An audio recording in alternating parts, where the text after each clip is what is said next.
Hello, everyone, and welcome back to United Gamers Hideout presents Valorant Contenders Protocol, Day 3 of the Qualifier series. We just witnessed two of our matches, which held yesterday, and now we are here to talk about two of those matches, which is going to happen for today. First is the third place between Team 3 and Team 4, and also the final matchup, which will be a best of 5 between Team 6 and Team 2. I'm your caster for today, Babagusta. Alongside me, I have Skadiet as my co-caster. So, Skadiet, welcome to VCP. How you doing, buddy?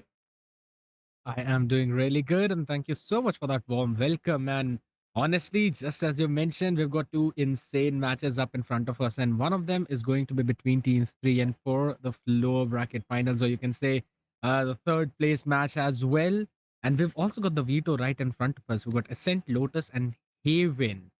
All right. So we know that Ascent and Lotus, they both were picked by each of the teams, and Haven was left as the decider. Now, E3 is the one, that's Team 3, that have picked up the map of Ascent. So I still feel that, since they would actually be on the defensive side in the first one, they might have a pretty decent edge over their opponent because Ascent is a pretty defense centric map. I have been saying that for a long while. But throughout this tournament, and also in many other leagues and competitions, we've seen teams actually getting quite a few rounds in the attack. So maybe the agent select is going to give us some even more insight onto this. Yep. Now, with the agent selects coming to an end, I mean, at this point, it's what you'd expect here, scared yet. Mirror matchup on map True. Ascent. You have the Jet, you have the Sova, which is an exceptional initiator back down in B main. You also have the lockdown present from both the sides of KJ. Let's not forget that this is a spot for third place. The winner of this team between Team 3 and Team 4 has to secure third place. So who will it be? That's the main reason why we have this match right about now. Best of three, first map, Ascent. It's basically a home ground at this point, Scariot. You know, it's like a home ground for both beginners and masters. So the one who can master out these agents, like important agents like the controller Omen and the Jet, which is very exceptional when it comes to those smoke dashes. It's basically a proving grounds, and what better proving grounds is to be on VCP. Absolutely true. I mean, this has given a platform to so many players out there, especially those underdog players, which we have not seen a lot on the mainstream stages. So, this is going to give them an opportunity to actually land their foot into the T1 of these South Asian teams. I am really excited to see how it's going to pan out eventually, as again, the barriers drop down. T3 is the one who's on defense. Team 4 is the one who will be on that attacking side. Now, looking at the setup of Killjoy, you would normally expect it to be on the B side, but this time it's actually on the A, and the hit is coming in from the tree.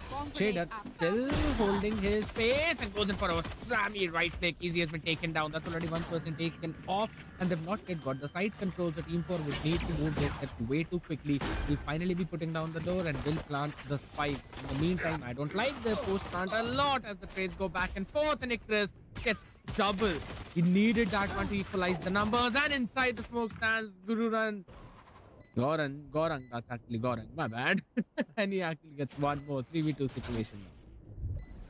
Yep. I mean, turns out this looks like this could go all the way for Team 4 because you still have Icarus right from the side where he will secure a quad kill in the pistol round, giving Team 4 the necessary pistol round win on map Ascent. Round number 2 is the place where Team 3 will be forced on a decision whether if they go in for a usual sheriff buys or would they commit to a force buy and go all in. I'm pretty sure that's not going to happen.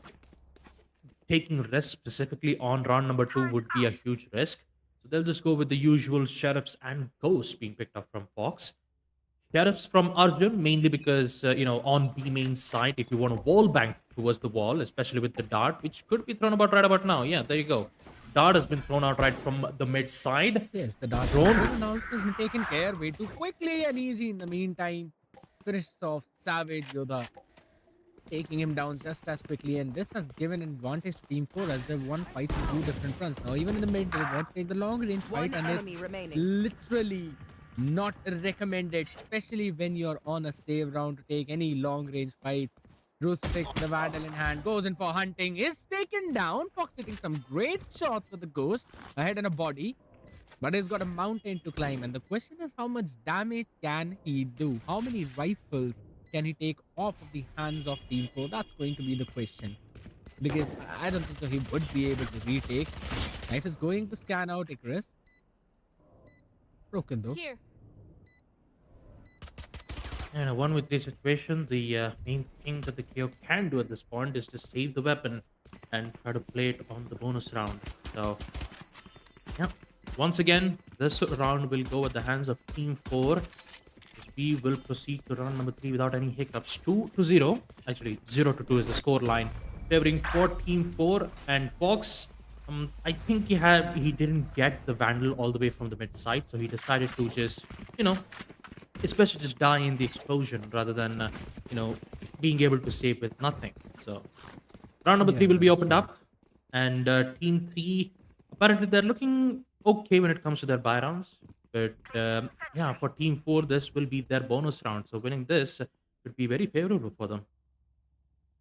Yes, that is indeed true because Icarus on the back of that 4K in the first round and the 1K, he's on 5 of 8 of his ult top. So just 3 more and he would be able to get his ult. While on the other side, Fox still just halfway through for his null command. In the meantime, Recon Bolt not yet dealt with. So it's going to give a decent amount of information. And in the meantime, Icarus gets a pick as well. He literally peeked up, followed off that recon dart, and then got a pick on the back of it. Now it is going to draw the rotation. If not for both, at least it's going to put him under a lot of pressure. And the KJ utilities, they've also been used up. So Buzz is also doing a pretty solid job. Rusifus in the meantime takes care of us. There's no more Sova coming in. And that should be another pick on Shader. Easy with just the Sheriff. Does the trick, does the job. And they've got the entirety of the One site enemy in their remaining. hands. And it basically now is a 1v5 situation. So the only smart option in this case would be to save that weaponry, but that does not seem to be the case either. You might possibly see another contest. Fox wins out first. He's been taken down, but that's about it. As a tree is going to go through his grave, Rucifix finishes him off with a ball bank headshot. We're not done yet, but soon at this rate. Yep. Clean, precise win for Team 4 as they'll secure yet another round, and that too flawless. Not a single utility, I mean, I wouldn't say utility, not a single, a man down, which will give a huge boost to their economy rates. Unfortunately, the same thing cannot be said for Team 3, though. As I recall properly, I kind of saw Shader just stay on the opposite side, near the market side. You know, the place where you close the market door. He kind of wasn't looking at the proper location, so hopefully, maybe his issues has been fixed out, and we might be able to see him perform even much more better in round 4.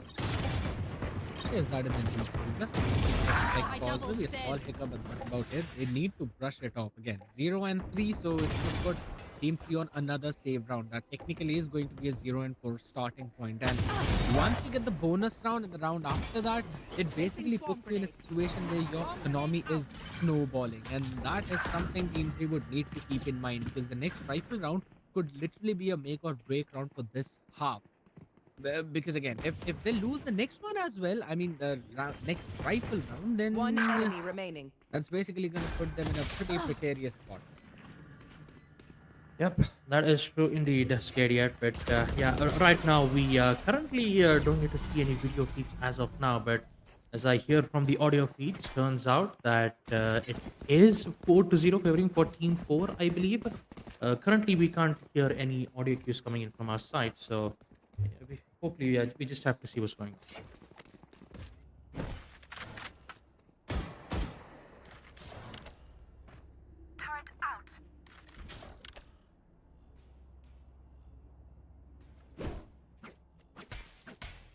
Hmm. Cover going out. That's something we don't need to see.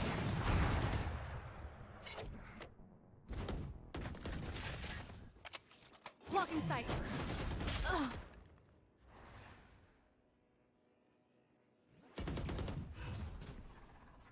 So here's the thing, like, again, whenever we are talking about the map of Ascent, Stealing sight. and whenever we think about the fact that yes, defense centric, and then a team actually pulls off a situation wherein they've literally got 3 or 4 rounds straight up in your face, and That means their economy is snowballing. Yes, that's You one should thing, but run. also you'd need to check on your default defensive setup. There needs to be some kind of changes. We've seen Killjoy playing on towards the A. We've also seen Killjoy playing I towards the got the B, which spike. technically did not work out in either of those plays because we're seeing quite decent amount of pressure on towards the mid. We've seen a hit coming in from the market, and then we've also seen at least one lurker walking up cat and getting a couple of hits there.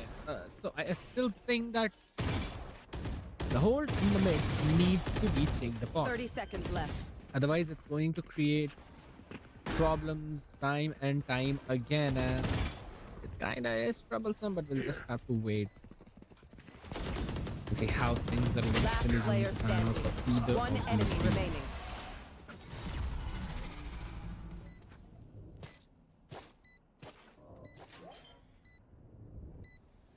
But I still want to think about how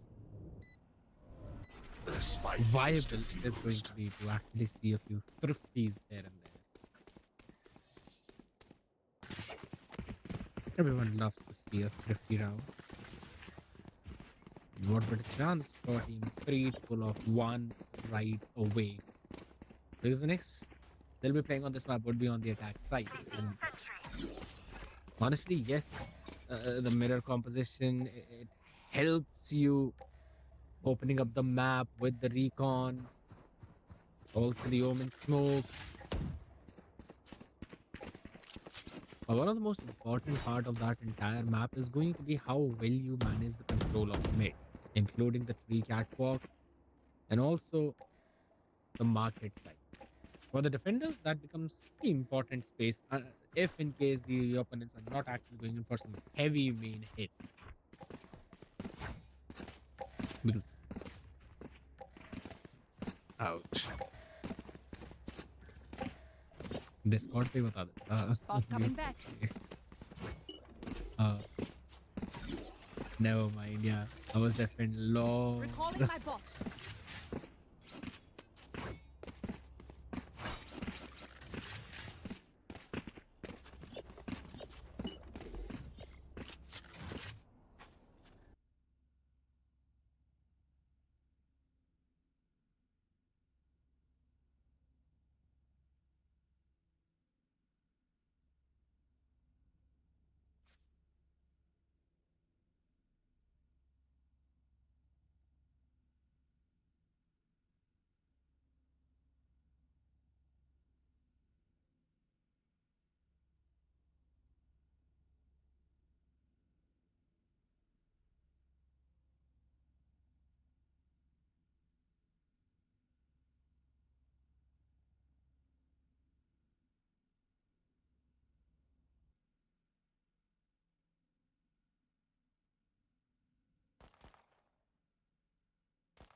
All right, folks. Apologies for the big delay, but we are back and we are continuing back to round number 6. As already we get to witness a lot of gunfights happening from the B sides, a lot of utilities being thrown out from the Killjoy, as the site towards B is a tough one for Easy to handle it out. Turns out he will find one, taking out Savage Yoda. Immediately gets refragged out of the hands of Arjun, who still has control of the boathouse towards the B side. And now the confusion and the rotate from Team 4 will happen, who will make their decision to go plant in towards the A side. Spike planted.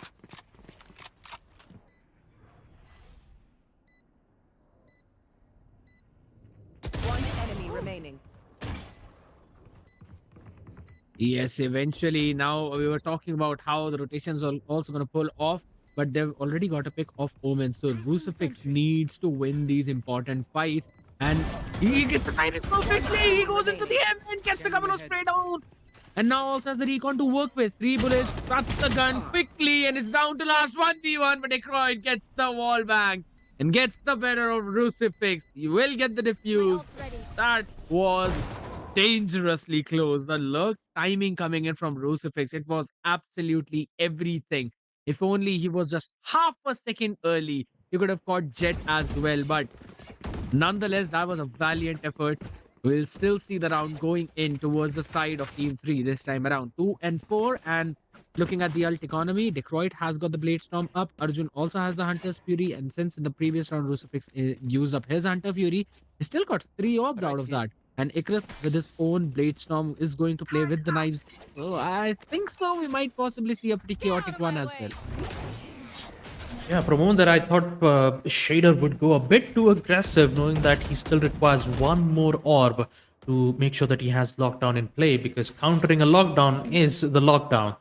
So for now, Team 4 will currently play for picks as they want to contest towards mid. Challenging mid will at least help them to go in for a split push on both the main and mid. This is exactly what is going to happen. Decroid, on the other hand, start things off by taking out Izzy with the lurker down. The only choice that they have is to focus on rotating someplace else. Maybe on A could be a vital option for them. Yes, but they've also got to grab the spike, and in the meantime, we're still seeing the KO probably going in for another fight, maybe. Not decided to do that. Fox controlling the tree. They've doubled up in the tree already, and if in case Team 4 decide to go in from here, they've got to take care of this crossfire first. But yeah, seems like they'll directly fall into the mouth of that beast as Fox, along with the Killjoy, is going to be disastrous as Buzz actually finishes Fox off quickly, and Icarus is now going to provide them the entry. Just chipped up a little bit, but that's about it. They've got the control of the site. They're investing quite a lot of utilities. That's going to be the Hunter's Fury coming in from the defense, trying to stop the planter, and Buzz gets knocked it from them. Crucifix will go in for the trade. In the meantime, Owen gets another pick of his own. The door has also been closed, but Icarus needs to be vigilant. Yep, the doors have been opened up. Icarus is prepped and ready for the push that Savage Yoda needs to do. He doesn't have any utilities to counter it, and Icarus will gladly get the first kill, but he forgot about Arjun all the way from the heavens side. Secures 2 kills back to back. And with that trade being given, Team 3 will secure their important round, ending things on a 3-4 scoreline. Not to brag, but for this I make an exception. That's exactly what they need, because again, Ascent, yes, you've already given 4 rounds to the attackers, and that should be about it. A maximum of 1 more round that you can afford to lose, because after that, it's just going to be advantageous for Team 4. But we're already talking about them. We can see Icarus has been a pillar and a massive thorn onto the side of Team 3. So they need to always keep on taking care of him. We've seen him perform on Blade Storm, we've seen him perform on the rifle, and if they manage to do that, might be able to get the better of them. They've also got the lockdown up for the retake, so they put the KJ towards the B side this time around, not towards the A. Seen some early presence being shown by Team 4 towards B, who are now taking control of the tree. Omen smoke in front of them. Owl drone followed by Icarus, who will try to take him down, but Omen just shrouded steps away from that. And they've also got a fragment in their feed. Spray down through the smoke. Fox actually gets Buzz, and he tries to go in for more, disrespecting the smoke, but Icarus puts him in his place while Fox goes in for another trade. Decroy too cold. Will be taking down Gorang. And this just seems to be going further downhill for the side of Team 4 as they've lost control of the spike. The knife is going to give information that no one is at least close. So Fox and his team can rest easy for so long at least. Maybe not. They just decided to push in the main and got a pick on Crucifix. Also have an idea where Easy is. And he gets something. He gets one, but the util in hand. What a perfect timing from Fox to peek in. All they've got to do is just be patient and ensure that they can hold their ground as best as possible. The two plays that have been made on A3, both the duelist Jet and the Omen, who've held their ground really well to make sure that the push from A3 wouldn't happen, and the denial of the spike towards A main really gave them the more comfort that Team 3 requires. So I'm pretty sure in this round, since they have the broken buy, they could commit to a null command, but instead they're just playing for picks once again. Mid control, mid challenge, see whether they can get an opening pick or not. Just Easy shouldn't get picked off by Arjun once again, because if he does, then Team 4 would have no other options to go back towards the A side, and it'll be the same thing over and over again. But this time it's a bit different. Easy secures it, which means that the attackers are now free to push in towards the B side. Market is theirs, which means split push is imminent. Control, by smoking off the sides, pushes in towards the B main, ensure that the entire boathouse has been cleaned up.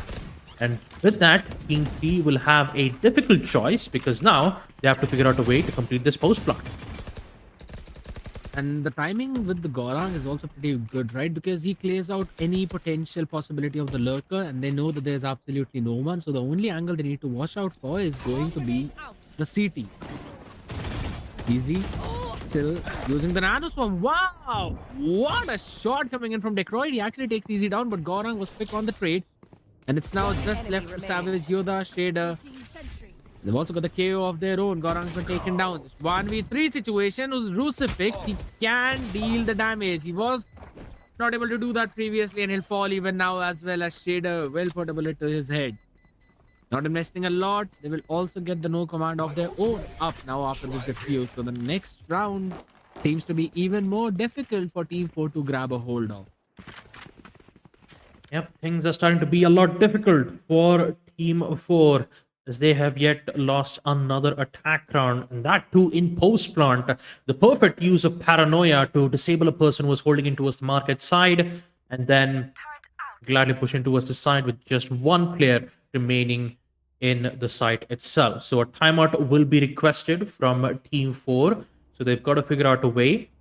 Let's not forget, folks, that this is a best of 3 match for third place. The winner of this match will secure third place for the qualifiers. But let's not forget, we still have our best of 5 finale, which will happen after this match. And that will be an amazing one to look at. But for now, let's just come back to this match as our first map, Ascent. Team 4 are having a bit of problems, and Team 3, they're looking good when it comes to their utility-wise.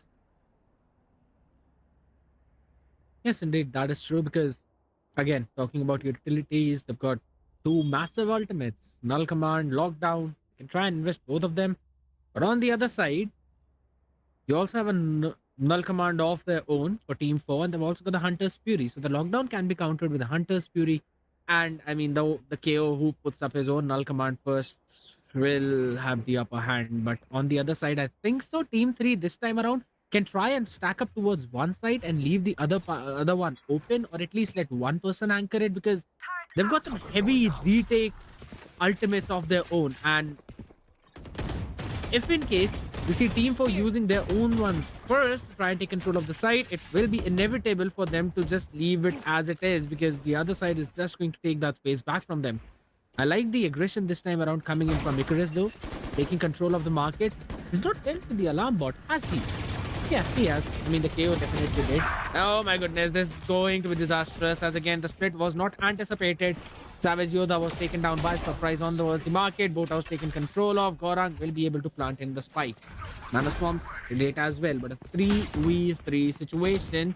Null Command being invested from Team 3, who can now try and take that space. But as soon as it goes down, you already know Team 4 are going to invest the Null Command of their own as well. Lockdown not yet used up.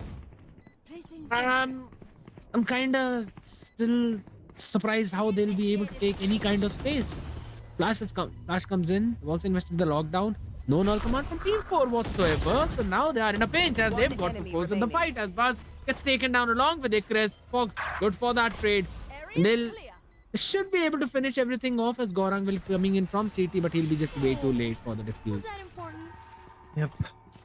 So unfortunate. Gaurang had a perfect idea using from the shadows to had that perfect time to dodge out the lockdown, but unfortunately it was too late because the rest of the two players were removed out in the process. That's how powerful lockdown is. And you could see the way how the lockdown was placed. It wasn't near the wall, it was in the middle of it. This way, you won't be able to wall bang with the help of the Vandal. And there is maybe there's a slight chances that you could wall bang it through with the help of the Guardian because it has high penetration. But yeah, all in all, a good placement for lockdown was more than enough for Team 3 to secure it, putting themselves in a really good lead, 6-4. Again, easy having to engage in a double gunfight is not really a good idea, so it's best for him to fall back. And I believe he has the information regarding the Opera Decroit, who's patiently waiting to arrive right in his crossfires. And turns out Easy wants to go aggressive. Oh, he gets one. Can he get a second? Yes, he does. Invests the lockdown. I believe he's going to use it on post plant. But this 2 kills is important as Team 3's defensive hold are starting to crumble down. Yes, that is indeed true. And I still feel that the investment of Killjoy time and time again towards the A is something that they need to work upon. But on the other side, pretty solid post-plant positioning should come in. They've got the control of B main. Should be ready in for the fight. Lockdown, just as you mentioned, was invested after the post-plant. Got 1 person detained. That's gonna even slow down the approach more for Team 3 for that retake. However, Easy still holding the position in B main. He's being watched out for, but is he going to push the smoke? Yes, he will, and will be punished in for that as well. Fox gets a pick.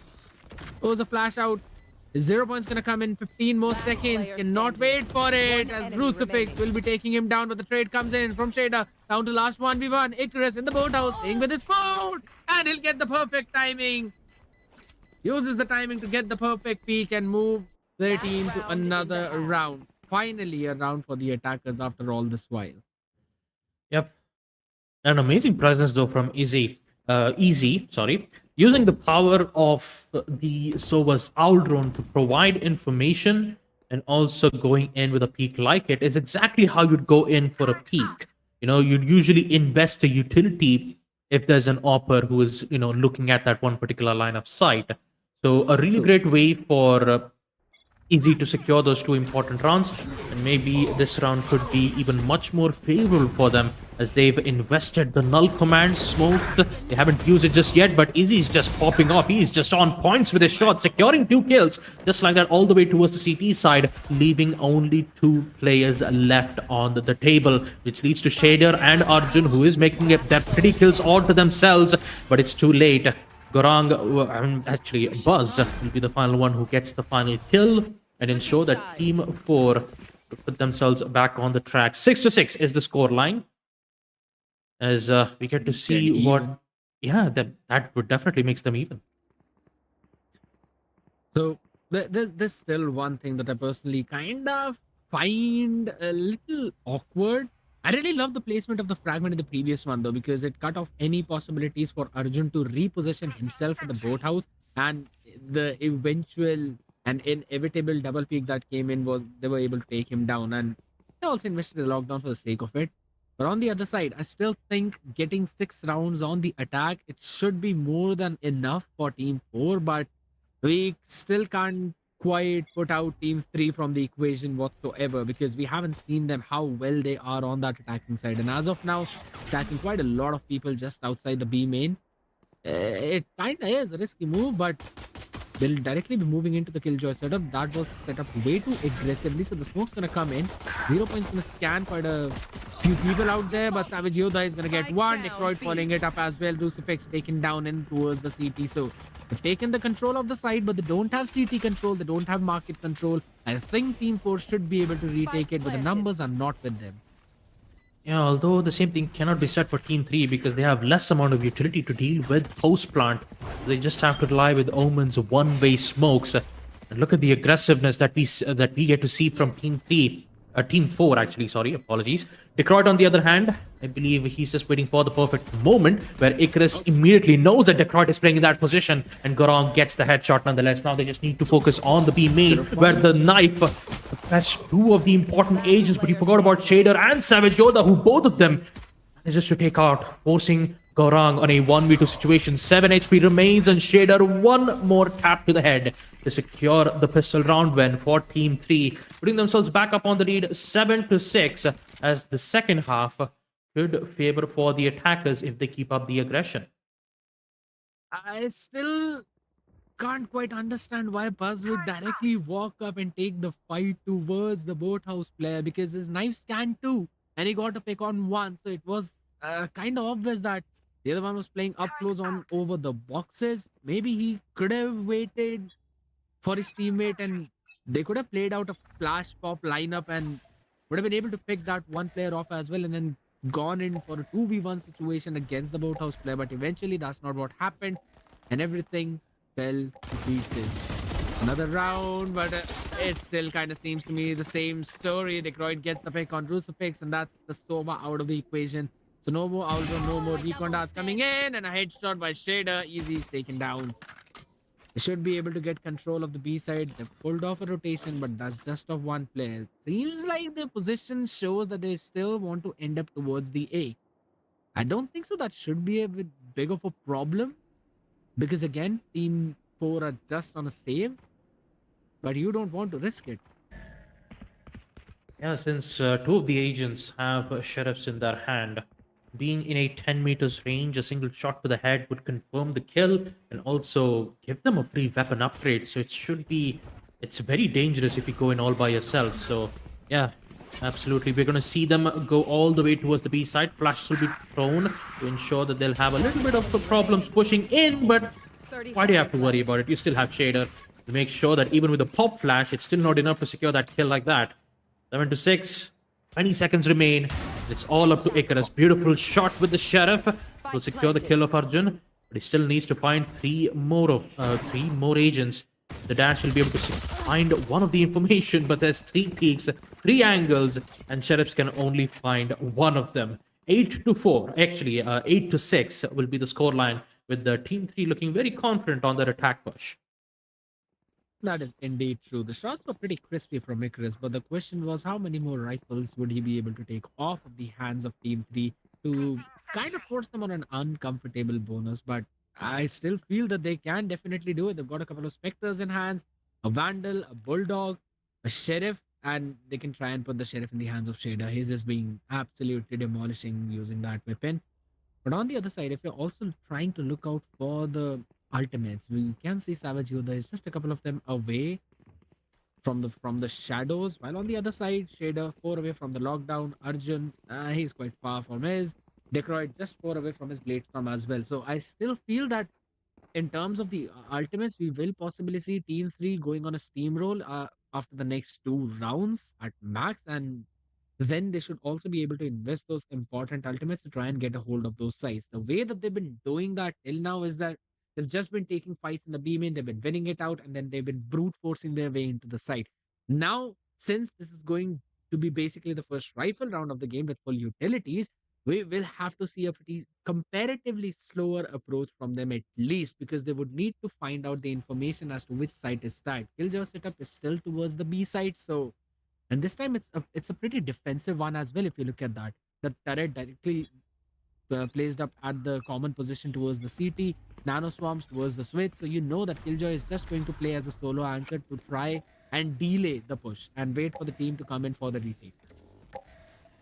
Usually, when it comes to bonus rounds, when you only have Spectres in hand, you'd always rely on the Duelist Jet Because he has the Vandal in hand, and Detroit needs to figure out a way to get those initial picks. So, without having any further delays, he is going to rush the side in towards B, finding the shot through the wall by removing Izzy out of the equation. Now they have the proper side control. Now the biggest question is, how will they get control on post plant? They still haven't planted the spike yet, because they're still waiting for a proper opportunity to get another second pick. If they find that second pick, then they have no other problems for them to deal with the situation.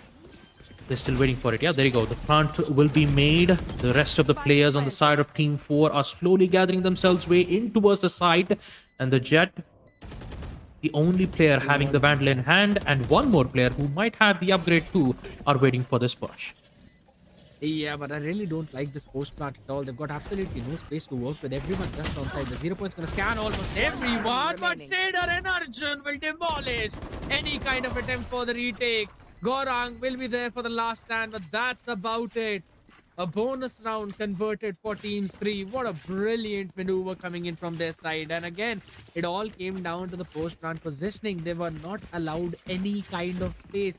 And what a great way to do that. But still, they needed to get the trades for themselves, and that's what they did. No matter if they don't have any good post plant positioning, they've got the aims for themselves, and they were able to just demolish Team 4 using that. I still feel that Team 4 should have been the one to win out those duels, but it is what it is. Team 3, just at this point, they're kind of flexing. Yeah, well, right now, Team 3, they're repeating the same thing that they did on the previous round, but this time Team 4, realizing that they have a less amount of weaponry in their hand, they just need to rely on their sheriffs. Some utilities will be used, the darts will be given for some information, but Detroit doesn't have to worry about anything at all because it's just sheriffs. All 4 of them down, which leads to Icarus, the only man standing with the classic in hand. Just needs to trust with his trusty right click. That does not work out. He will still get the kill, only to get refract in the hands of Savage Yoda. 10-6, as we get to witness a team ace from the side of Team 3. 10-6 is the scoreline in the second half, where Team 4 are yet to win a single defensive round in the second half. That is indeed true, but this round could be the make or break for this entire map. Operator being brought in for Icarus. They're using everything they've got in their bank for this one specific round. If they don't win this one, they'll be moving towards the map point pro. So this is going to be the one which they kind of get the lead. And this time around, Team 3, oh my goodness, look at that fast approach. Quickly going in towards the A side this time around, using the updraft as well. Detroit 2-fold has used up his dash too, so just need to walk in as it's being tagged by the out drone. Position being revealed, and the spam comes in through Buzz from the side of 3. Savage Yoda was able to get a quick trade in succession. We've also got the lockdown invested, so now they've got to push up their approach. Like was planted, and Arjun will just be jiggling, using his foot to get 2 of them. Easy is down there, will get 3 of his own. He's gonna wait for the lockdown to pop off. Should know the position of Savage Yoda. He does. Gets a 4K in the round to save his team. My, oh my. They invested the operator as well, but Calculated. Team 3 just don't seem to be going slow at all. They just want to go in for some quick, pacey hits. Yep, and making a play like that definitely did caught them in a very bad at a very bad spot. With Easy securing this clutch, a timeout will be used once again, this time at the hands of Team 3. Now, they did make a decision to push in, or like to do the same thing, to push aggressively towards the A side, knowing that you have to worry about the Opper who is holding into from mid. Detroit decided, you know what, let me just get control on the side. We also have the lockdown, we can invest on it. But little did they know, the whole A side was, fortified. There was a lot of players to deal with, and even though it was just a 1v2, I believe it was a 1v2 situation, Izzy winning a clutch like this will at least bring some hopes and dreams for Team 4, to bring themselves back on track. With the op being picked up from the KJ, I believe, from the post round, they'll be able to, they'll be able to give the op in the hands of the Jet. And for Team 3, they've got to figure out a way to ensure that they would try to counter it. Odin will be invested, interestingly enough. Maybe they could combo it with the Sober drone, followed up with the spam from the Odin. But turns out, nope, no Odins, just Vandals and Phantoms, the usual, except Detroit has the Blade Storm in hand and also the Hunter's Fury from Arjun. So maybe they'll just play to it accordingly. Yes, because on the other side, if you look at it, you've got the lockdown for Team 4. You also have the Blade Storm for their own jet. And from the shadows to try and gain as much information as possible. But we'll possibly see them going in for a B split yet again. They've done this fast approach quite a few times in the previous few rounds. But on the other side, Icarus this time stands in way too deep directly towards the spawn, taking control of the market, making sure that the split is not going to come through. If they decide to go in towards the B, they will literally be jumping into a stack situation, but Detroit actually gets a pick directly onto the killjoy. So that's disastrous. Oh my god, Icarus! He missed that shot! And Detroit is going to capitalize onto that, down to 46 HP, but the split is now going to come through. And there's just one player directly towards the side. Gorang uses the from the shadows to go in towards the boathouse to fortify it, but he will only fall to the hands of Detroit. That should be the plant. A flawless round coming in whatsoever. That miss and that one whiff costed them the round. Yeah, that was so unfortunate. I mean, for Detroit, he was supposed to dash in towards the market side, but maybe he might have some problems because he dashed in towards the wall. So maybe he got caught in a very bad position. But oh man, Icarus missing an important shot like this costed them the whole round and also forced them on an eco round. Having Team 3 being very close on match point, so they're gonna try to put a full stop to it, to try to be aggressive. Icarus will secure one, but an instant refrag will be made from the opposition. Detroit is looking very confident, though. He could end up securing a lot more kills from his end. But definitely, he won't make a decision to push in towards B, because the way how they went aggressive, maybe they knew exactly where players would, split in towards B. But this time, the aggressive push, Detroit, he gets it. 11-7. I mean, at this point, they could get some weapons from their end, but it's fully locked out. They have the control on the site, and now in a 3v3 situation where Team 4 can bring this back, they just need a moment of opportunity. That is indeed true. And oh my goodness, Team 3, they themselves decided to just break through that door to catch the player in heaven off guard. And Crucifix, how much more can the one person do with a sheriff in hand? 3 bullets in the mag. Oh, wait a second. They can actually do quite a bit. Did not realize he had a weapon in his hand. And Arjun's gonna win out that duel as well. So this Team 3 is just not stopping. 12-7. Moving towards the map point. I really still love the fact how Team 4 decided to go for a set play towards the B, combining the Blade Storm push through market with the paranoia of Omen to catch the player in B main off guard, who's probably looking towards the catwalk. I love that play. It actually got one. The paranoia hit a couple of them. So they could have tried to capitalize more onto that, but eventually just some blind shots right away landing on the head of Icarus. I love the fact how still Team 3 decided to fight for that part. Eventually, the stem moving towards the other side. Now 12-7. Again, another crucial round. Can Team 4 buy themselves another lifeline? Yeah, with full buys in their hand, Phantoms and Vandals from the side of Team 4 still have lockdown. They have null command. They could deny a huge aggressive execute push. And that's the main reason why you see Team 3 playing for picks. They don't want to get caught out in a very difficult spot.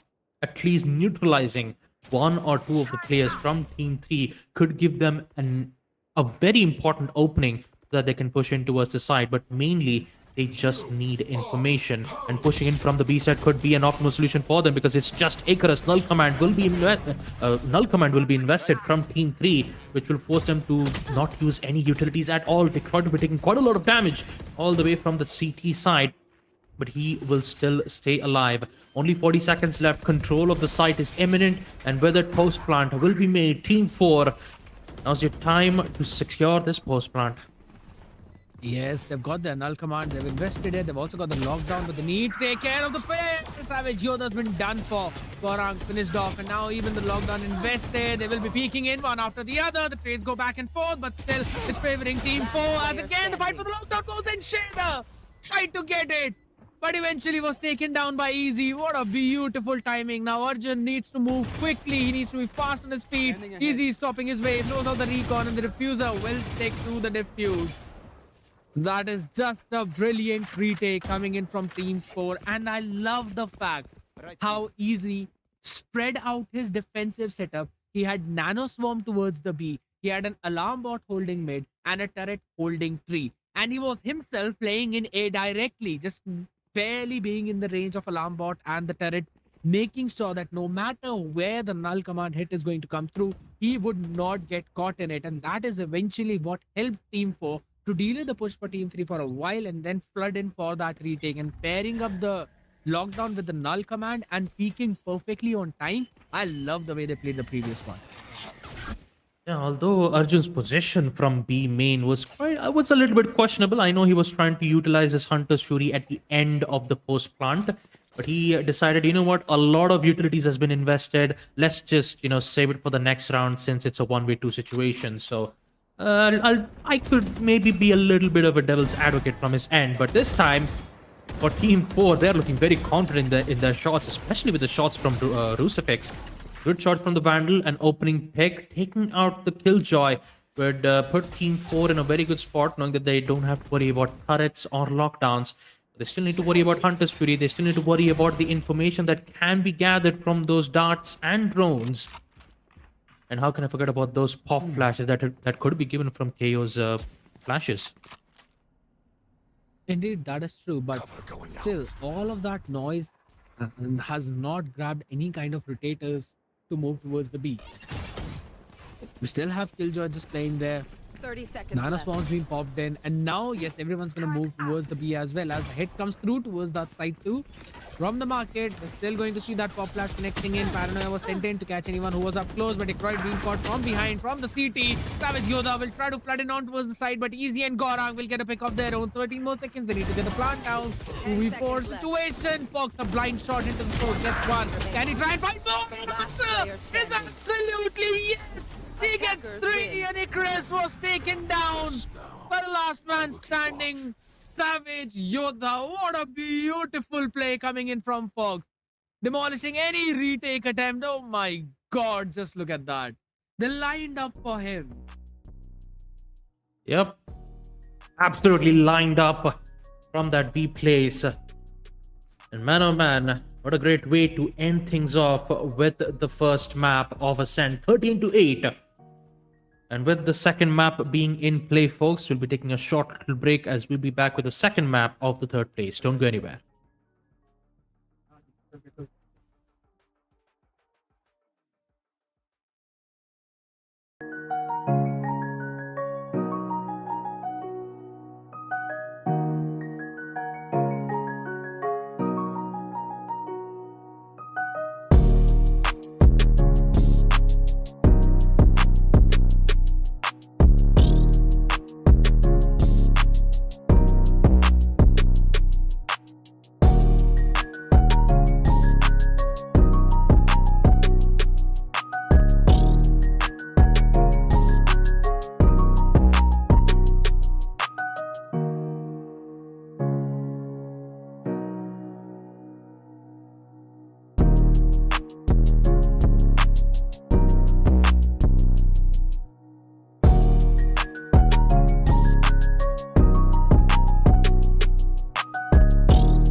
out of stuff.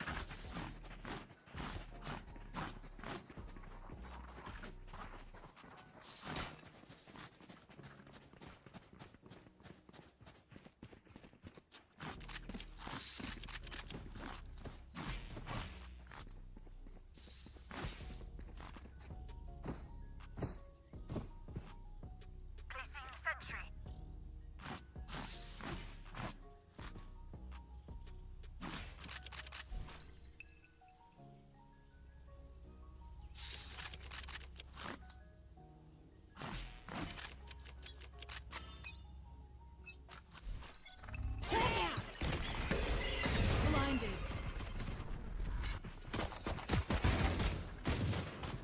Spike down A.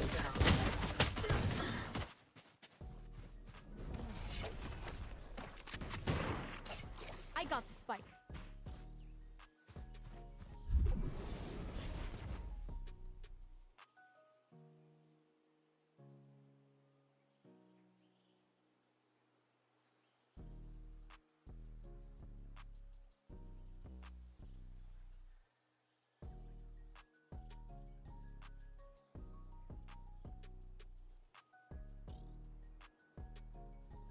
Here, spike dropped.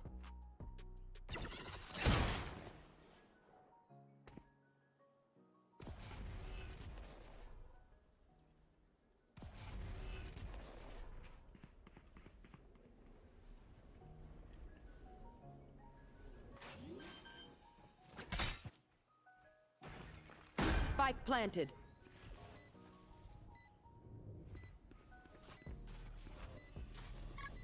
Here.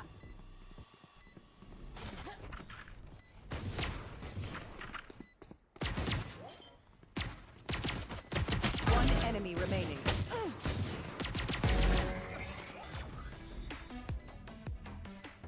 Thanks.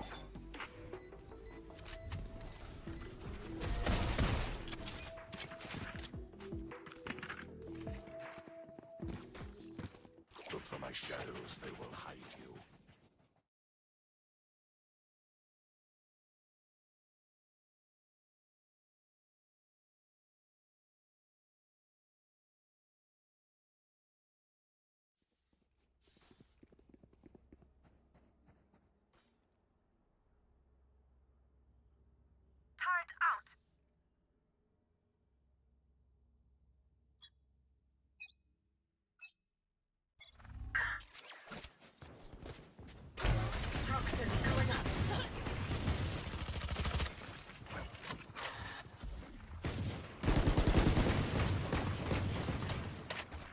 Toxin screen down.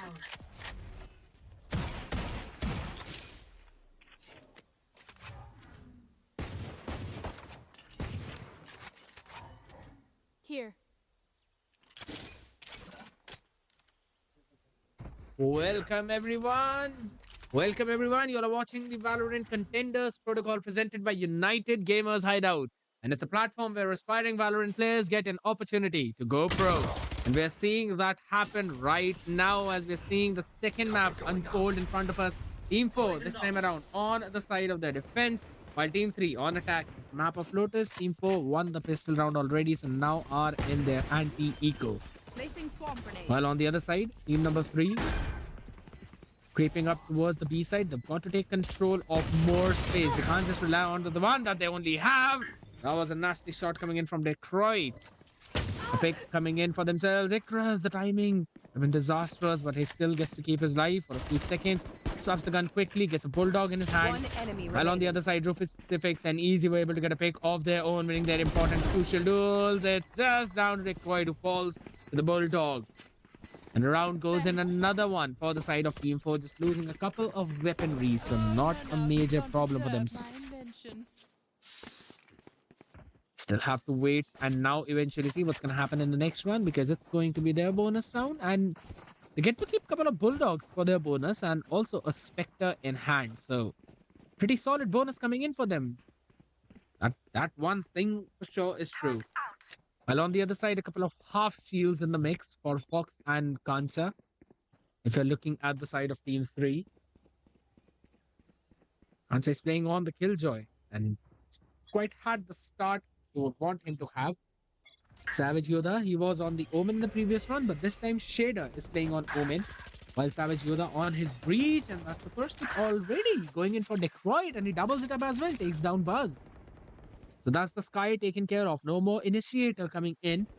And since I'm already talking about the Initiators, might as well have a look at the compositions, wherein we've got a Breach in the mix for both of these teams. Oh, not both. Apologize for team 3, but on the other side for team 4, they're running with the Remaining. Sky. Shot, good to the head. Shader is just gonna get that rifle off the vision, would probably throw one out. Yes, he definitely did. And love the fact that they even are denying a single rifle. The members of Team 4 and Kancha would be able to shut down easy. Who's on a Viper this time around. And by the way, the storytellers for you Finally, cracking for this my game code. is going to be me, not the scared yet, and alongside me, Baba Yaga.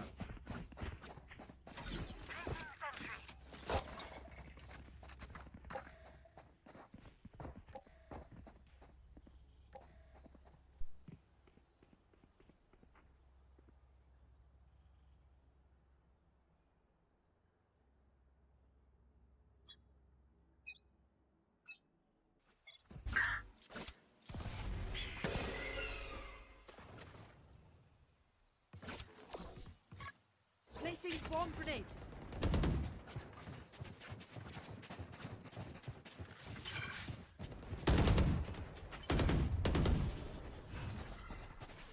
Shadows traveling.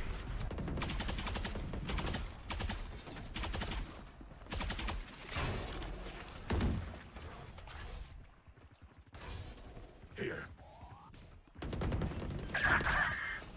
I've got your trail. Found you.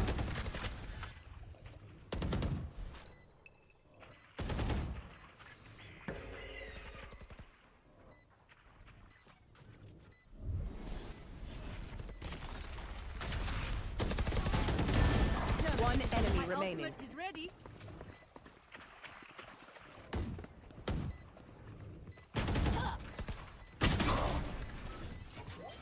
Cover going out.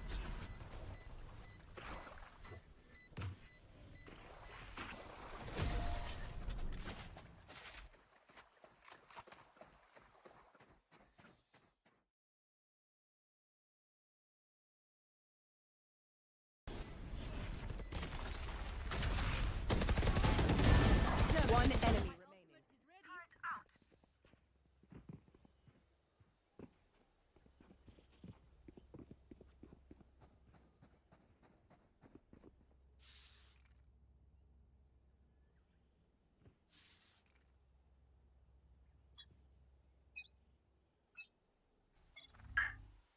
Satchel out. Satchel out.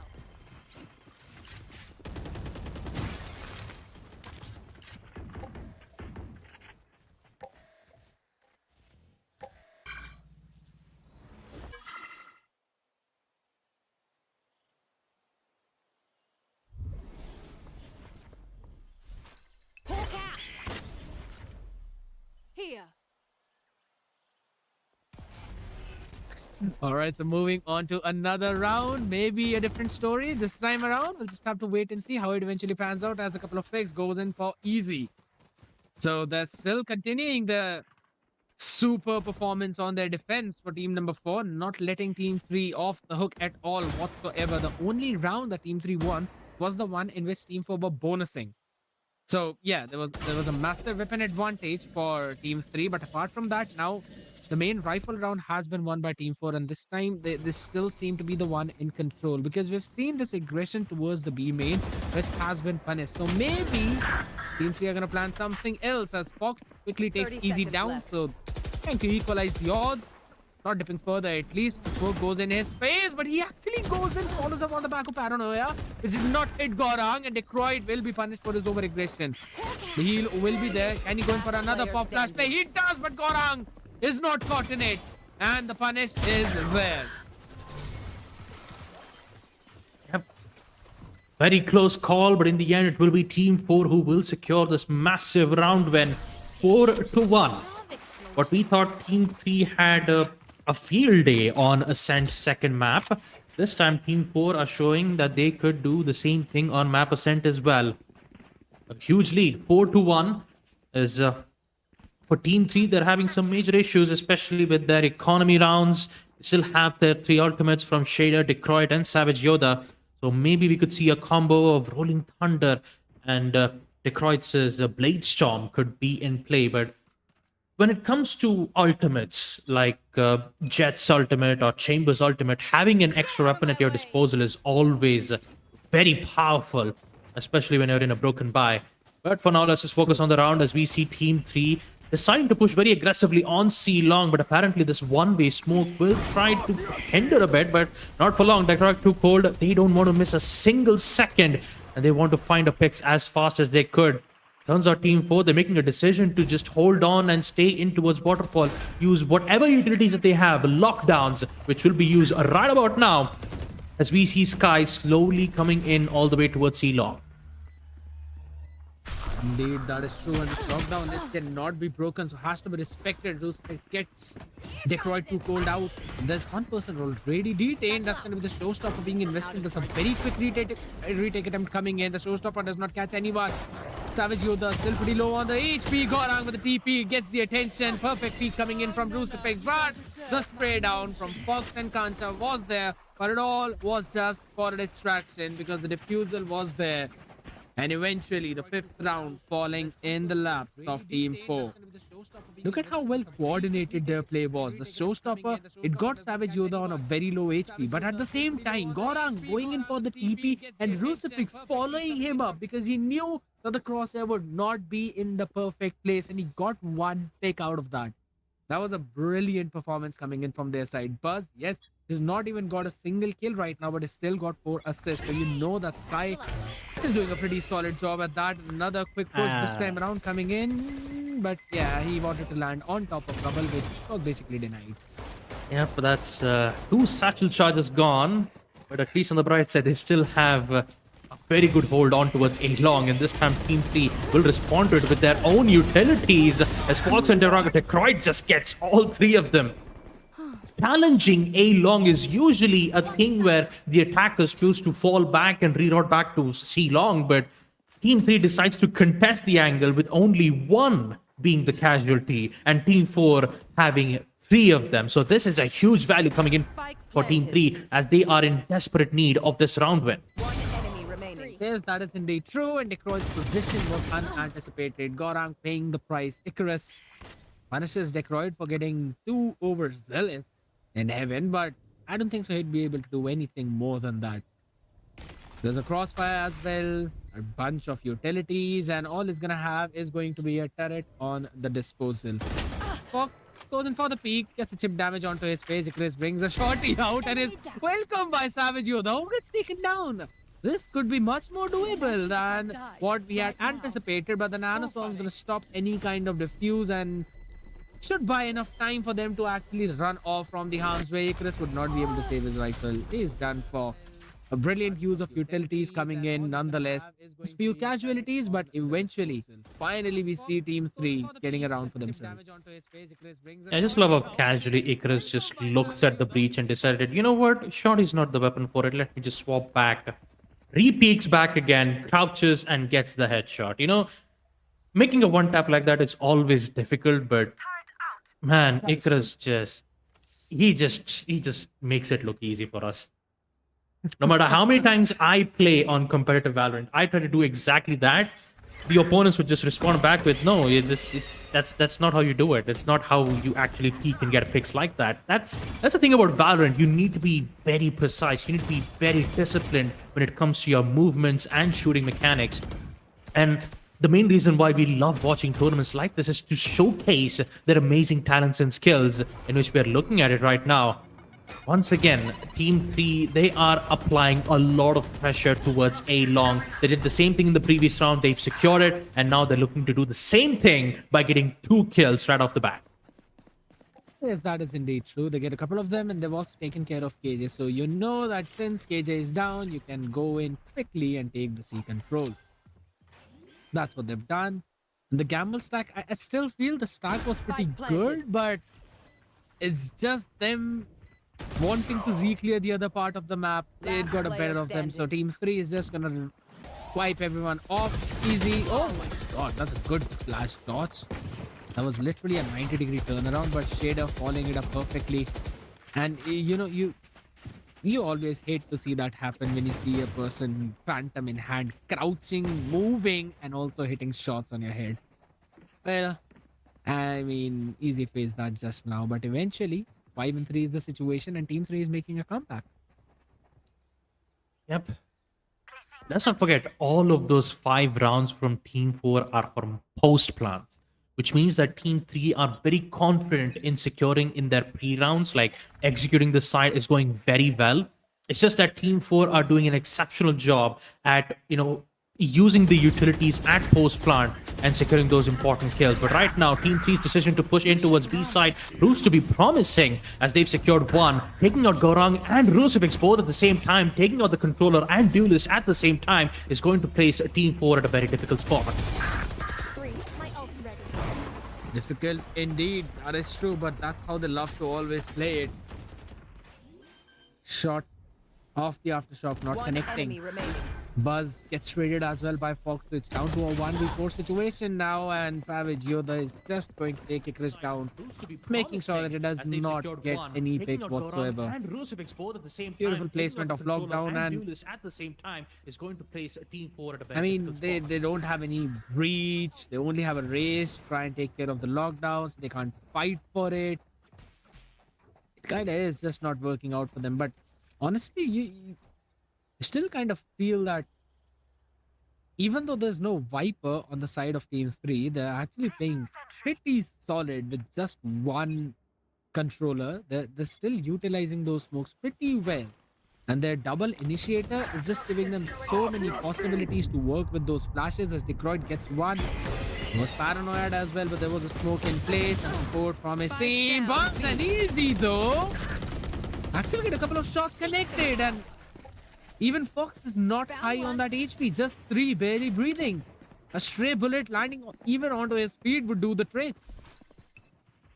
Yeah, and looks like the rest of the players from the side of Team 3 have made a decision to fall back all the way towards the A side. Unfortunately, Omen doesn't have from the shadow, so he needs to walk all the way towards A long, giving away their positions and their intentions of a spike plant. Right now, Team 4, they still have a chance to bring this back up. Let's not forget, it's a double smoke composition, which means they have all the smoke that they need to block out important lines of sight, and this will be even much more tougher for Team 3 to secure this post plant. Let's not forget, Team 4 have secured 5 post plants back to back, and this could be a higher chance possibility that Team 4 can secure it. Sees the head, Izzy won't be able to secure the shot, so he'll be able to use the snake bite to make him fall back to the other place, and Icarus gets it. Important, only 2 players left. Here comes much more smokes from Izzy, and just like that, Team 4 manages to get yet another post plant secure back to back, securing 6 round wins. A thrifty for Team 4, and for Team 3, this will be the major problem for them. But on second half, this will be a very interesting situation, though, knowing that they have double smoke composition. Yeah, that is true. But still, I feel that was quite an overkill out there, investing the Viper split as well when they were up 3v1.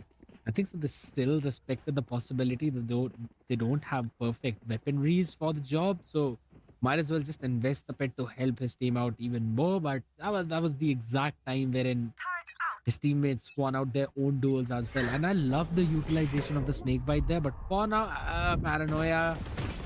That was a very solid lineup coming in from Paranoia from Team 4, making sure that there's absolutely no way Team 3 can aggress towards the rubble, and realizing how many people are invested towards the rubble, they're quickly deciding to take control of the mount and move towards C, where there's just Killjoy, Icarus, trying to play back, trying to play for survival in towards the waterfall, and he's given the cue to his team that it's probably coming in, but it might as well all just be a fake because they've managed to grab the rotation, but the sneakers were invested in the mid round as well, which is going to give enough information to the members of Team 4 that the hit is going to be towards A, which now they've read perfectly as they slowly fall back, but Buzz wants to fight for that space and he gets Savage Yoda.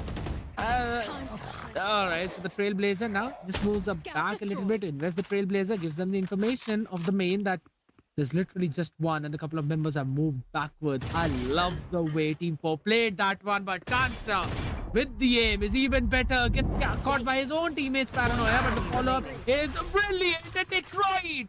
Triple setup gets Gorang as well, who was moving over the rubble at the trade.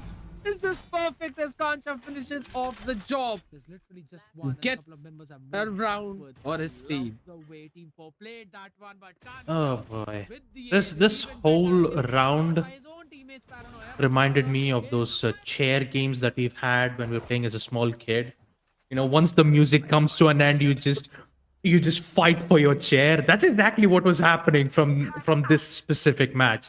They were just like, yeah, you know that there's like 3 players holding in from A side. Let's just go back from C. Well, guess what? Let's play Ring Around the Rosies. Let's go back from C side to A. And it was like a whole chaotic round where Team 4 had the advantage, but a little bit of a slight mishap from the Viper ended up with the Team 3 securing the win. So basically, Ring Around the Rosies, well, Team 3 secured it. And that too when Team 4 was supposed to actually win that outdoor. But still, they're opening the door, making sure that there's absolutely no one controlling B main from Team 4. And from the fact they're respecting it as well. But the showstopper in the face of Shader gets him out. And this is going to be the cue for Team 3 to take face towards the seaside. They've already seen Icarus take them down too. Easy is there towards the waterfalls, making sure that no one's pushing in way too far ahead. It's the trade as well, but they're still pushing him, disrespecting the guy.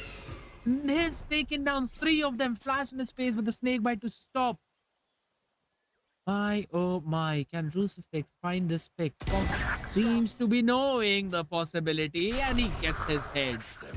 Down to a 1v2 situation, very well doable. From the shadows to give the 30 information seconds to members of Team 4.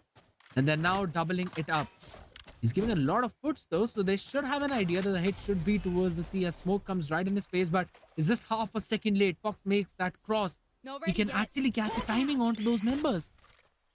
14 seconds to work with. Baba, this seems 10 seconds left. this seems to be even more chaotic than I thought.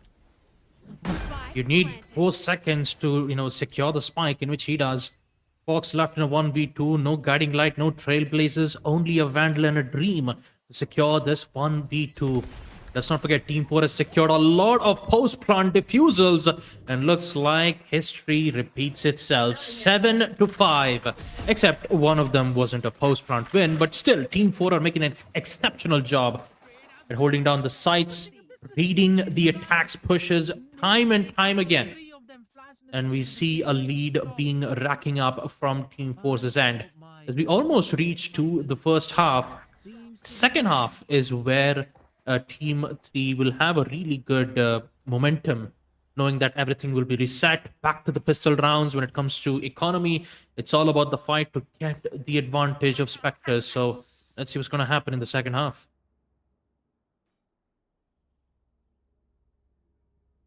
Indeed. And since you're talking about it, we know Lotus is a very attack-centric map. Now, I said the opposite thing for Ascent. That's the defense-centric map. The team who gets 6 on attack should be able to close it out, but that's not what happened. Maybe me just calling out that how Lotus is very attack-centric can basically puff up Team 3 to get few more extra rounds on their defense. Who knows what's going to happen as First now goes in for the Trailblazer, gives the information that at least there's one player, but even towards the waterfall, we're going to see trades coming in back and forth. Raider gets the head of Easy. They've got the site for themselves. They can go in for the plant, but they still want to play in for that fight. Playing aggressively, he's going to come in. Crucifix on 71 HP. Should be able to get one if he actually gets the headshot. Will be brought back to full. He's watching the double doors. Rotating those. Necroid gets a headshot. It's taken down as well. The nade to push back anyone on towards the waterfall, but the cross has been made, but directly onto the death. As Fox and Kancha, both of them will fall, and a round goes in for Team 4. Well, an important round for Team 4 to secure the pistol round, in which they can have a chance to push this all the way towards the deciders.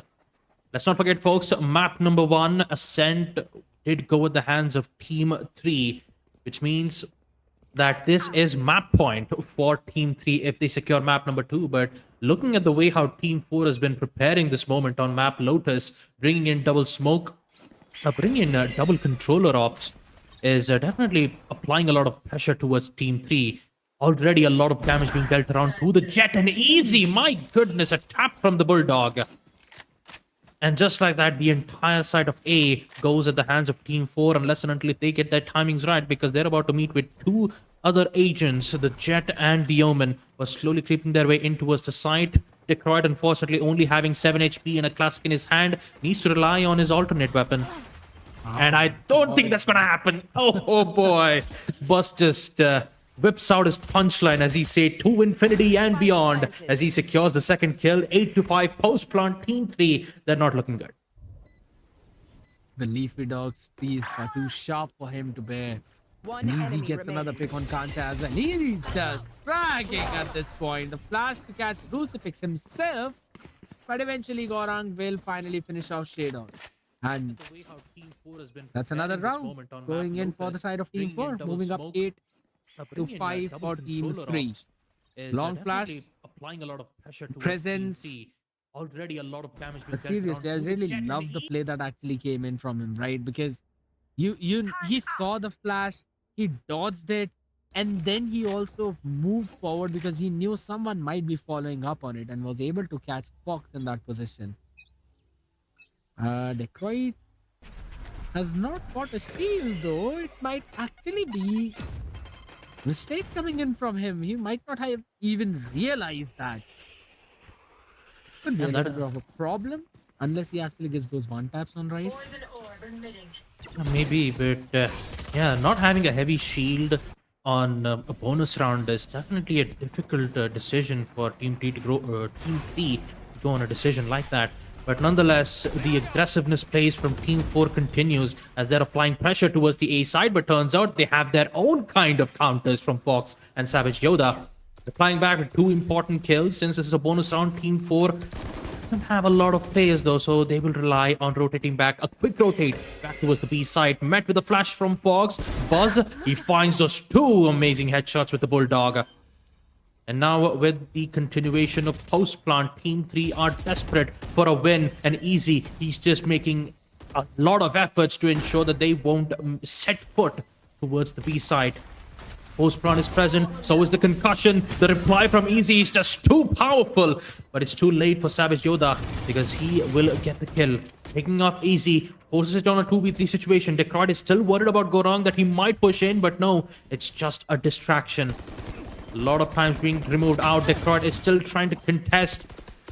It's still having a lot of problems, but not here. As Savage Yoda is here to help for the team. 9-5, make it a 9-6. Team 3 will respond back with their own win.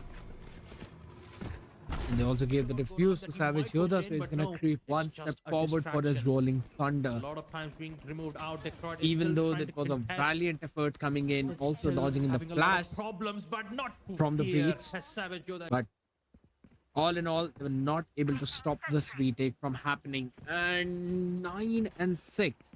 It was a bonus round though. The point to be noted, Team 4 will have full-on rifles on their hands. And Easy is going to stick with a half shield. So, still feel that's kind of questionable, but okay. They're 1 away from the shadows in the hands of Gorang. 3 away for Easy's Viper Spit. So, might as well bond to probably feed in the orbs to Easy to get that ult up and basically secure an advantage in the round. But Fox is just fragging. They opened the door, took the long range fight, and Fox won both of them. So now they don't have any control over B lane, they don't have any control over Mount, so the only place they can go is A, and they've basically got that site for free. Aziz is just gonna move over on top, gets the head off Kancha, and also gets another one. Detroit taken care of. He'll be planting the spike as well to get the pit online, and this could be disastrous for Team 3. Spike planted. Oh, Savage Yoda could have had an opportunity to get one pick. The flash is gonna come in. Even the breach flashpoint comes in. They are now in the pit. Just 1 HP. Gorang actually takes him down. Fox will be able to trade him, and Easy gets another shot. Fox finished off. 1v2. There's a pit in front of you. Yep. Shader, there is absolutely no way that he could go in for a counter. But wait a minute, there could be a chance. There is a chance. 1v1. Shader, he has no idea where Icarus is, and he gets it with the best shot. 10-6 Shader. I mean, I have to admit, a good effort. Really, a really good effort though, to remove out, almost clutching out an important 1v2. But once the Viper Pit goes down, you still don't have that proper information on the exact location of the second player, and he chose to play it very close. And Team 4 barely manages to secure it 10-6. They still have good weaponry, but the same thing cannot be said for Team 3. He needed to check just one more corner below his legs. That could have been a great clutch. But either ways, we're gonna see Easy putting up his orb directly towards the stairs. And he's just playing as a lurk. So I don't think so Team 3 are just gonna focus on him a lot, but the way that he keeps on taking this space, the way he's been disrespecting the KJ time and time again, this needs to be punished from Team 3. Because they're literally getting the entirety of the A main for free, absolutely free. Now, the contact play is made, the ball goes up, but there's absolutely nobody to capitalize onto that on the back of that fault line. Nano Swarms will be taken down too. We used up, but the rotation is there on time. The swing comes in, but Kansa, his position was anticipated. He was taken down. That's going to be a good rolling thunder invested. This should give them opportunity. A couple of whiffs, but still Savage Yoda gets 2 headshots. Perfect, on time. And now they should get the weapon advantage too. They should be able to pick up all of those 3 weapons. And Easy just running off towards the B side. Will be able to go in for a plant. But Team 3 have got the weaponries they need. Or do they? Last player standing. Savage Yoda gets another one with the Vandal. He was able to do a lot with just the Sheriff. Now he's got a Vandal in hand. Easy needs to make a play. He sees one. He goes in for the spray down. It was utility in the hand of Savage Yoda, and it's brought down to a 1v1 situation where the defuse is being stuck. He's sticking. Those don't fit. But Fog was able to leave it right on time to get Easy out and will get the defuse. It's a thrifty round. Make it easy. And on the back of that rolling thunder, they won it. Oh boy, that was. If and only if the spike was planted all the way deep towards mid, then that would been an amazing clutch for Izzy. All he had to do was just look at the right side. The bomb that's been, the spike had been planted. Get the fun. You definitely would have got the clutch, but placing a position like that on default on B never really is a good idea. And let's not forget, Easy also had a snake bite. He could have just used a snake bite to deny the spike, but eventually he chose to go in for the gunfight. The pressure definitely, went into him, and that could have been an amazing clutch for 1v3. Team 4 would have been on 11-6, but instead it'll be a clutch for Sky, which will keep hopes and dreams alive. Vandals and Phantoms for Team 3, and for Team 4 a lot of pressure, so they'll apply the same pressure to them as they will go ahead and plant on B side once again. And Rosifex is actually playing as a lurk role this time around towards trouble, making sure that there's no backstab coming in from them. But he should have heard this Skydog coming in. He should be able to find the timing on Fog. And yes, he's actually going behind him. The flash was also used up. He needs to find this pick. He sees him and he gets the shot as well. But on the meantime, the quick trades on towards the side. Spike was planted already. Shader goes in for a tap. It's from in hand. Detroit too cold. Gets a good pick as well. 1v2 now. Brucefix needs to win this one. He's got Detroit to handle. He actually gets the diffuser perfectly, but Detroit gets his head, but it's bought enough time for his team. Another great play. And this time from Brucefix, his late lurk paid off. Yep, the late lurk definitely put Team 4 on the advantage that they require. And let's not forget, this was their eco round. Team 3, they had a lot of opportunities though. There were 2 rounds. One of them that they did secure thanks to Fox's clutch. Detroit almost having the opportunity to secure it. But yeah, 11-7, Team 3's pressure is on. And for Team 4, they're going all in towards the C side, except one of them playing the lurk all the way towards A long, providing the distractions that would apply a lot of confusion towards Team 3. Now they have no idea whether if they're pushing from A main or from C. So they have to stay put, play accordingly with picks, and looks like they have made their contact in towards the C side. Still have the showstopper, Savage Yoda. Savage is over with his headshots, but the gunfight is a lot for Team 4.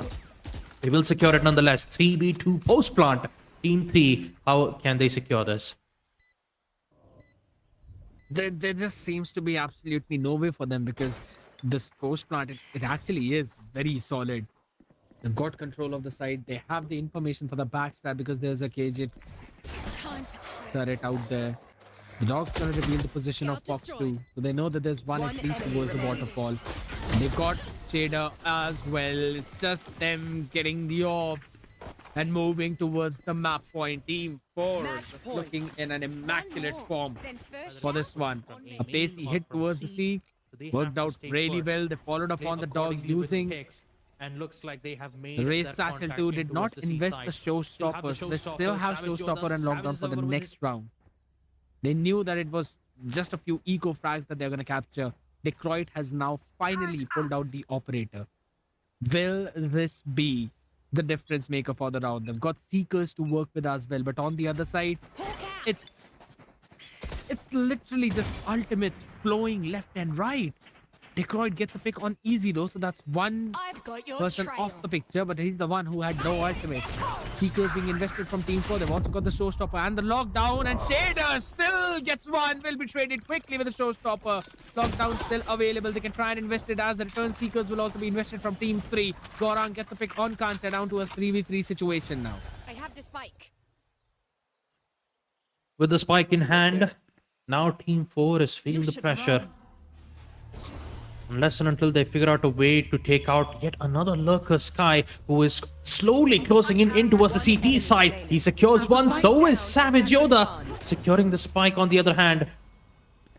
Killjoy's lockdown will be will be used, forcing one of the players being detained. It's all up to Gorang to secure it, but it's not gonna happen. Fox, the beautiful lurk all the way from B long, ensures a victory.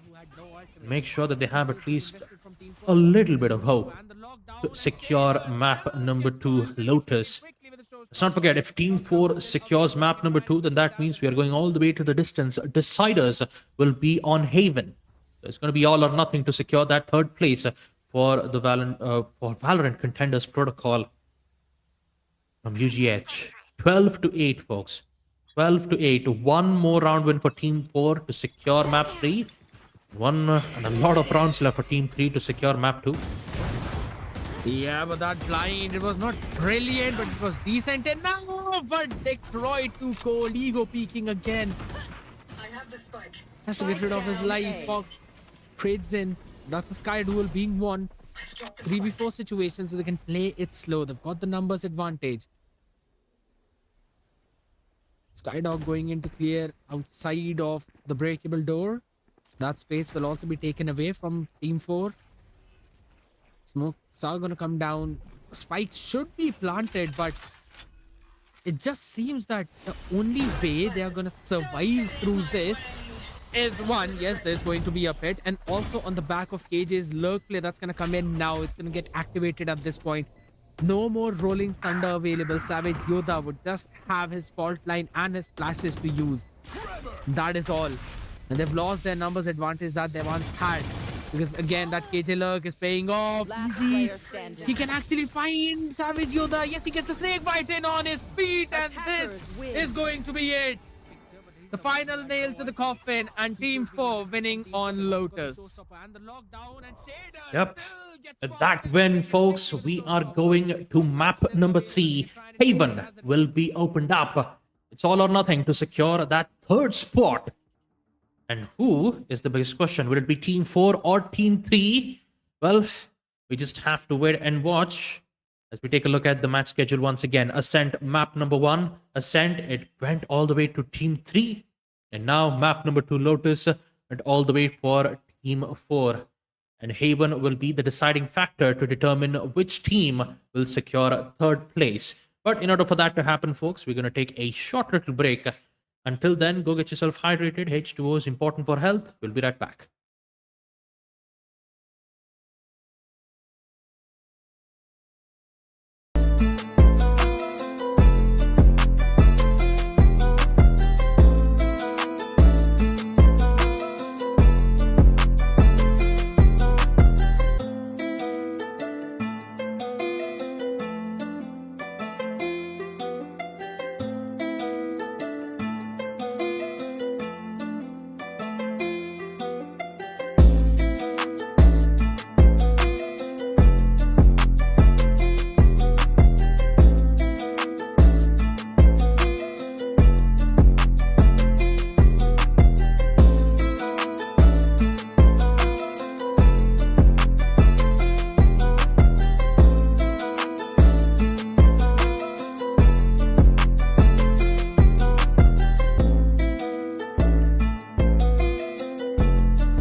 All right, folks, welcome back to the best of threes third place matchup. We're witnessing Team 4 versus Team 3. Third map has been opened up and it is Haven. So expect a lot of gunfights happening from both the sides. And also higher chances that it could be a mirror matchup, just like we expected on map number 1 Ascent. We've seen a lot of changes. Team 3 making their impressive performance on map 1 Ascent, and Team 4 making a really good comeback on map 2 Lotus. But Haven is really going to put a lot of stops to it, because map 3 is the deciders. It is the finale after all, to determine who will receive that third place. But also, let's not forget, we also have the finals, the best of 5 from the UGH Valorant Contenders protocol. It's going to be an amazing one. So, scared yet? We've seen map number 1, we've seen map number 2 Lotus. your agent. At this point, Haven with the mirror matchup. It's very difficult to predict, but I still gotta ask, who do you think is gonna win? All right, so we've seen Team 4 perform an attack. We've seen Team 3 perform on their attack. It's kind of confusing. Yes, that one thing is perfectly mentioned, but I think maybe okay, it's just purely based on a random thought that maybe Team 4 would pull it off because they have the momentum from the previous match and they've got a pretty solid one as well. Yes, there were a few hiccups left and right, but even after that, we saw them using their utilities perfectly. And honestly, I'm pretty sad that we're not actually seeing a Viper come into play because, yes, I am the player who plays Viper on Haven as well. But either ways, one of the few compositions that I found was really solid on Haven was a Viper Cypher composition, wherein you pair Viper up with another smokes agent, that's Omen, and then you utilize Cypher for basically holding one of the side. Viper's going to do the same thing on the other one, and you can stack up the third one while both of your players are going to play for the contact on towards the other side and only going to play in for the retake. So those are the kind of compositions that I feel are currently in the meta that you call and working out well, but eventually we'll just have to wait and see how this mirror matchup pans out. I think so Team 4 should be able to get them in. I mean, I definitely have to agree on what you said, Scared, again, because having a Cypher, not only is he great for, especially with those traps, his ability to give away every single player's location with the help of neural theft is a very powerful tool. Combo it with the smokes, the information that Cypher gathers. Even though there's been a lot of memes about Cypher saying that he always gets killed in any of the trailers that you see from Valorant, he is a force to be reckoned with on defense. That I can assure you, friends. But for now, you're not going to see any Cyphers. You're not going to see Vipers because if you take a look at the scoreboard itself, it's a mirror matchup. You have Jet versus the Jet, the Sentinel of the KJ, which is still powerful mainly because of its lockdown. You also have the Breach, Buzz and Fox. Breach's Rolling Thunder is very powerful on all three sides because of how small the site is and how big the range of the ultimate is. And also, let's not forget about the Sova. Sova, I usually love playing Sova a lot, mainly because of how much max and geometry that you require to use those shock darts. Me myself, I'm not a good guy. I'm really not good at maths. I usually hate maths. But when it comes to accurately predicting projectiles, I actually like playing Sova mainly because of it. But yeah, jokes aside, currently we have a player Buzz who we are waiting at right the moment because maybe he might have some net issues. So hopefully when he comes back, we'll be able to resume back map number 3 Haven. But once again, since it's a mirror matchup, it always comes down to who makes the first mistakes, right? Yes. It basically comes down to who capitalizes on their opponent's mistakes as well. So you're precisely right on saying the one who makes the mistake first will be punished first. But on the other side, if you actually look at it, the defensive setup towards the B and the garage from the Killjoy comes in. So that C and A would probably be a little more open. But if you look at C again, garage is being protected and you've only got a C main to work with, wherein the woman is right there. You're going to have to face the paranoia. You're going to have to brute force your way out of that smoke. Okay, so you've got a few flashes to work with the breach. but you need to hold on to the breach utilities as much as possible, because on the other side, Sova's recon, yes, it can hinder the defensive setup a little bit, but people usually take care of those recon darts way too quickly. Outdrone can also be broken as well unless someone's following on the back of it. And the same thing can be said on the contrary on the other side for as well, because Sova's outdrone is going to be important for the re-clears. It's going to be very necessary. I want to figure out what he's actually doing on the defense side, because he's literally moving left and right onto the stairs towards the heaven.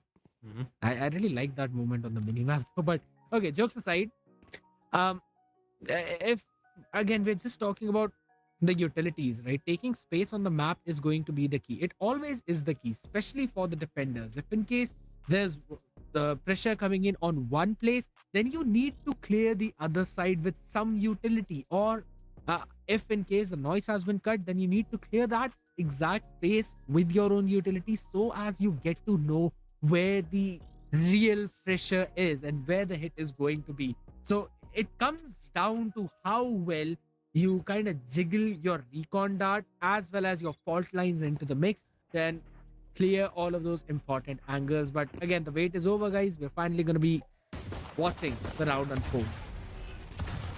Yep. And if you take a look at Team 3's aggressive push, once again, Garage is always the major point of choke point. The major choke point where Team 4 needs to figure out a way to defend it. Fault line will be used, concussing Detroit in the process, but they'll still be fine. There is no follow-up with the fault line. They should be fine. They'll regroup back towards B side.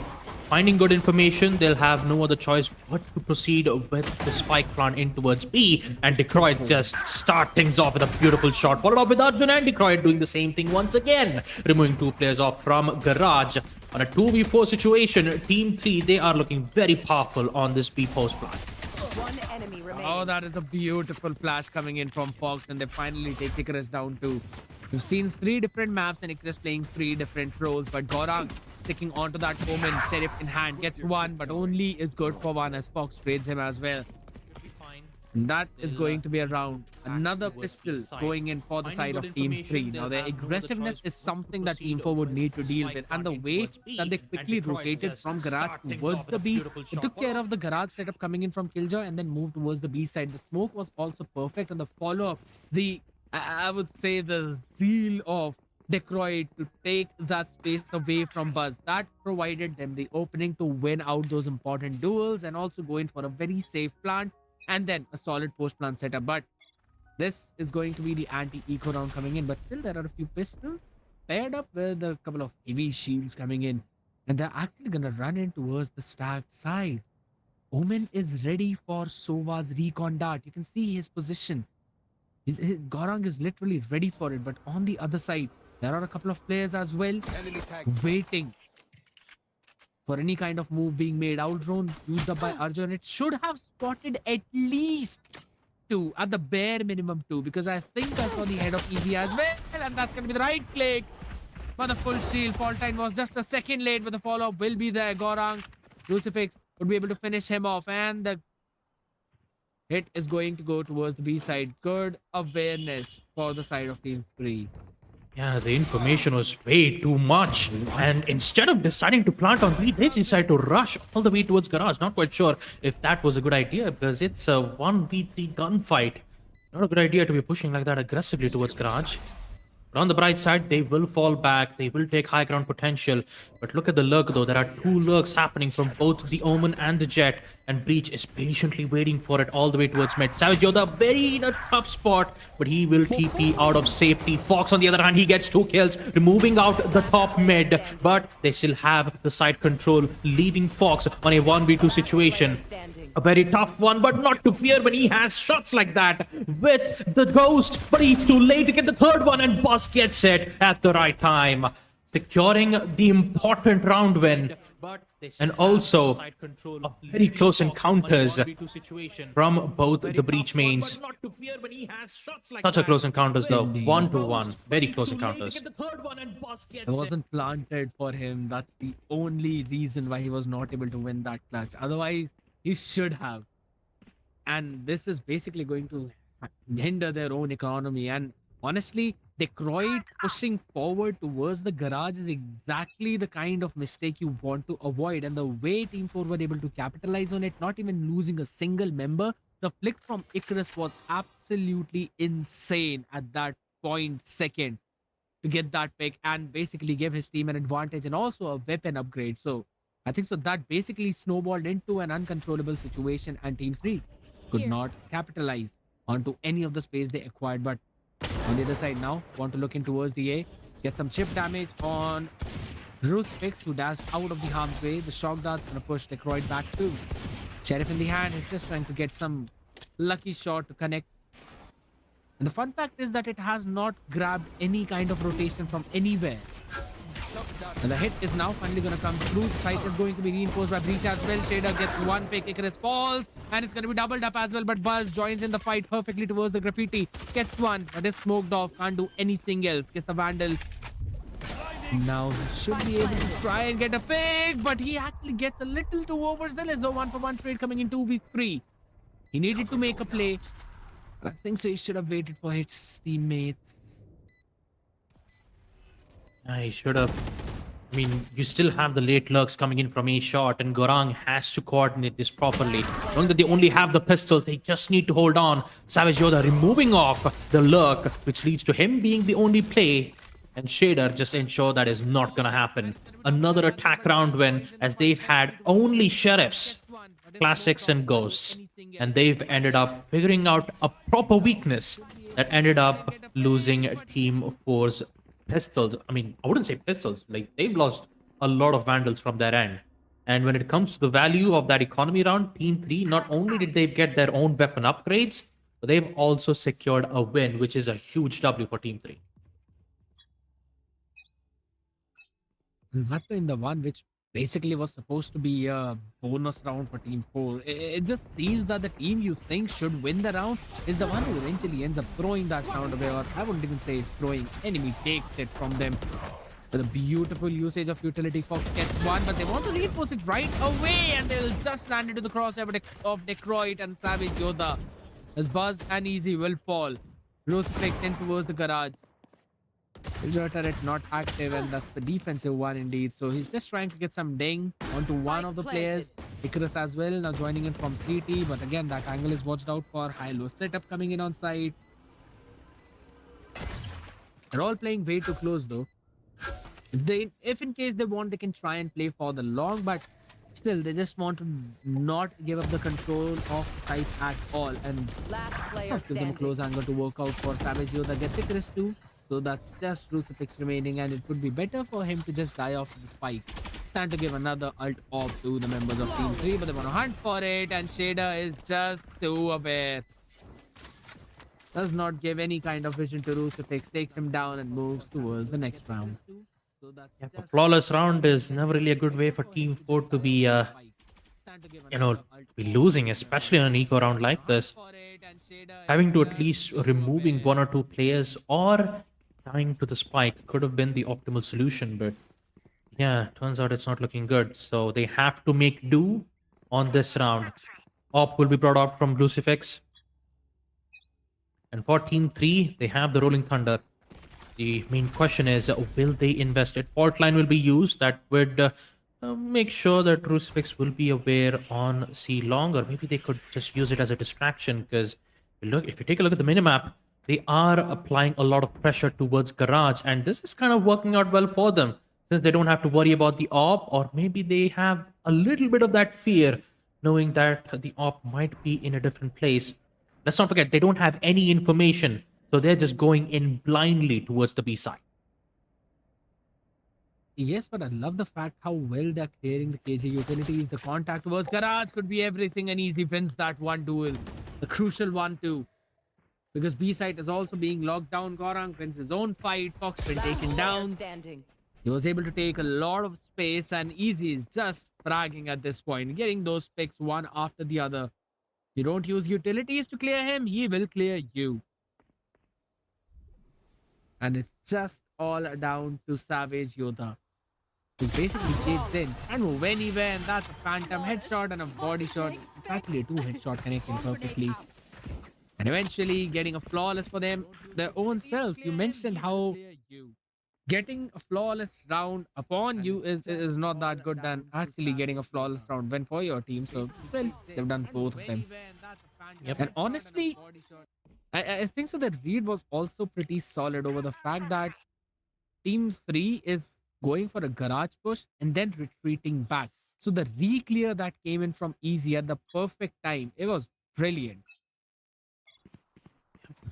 It really was. Though I definitely have to give it for Team 4 for making that as an important read.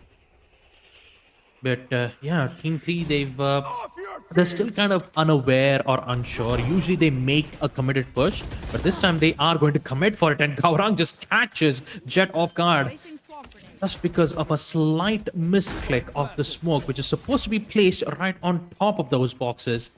But in the end, they will secure it nonetheless. Fault line, Gorang will be stunned and dazed. Goes for a fake teleport, and Arjun tries to see. I mean, he thinks that he's still on that same position, and that will give Gorang the kill that he requires. Meanwhile, Hunter's Fury secures, taking out Fox, and now they are free to push in towards the side. They just need to focus on the smokes, but not anymore. Gorang gets it. It's all up to Shader, Bomb grenade out. the lone wolf who needs to secure this 1v4, and Icarus just denies it just like that. Although even the Nano Swarm Grenade will catch off one of the agents, but they'll still have a good amount of time. Only 5 seconds left. That is more than enough for Team 4 to secure 2 rounds back-to-back, with Team 3's pressure still on the road. In the end, they will secure it nonetheless. Fault line, Indeed, that is Gorang true. will be Rolling stunned Thunder and was also dazed. invested, Goes and for a yes, fake you teleport, and Arjun called for it tries to perfectly. see. The He thinks that he's timing still on that same Gorang position, actually got and to that will give catch Decroid off guard, off position, that was all he needed, because Decroid was looking for a perfect landing spot. He was literally looking down on the boxes, thinking that maybe the smoke towards the CT has already gone down. But it was just half a second late, and that was enough timing for Gorang to get a pick onto him, which snowballed into a 3K and eventually helped them to get around. So now what Team 3 is going to do is going to be the main question. Are they still gonna pursue the same garage aggression? Yes, they do. We'll be dealing with the KJ trip. KJ turret dealt with quickly. Recon dart's gonna get a scan onto Easy, so his position is noted. The Aftershock's not gonna get them anything, and all for the Blade Storm. None of them landing perfectly. A perfect flash coming in, Easy falling up on it. Arjun was taken down, and Omen TP is just gonna grab his attention for enough time as Shader gets a pick onto him. Necroid with just a couple of knives in hand, and also a Vandal, which he picked up just now.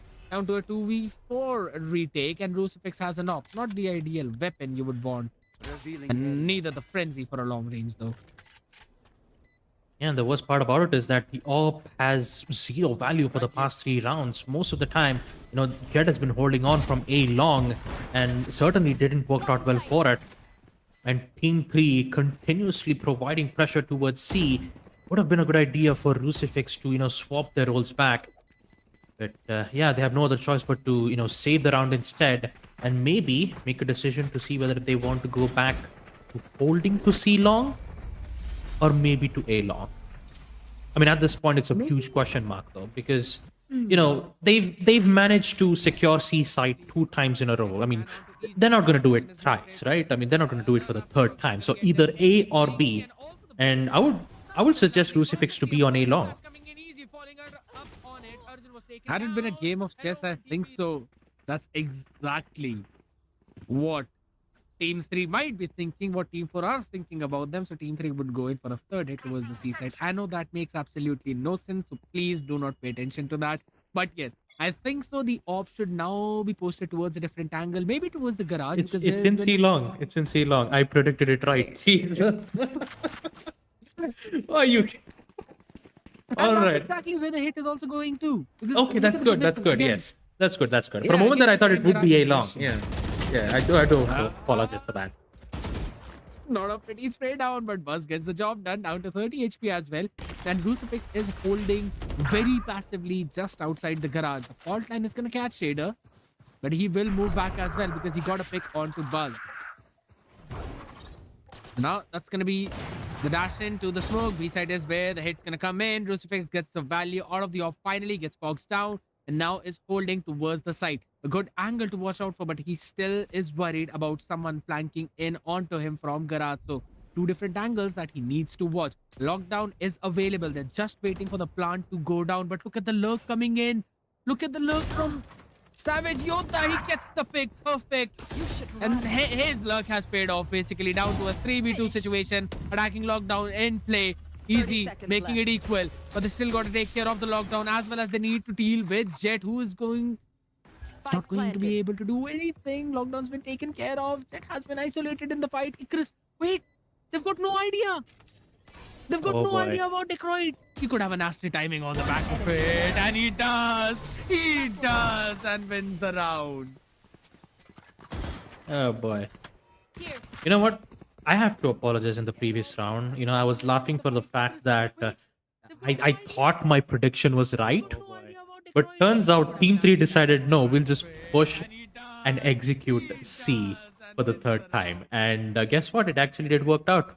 Even with Rusefix holding down C side, securing one of those kills, definitely didn't expect it to see a lurk happening in towards Garage. Once again, do have to apologize. I thought that my prediction was right, but turns out I was wrong all along. So let's just focus on this round as we see Detroit pushing very aggressively. Look at the information being Oh, gained, paranoia. and that will force a paranoia being used from the defensive side. And look at the damage being dealt around as Savage Yoda gets 2 kills amidst all of that chaos, forcing most of the players to fall back in towards the A side, leaving C uncontested. Will pose a lot of decisions that Team 3 has to go through. Will they commit to the A side, or will they go all the way to C? Well, they still have Hunter's Fury and a little bit of 20 to 10 seconds left from the server to use his recon.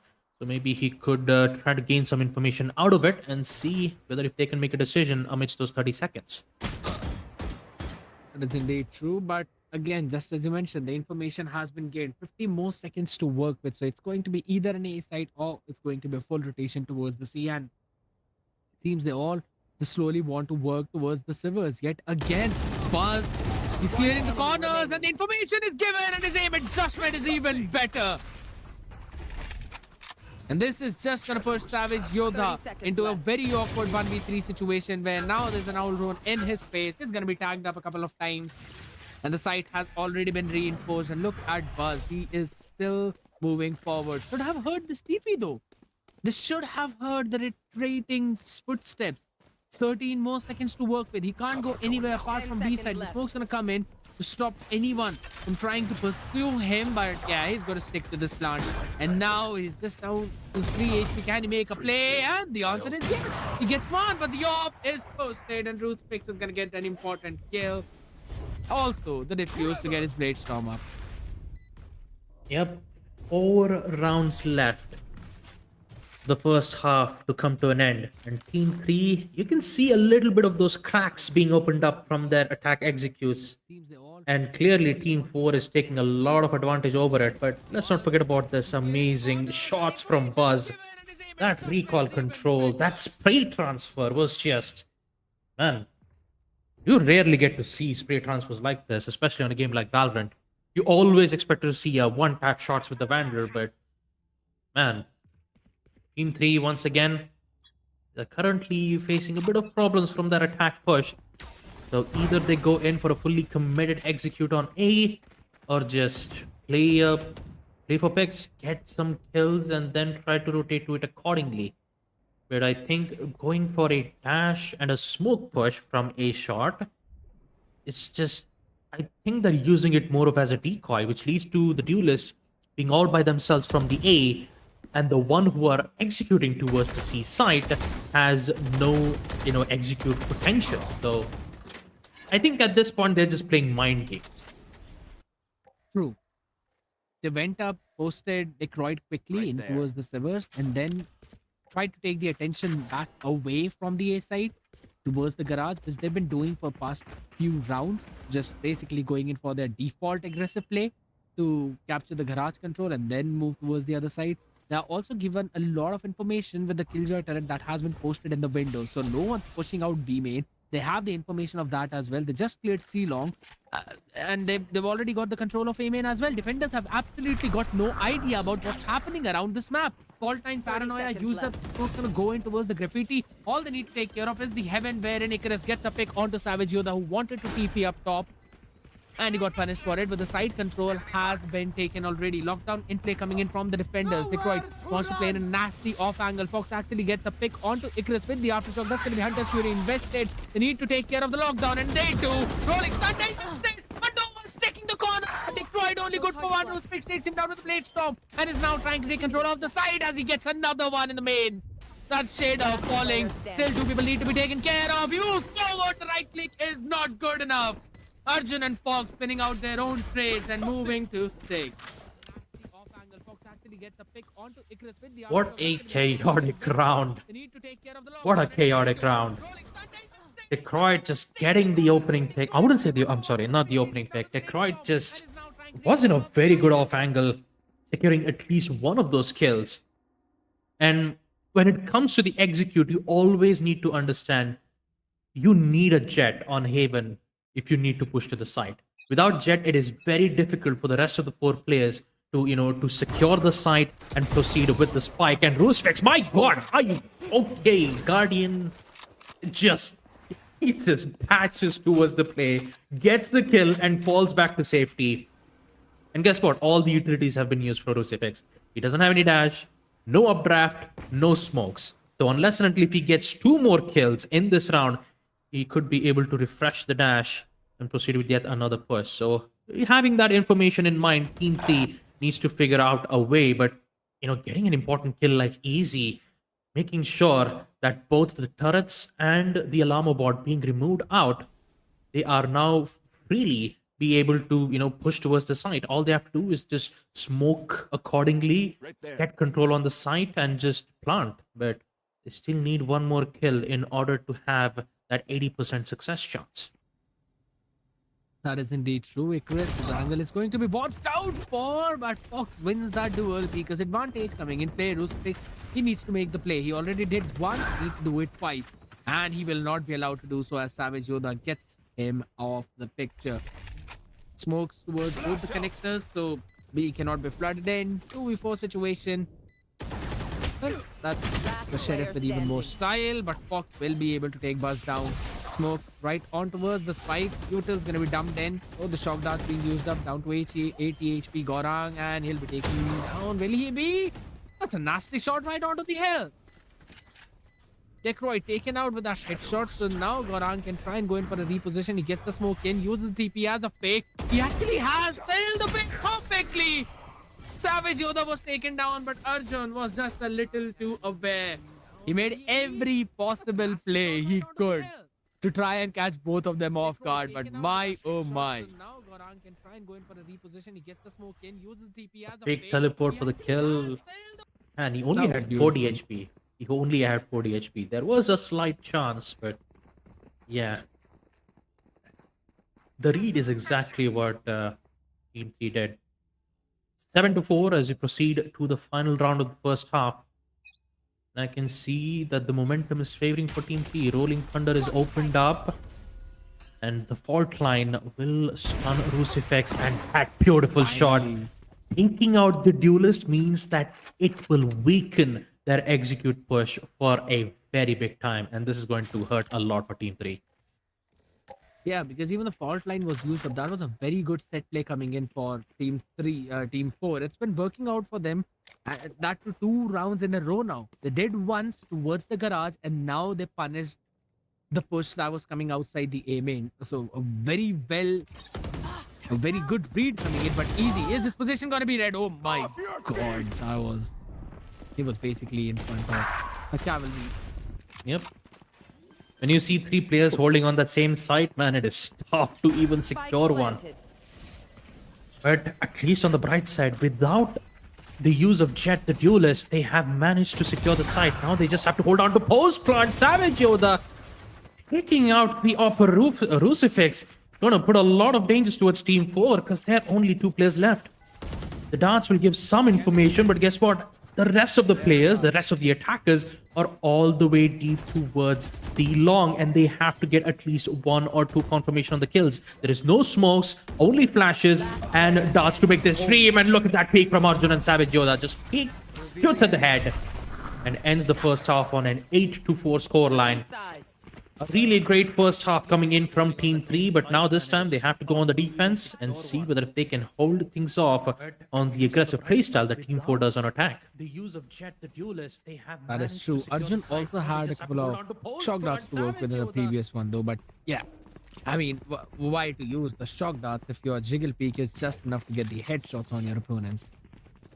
Using it perfectly, and now the question is, can Team 4 reciprocate what Team 3 did on their attacking side? Gorang has literally been showing us how to play an Omen as if you are an Omen one trick. I mean, I will not be able to forget the few of those plays that I've seen today, and that is going to top the chart unless we're going to see something even more nastier from the other side. But as of now, just the normal default attempt coming in towards the A, but this is something new to them because PJ has set up everything towards the A. So the information has already been passed in, and look at the amount of map space they've taken away from Team 4. They've just got to commit onto this one, and it basically is going to be a stacked side with 3 people. Yep, and looks with that luck, he can actually get 1 or maybe 2 in that position. He's already heard the footsteps as well.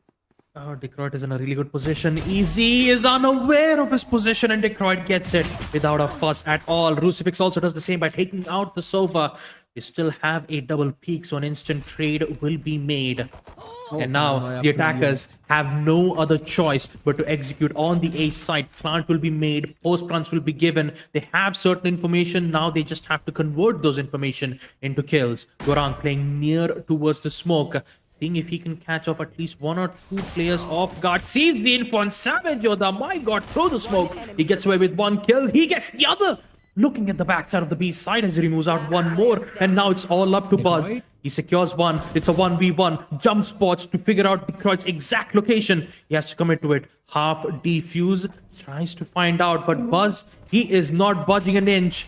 Still waiting. Fault line stuns Buzz. Still patiently waiting once again. He's just waiting for the perfect moment. The Mike is still in his hand, but the aftershock is not working out well. Does he get the kill? Yes, he does. But does he still has the time to go for it?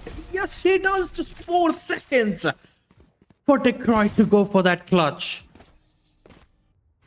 And Team 4, they did everything they could to try to bring this back. They tried so hard, but Detroit was the one who had to tarnish the entire hopes and dreams of Team 4.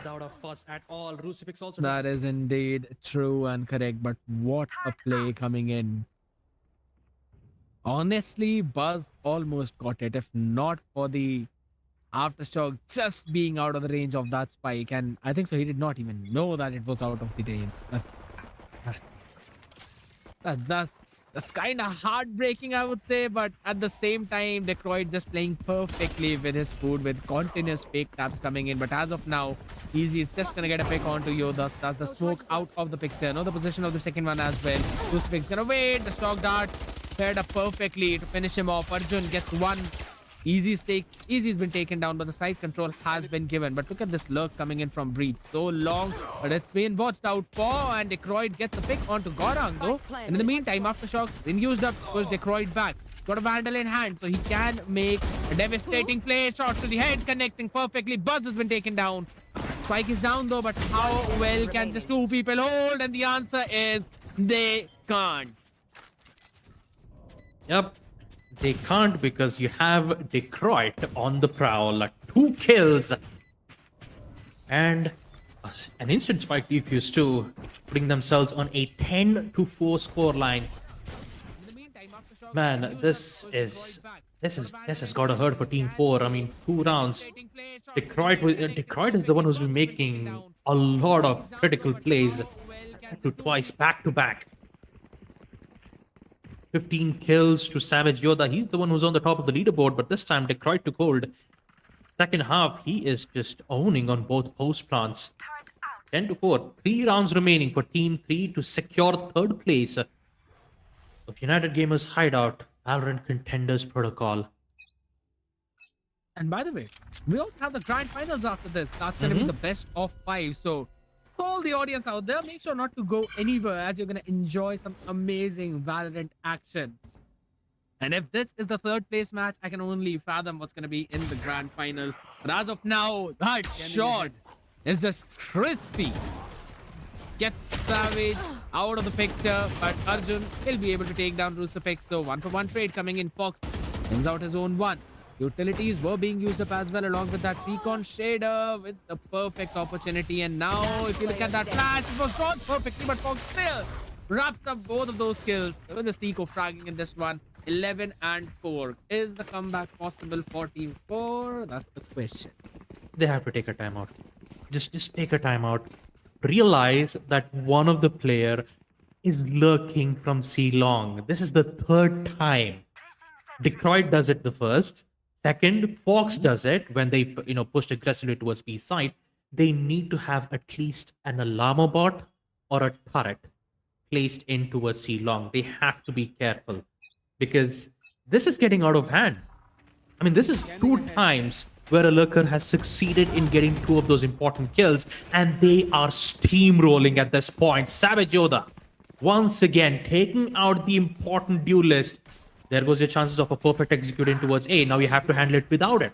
So Buzz also replies back by taking out Detroit. This is looking good. But now the question is, will they commit to the A side? I mean, they have to. They have no other choice. They're still afraid of the lurk. But guess what? Team 3 isn't lurking. Fault line, actually not the fault line. Rolling Thunder comes in into the fray, which means that they are committing full on towards the A side. But they've only got 1 player value out of it. Post plant is present. It's a 3v4, and Icarus through the smoke gets dead by taking out Fox, giving them a lot of chances to secure this important round. That is indeed true. Just want to see the amount of utilities available for the retake, because again, just 2 players can do it alone on the basis of their guns. And they've decided to go in for a save. Team 3. Finally, their defensive setup has been broken. Team 4 getting a much needed round win for themselves. I needed one of that too, honest- because Yeah.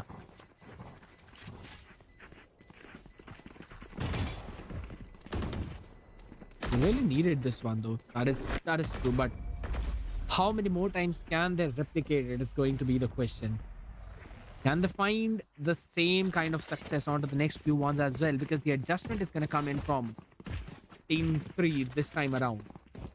And we haven't yet seen Team 3 going in for some aggressive play, taking space proactively or trying to fight for it early on. But they definitely can. The util dump was absolutely brilliant for that A execute. So maybe Team 4 can try and do that one more time.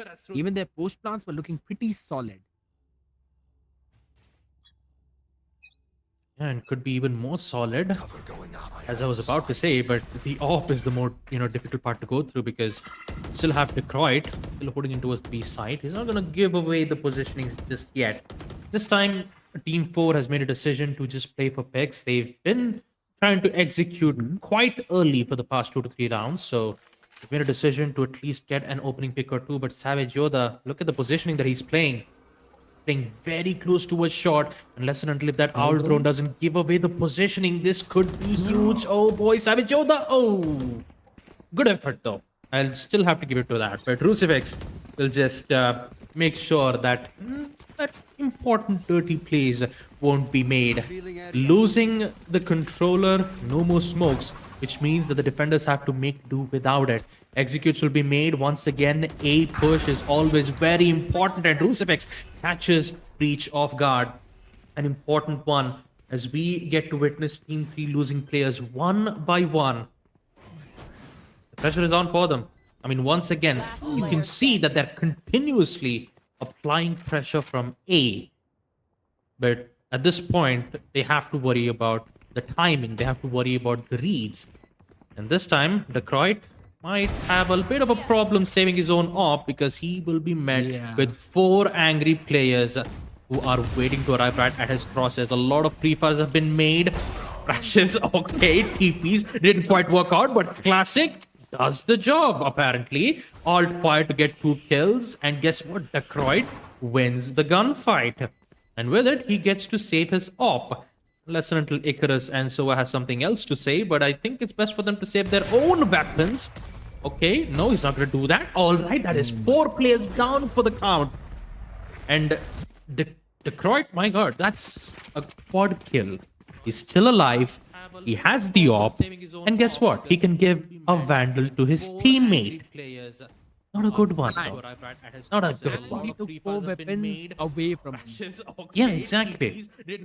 So, well, that's one bad thing stacking over the other. Just as Force you by. mentioned. Force by. Yep, it's going to be a force by a couple of guardians in the mix with half shields coming in on the other side. It's a full proper buy coming in. Not a massive dent on the economy, but yeah, it's a pretty solid one. Recon dart not taken care of quickly. Here. Was the aftershock instead on top? Yes, I guess so. Gorong was able to get a pick onto Savage Yoda though, so the seaside seems to be open, but do they have an idea of the killjoy? Yes, they do. Shader taken down and the side control has been taken. Yep, instant use of from the shadows from Gorong immediately, it helped him securing one of the kills, which was, he just used his ult all the way towards the CT side. Secured post plant once again. They still have the op, even with 4 players being removed out in post plant. Looks like Team 4, post plant is looking very confident though. Removing 2 to 3 players off guard, a fake teleport from Gorang to make players confused, and that confusion will get an important kill. Removing out Arjun will once again force Detroit on a save, which is in fact not a good idea for Team 3 to be in a situation like this. Unless and until, if the op gets an important kill, that would be great. Detroit, okay. Alright. He's still hidden like a stealth ninja. But apparently Fox will also survive. Would you look at that? Both of them survived. That is indeed true, but Goran has been going in for those fake TPs time and time again. So it's about time that Team 3 kind of, start to anticipate those fake TPs. But again, we were thinking if in case this comeback is possible, and it now seems that it is. Another broken by a couple of guardians. Shader he's gonna take the op as Detroit is now going to play with the blades online, so it could be doable if in case Team 4 are not vigilant. But there's this smoke stacking over another smoke in towards the sea. Some early noise being made towards that side as Savage Yoda will be playing up on top. But still, they've got the entire control of C long. While as well, if you look towards the A, Sova has taken a lot of space and Killjoy is holding mid. Garage is the only open space where the turret is just giving them information that no one's pushing it from that angle. There's going to be a C execute coming in. Recon dart is enough to take the crosshair away of Savage Yoda. Hunter's Fury being popped in. Detroit taken down. Could not do anything with the blade storm. Icarus as well gets one with that Hunter's Fury. And this round should be over unless Fox has something else to say. But only a fault line. How much can he do is the question. Smoke fades and the answer is nothing. Yep, and with it, there goes the op. Only a guardian in hand, and Arjun, I don't think it's a good idea to save because he needs to at least secure 1 or 2 rounds, in which unfortunately he won't. So I believe they need the op. Yeah, they need the op. They have to, they either need the op or just force themselves on an eco round. They have no other choice for it. So yeah, he'll just take the op, he'll fall back. But here comes the vital decision. Will they take a timeout and decide to choose which would be the best possible outcome? Or will they keep continuing with their broken buys, having guardians and light armors over and over again till Team 4 gets the momentum and equalize it to 11-11? Maybe they should just not force buy and save for one proper round, and in the next one they should go in for a full investment of all the vandals, of all the phantoms if they want to. And at the same time, they are taking the map control very well, but they also need to start to go for a lurk play. Because yes, holding on to the entirety of the A main by Sova, that was giving them the information that it's not going to be an A hit. There's no one moving there. So that one information was very solid. But at the same time, all Team 4 needs to watch out for are the players that are coming in from the CT and nowhere else, because the people on the site are taken care of by them. And there's the garage push that they're going in with the C split. So that's 2 locations on the map already taken care of. And the third is the one where wherein they are watching or at least investing 2 people. So that's one thing I think so Team 3 need to work upon, especially on their retakes. And at the same time, now they want to move in towards the C yet again. Team 4 doing the exact same thing they did. Paranoia comes in. That's going to be the Hunter's Fury defensively invested. And Crucifix has fallen, but not before Buzz comes in to take the trade for him as well. They've got the side control. Alarm bot's going to go inside the smoke. Shock darts for some chip damage. And the lockdown will also be invested by Easy. That is going to push back everyone from Team 3. That looks like it's the same repeat of the previous round over and over again. And looks like Team 4 are just making sure to apply pressure as best as they can. And would you look at that? Once again, they're going in for the save. Not a good way, though. Like, if you see a lot of saves happening time and time again, and if you chose to force buy every single round, then Team 4 already have it in the bag. Especially with the huge C execute push, where Omen, yes, he's been trying to change his positions, like being close to C long, sometimes being on the backside of C. But when it comes to those execute, they've got to figure out a way to deny it, and especially at least play aggressive. We haven't seen Team 3 play aggressive at this point. I mean, there were some in the initial rounds. I mean, what happened to the lurk? We saw 2 lurks from, Detroit and Fox, aggressively pushing towards C long, gaining control, having lots of information. We don't get to see that in the next future rounds. Team 4 are like, yes, we have info, we are going for a split push, and we will ensure post run as best as possible. And they've been doing it time and time again. Detroit's op is not having any value at all, even if it's on A long or even on C long. But the way how the read from Team 3 is not working out well for them, and they need to change it ASAP. Once again, they're thinking for a C execute, but no, they're playing for pigs. Once again, you see a lot of garage presence being shown, and this time, Team 3, they're still playing it as passive, and playing it passive is definitely a wrong thing, and this is going to hurt them a lot.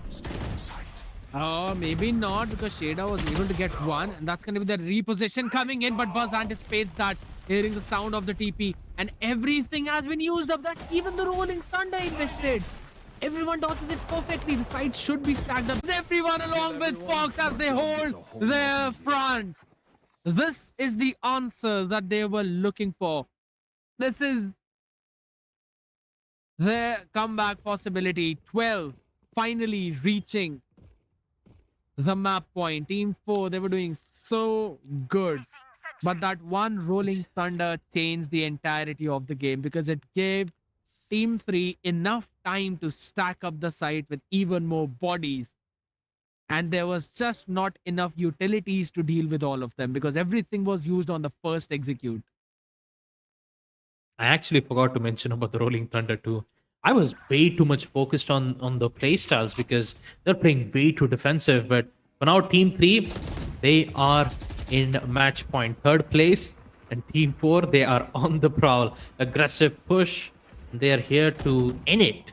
To execute towards the A side. See whether they can get an opening pick or two. But Arjun is playing way too close towards the side, dodging every single utilities he see, and he gets away with 2 kills. Still inside the side. Have a classic in hand. He doesn't want to risk the reload because it will give away his positionings. But not to worry, he can just swap the weapon instead. And Shader gets 1 more kill, ensuring none of the players would come back and make an impressive play. And there you have it, folks. The final 3rd map is done and dusted.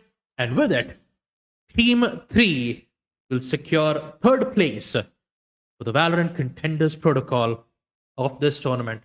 What an impressive performance we get to see from both Team 4 and Team 3. And that concludes the 3rd place of this matchup. But don't go anywhere just yet, folks. Don't go anywhere. We still have the grand finals, which is going to happen right now. The important one, because it is a best of 5. That's right. It's a best of 5 between the 2 teams that are going to witness. It's up between Team 6 and Team 2. Let's take a look at the schedule right away. Team 6 versus Team 2. The maps: Lotus, Haven, Bind, Split, and Breeze. Breeze will be the final map. And guess what? No Ascent. Would you look at that? Scared yet? Well, honestly, I love this because Ascent has been played so many times with the exact same composition. Unless there is someone who's got the Paper X thinking mentality, wherein the pair of the Viper along with the Harbor with the Reyna on Oh the map boy. of Ascent, I think so. Everything else is just going to remain the same. But yes, just as you mentioned, there's an amazing best of five just right on the next side of that break. So, ladies and gents, please stay tuned. We'll be right back.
All right, ladies and gentlemen, welcome back to United Gamers Hideout presents Valorant Contenders Protocol. This is the finals between these two teams. Team number 6 is going to go up against team number 2. Let's see who's going to be the winner for this entire tournament that we've had. My caster for today, Babagusta. Alongside, I have my co-caster, Skadiet. As right into it, we are jumping into the game. The first map will be Lotus. I'm really excited to see what the teams are going to offer us into this map. Really looking forward to this grand finals because again, when we previously saw Lotus, how it eventually went out, we saw the team. I mean, on the attack, eventually winning things out, closing everything perfectly. It was team number 4, if I'm not wrong. They literally played out really well. I really want to see what kind of new strategies we're going to see from Team 6 and Team 2. And one of them being this one way coming in right away towards the C, giving a very solid mount control to the side of Team 2. But at the same time, look at the other side of the map. We are seeing a couple of people from Team 6 pushing back the Viper from the entirety of the A rubble. And now, my goodness, it has literally lurked up directly towards the spawn. And that's basically taken a lot of map control away. And in the meantime, Impetuous taken down NB. So that's going to give the Q and the lever to the defenders to rotate towards the C right away, flooding it before anyone on the side of Team 6 could go in for that plant. A flash, pretty perfect. Just able to get core 2 and my defenders, they're just able to quickly get a few frags for themselves. Yep, that's one way to start off their defensive hold. Team 6, they'll start things off by securing their pistol round. Now, if we take a look at the agent selects, though, it's pretty interesting to see that we won't be able to witness a mirror matchup, but instead there's a change of agents from Team 2's side. Team 2 has a double controller setup, whereas Team 6 has a double duelist setup. Double duelist being Trinex and Prin. I'm actually really interested to see how well this could go out, because this is like both of these, the roles have been reversed. We just have to wait for the second half to determine which one is the powerful one. Will it be the double controller setup, or will it be the double duelist?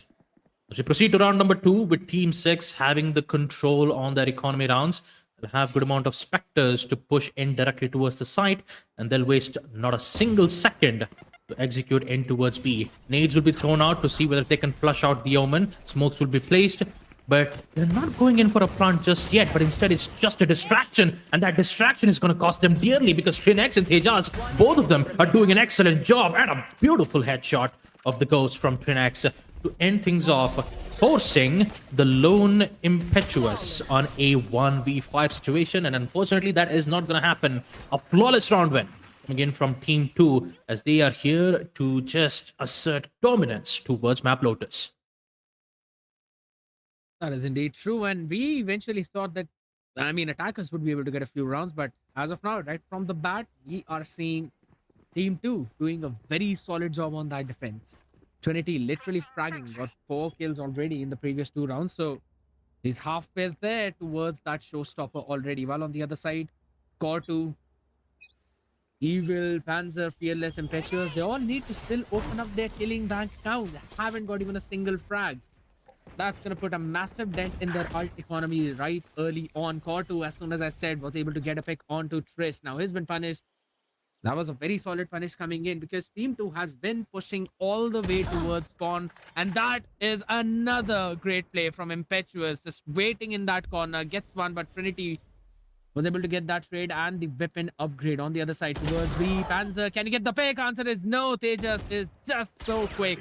Figures out the position of Core 2. Well, that's not a wall bangable angle though, but he tried. He tried. But look at this lurk coming in from Core 2. He's all the way up towards B top. And now he's posted himself up in that position as well. Killjoy is towards the waterfall, so all the traps and turret will be active. The Trailblazer is just going to clear some of that space. Gets broken early on. Waterfall control still not given. Nanoswarms being used up. KLS moving on towards the side and will not win the duel. The Evil will be there to quickly go in for that trade. But now is the time for Core 2 to be active on his lurk. 30 Yeah, at seconds this left. point, if you take a look at both of the sides from C Long, it's the battle of the lurks. Both the Omen is still alive. They don't have the information just yet. The plant needs to happen. The sounds will be given. Let's see what the response from Team 2 is. And a shot to the head from Trinex. Trinity will be the answer. Tejas knows the exact location, and in the end, he will finally get it. It will go in the hands of Trinity. Once again, I do have to apologize for the viewers if I, said his name wrong. It's not Trinex, it's Trinity. So I'll just make sure to remember that name. At 3-0 is the score line, with the Team 2 being the ones on the lead by securing the bonus round. And once you always secure the bonus, you know the economy is going to snowball. While on the other side, they'll just be working with a few sheriffs and a half shield. And they still don't have enough threats to actually invest fully onto the next one. They would lose up on a few of those utilities, maybe a Trailblazer or a single flash for Sky, or just a couple of mollies, or only a smoke up for Viper. Trinity quickly getting another pick onto Fearless, Twist as well, following it up. Now, every single time, Team 2 has been doing this exact same thing where they're taking a rubble control way too quickly. The Trailblazer will also give the information of the last player standing. Panzer will be picked off from that lurk. Now, I think so. What Team 6 needs to do is that they need to fight for this A aggression time and time again. They're giving that entire space to Team 2 for free. Either they've got to dump up their own utilities in the mix to try and stop their pursuit, or if in case they allow them to do so, they need to re-clear that space proactively. And this timeout is much needed one, because they need to figure out how to break this early aggressive push. Or if in case they don't want to do that, then they need to proactively push towards the other side where the defenders are very low, to take that space quickly. They're seeing the KJ setup on towards the C, so maybe they can try and play towards the B side, push early on, go for a pacey hit towards B and take that space, and then try and take even more space from the CT side, because everyone's basically pushed in their own spawn, so they can kind of try and utilize that move in their advantage. Yeah, absolutely. They either need to do that, or just, if you want to be safe, just play for picks instead. But losing 4 rounds back to back, losing their economy rounds, I think it would be a best idea for Team 6 to make risky decisions that could help them secure a lot of rounds. But at this point, they have all their weapons. Once again, the pressure is always immense all the way towards A long, because when you have a combo like Sky's Flash, Trailblazers, followed up with the paint bombs from the Rays, it is very difficult for them to provide that proper line of sight, because usually Team 2 will be the one who has that control, and eventually they'll keep challenging it till they run out of utilities. And I think because of this decision, Team 6 will make a decision to push all the way towards C long, and that's exactly where the trap has been laid. Prin is still on with the op, securing one of the kills, confirming the spike drop, and then also a second kill coming in from Team 2's end. The door is going to be open for them to move towards the B where there already is. Yes, and that's going to be the pop flash play coming in. Triss is going to take down Panther. Core2 on the other side will be good for 1, while Trinity finishes him off with the wall bang headshot. And just as you mentioned, again, the A rubble push, getting them in the back. This has not been dealt with even in this round. So this basically means it's going to be a 6-0 situation, unless we're going to see some Vandals along with the half shield coming in. And no, that is not going to be the case. It's an entire save, just one hero Vandal, which has been swapped for a Bulldog now. Time to explode. It just seems way too rough for Team 6. They haven't... And looking at their position, even now, they do not want to fight for A main yet again. They are playing it towards the other side, where now it's a couple of people stacked. Killjoy along with the operator being posted in. Shots fired. That's going to be the showstopper. Right onto the face. Payless gets one quickly. Also dealing with the Killjoy turret quickly. Snakebites just going to push, hold their own push, while Yash quickly moves towards the backside, as now they will try and play in for the retake. Trinity gets them from behind. Fans are taken down. They know that there's a backstab coming in. Fearless gets one as well. Impetuous with the Bulldog does the job for his team. And they've controlled both the fronts. Another pop flash, and again the same thing happens. Triss has been just so immaculate with those flashes. And now it's still not planted. The spike. Triss is gonna get evil as well, while the couple of members are quickly going to move towards the A side right from the CT. It's like they've swapped places. Yeah, with the information being confirmed from the Seekers, They now know that the plan is happening towards the A side. 2v2, it's been equalized. Although Viper's HP doesn't look really good, so they need to rely on their smokes. Gotu can use those smokes to his advantage, but the way how they've rotated back all the way towards the A side, now they have to focus on multiple angles. Unless and until they get the information, I believe they do so. The flashes will be made. Triss gets one, gets away with the second trade. Now there's a chance. It's a chance for Triss to end things up on a 6-0, and he will do exactly that. My goodness. Triss gets away with the trade, secures the kill, jumps back to safety, and gets the second. Can you believe it? Core2 had it. Core2 almost had it. And because of that one simple miss, because of that one single jump that you saw from Triss, he got away safely. He didn't have to worry about the headshot. And he just flings back and gets the shot because he had the info.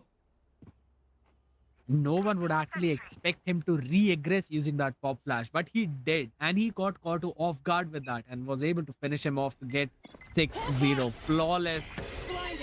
Halfway through already. Oh my, Fearless been taken down while he was blast packing over towards the rubble, but the trade was there.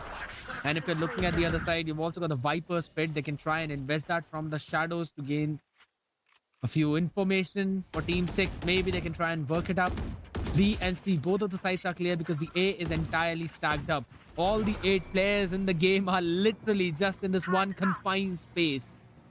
Off towards the A side, double doors being opened up. Viper's Pit will also be invested. I'm still surprised why they did not move towards the other side, as even the Raze Util's been dodged up perfectly. Some wild shots being fired. Impetuous clearing the entirety of it, moves out of the pit. Trinity punishes him for the over aggression, and this just seems to be the case wherein they've kinda given up on the round, unless they can make a play towards the B, where the rotation of the defenders is already coming in. I know what Viper was trying to think, the Viper heard the reload the reload sound from the Raze and decided to push very aggro, but the timing was way too late on that. But at least on this post run, they could salvage something out of this. Panzer actually gets one, but Prince just pushes aggressively, just like that, and they have side control. Evil, he has no other ideas to try to even get the kill, and Trinity just casually defuses it. Not a care at all. Prin, you can't just push all the way towards C long, get a shot from the op, and just call it a day. No, you can't actually do that. But I can literally hear in my head Prince saying, haha, op goes burr, and eventually just gets a kill and gets away with this. Potter just could not follow up on that strafe from him. That's hard. That is very hard. And again, a Guardian into the mix along with a few half shields. Not a full buy for Team 6. What are the chances that we might possibly see a 12-0 half? It's coming close. That is one thing for sure. Slowly, Team 6 are trying to get the read. They invested from the shadows to get a pre-plant on C. But this is the kind of thing they need to keep on doing again and again. First pick coming in for their side, but look at the other side. Killjoy has pushed up so very aggressively. The lockdown has also been invested, so everyone's going to respect that. Quickly, Blast packing in towards the side. Fearless will be able to take control towards the connector of Waterfall. They still have to worry about the backstab of Killjoy coming in because it's a 2v4 situation. Yes, very difficult to win, but Team 2, they've made it possible a few times before. This is a difficult situation though. Lockdown. Oh no, this is not good at all for Team 6. Lockdown's been invested, but the paint bomb really helps in destroying the lockdown. Tejas is here. He instantly gets shredded out. Yash is still alive. Makes it to a 1v1, but Fearless, he gets away barely. And gives the win that they need for this round.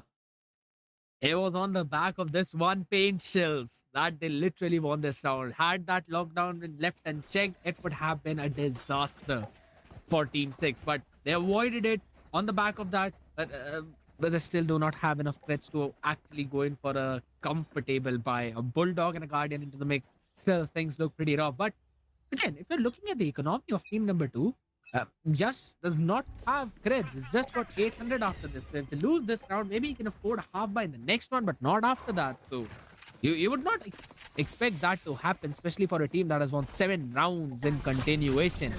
And they're doing the thing that helped them again, pushing towards the entirety of the A main. Now taking control of the spawn this time. Killjoy should be able to get the pick on the raise. And yes, Panzer was able to do that. Trinity taken down, Spike planted towards the B. And now the defenders can try and flood in, but they've got to worry about the lurk as well. But yes, we'll be able to get a couple of them. And Brain is also holding his ground. Fearless is worried about the Seeker catching up to him. And Trish finds the opportunity. I mean, this was a very quick round. Although the lurk was taken care of, I mean, you even had a Panzer who was holding the lurk as best as possible. But once the push happened, once they converged into the B side, wasting so many times with the help of those utilities, Team 6 were just, they had no clue on how to counter it, especially the one which was towards Waterfall. They took way too much time. The flashes was good. It did flash, but evidently in the end, we will see Team 2 emerge victorious. We proceed to round number 10. This is like a huge margin of a lead. They're back with the eco round, and what a shot though from Fearless. Right at the head.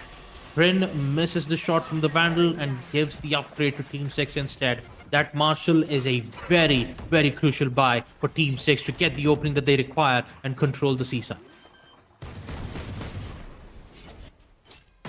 And then now also picked up the Vandal, so they planted in the Spike too. It's gonna help them out. A good smoke coming in towards the rotating door to make sure that no one can push up unchecked, and Impetuous finishes off Tejas.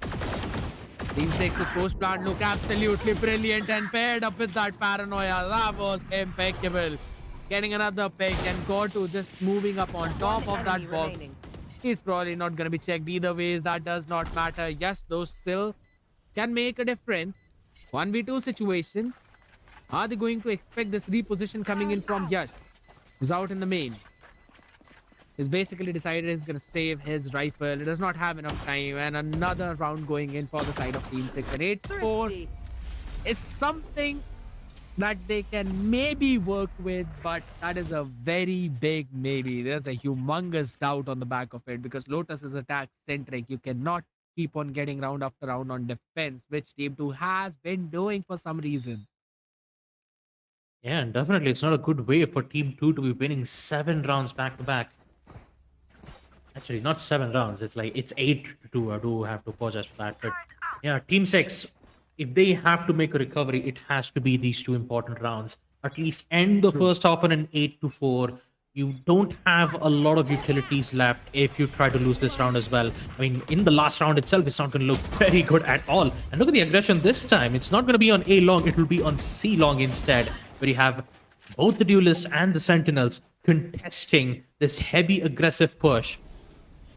Since that they've kept, applying pressure towards A long, that kind of forced mentality for Team 6 to push in towards the C side. And once again, Team 2 have just read it beautifully, taking out one of the players, and not a single player on the side of Team 2 have been eliminated just yet. And look at the positioning that Quinn is in right now. He might be able to catch Code 2 off guard, but the Trailblazer might give away his location. He only has one kunai knife. And I think it's best for him to just fall back, seize the head. He's not gonna go in for the shot just yet. He's just gonna smoke it and fall back to safety and let Team 6 make their push. Yes, that is indeed true. But again, they've not made the move on any other part of that map. Even though we can see the members of Team 2 playing way too defensively in towards the B connector, towards the breakable door where there's 30 Omen, and seconds also left. towards the stairs where there's Sky.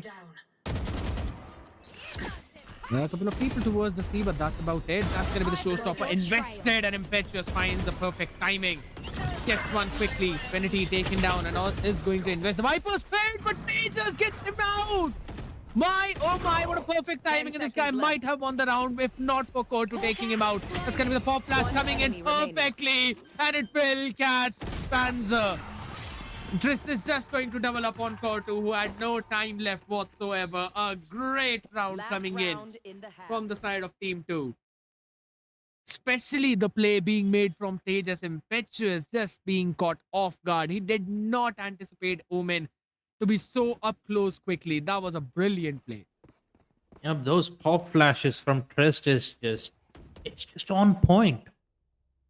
Every time those pop flashes, it catches off 2 or 3 players, and I'm pretty sure that Panzer has been caught so many times with the guiding light, and definitely it's not going good at all. Last round of the first half, and guess what? They have to be forced on a broken buy, and Prin will take every single advantage that he can go through, getting 2, but Fearless will respawn back at the Guardian, providing with a headshot. Showstopper, will that work? Yes, takes out Trinity. There goes both of your duelists, which means they just need to focus on removing out the Sky and the Sentinel and the Controller, who is currently both holding the side as best as possible.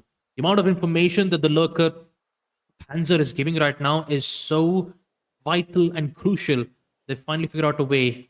They've made a decision. The timing. They're going in for the A side. Panzer might have the advantage, but no, Prince gets the headshot. No, missed opportunity from Team 6. Just one man standing. It's Fearless with the Guardian, 17 HP. Still has a paint bomb. But once the push is made, once you get the kill, that's exactly what is going to happen. Trist getting the final kill ends the first half on a 10-2 score line.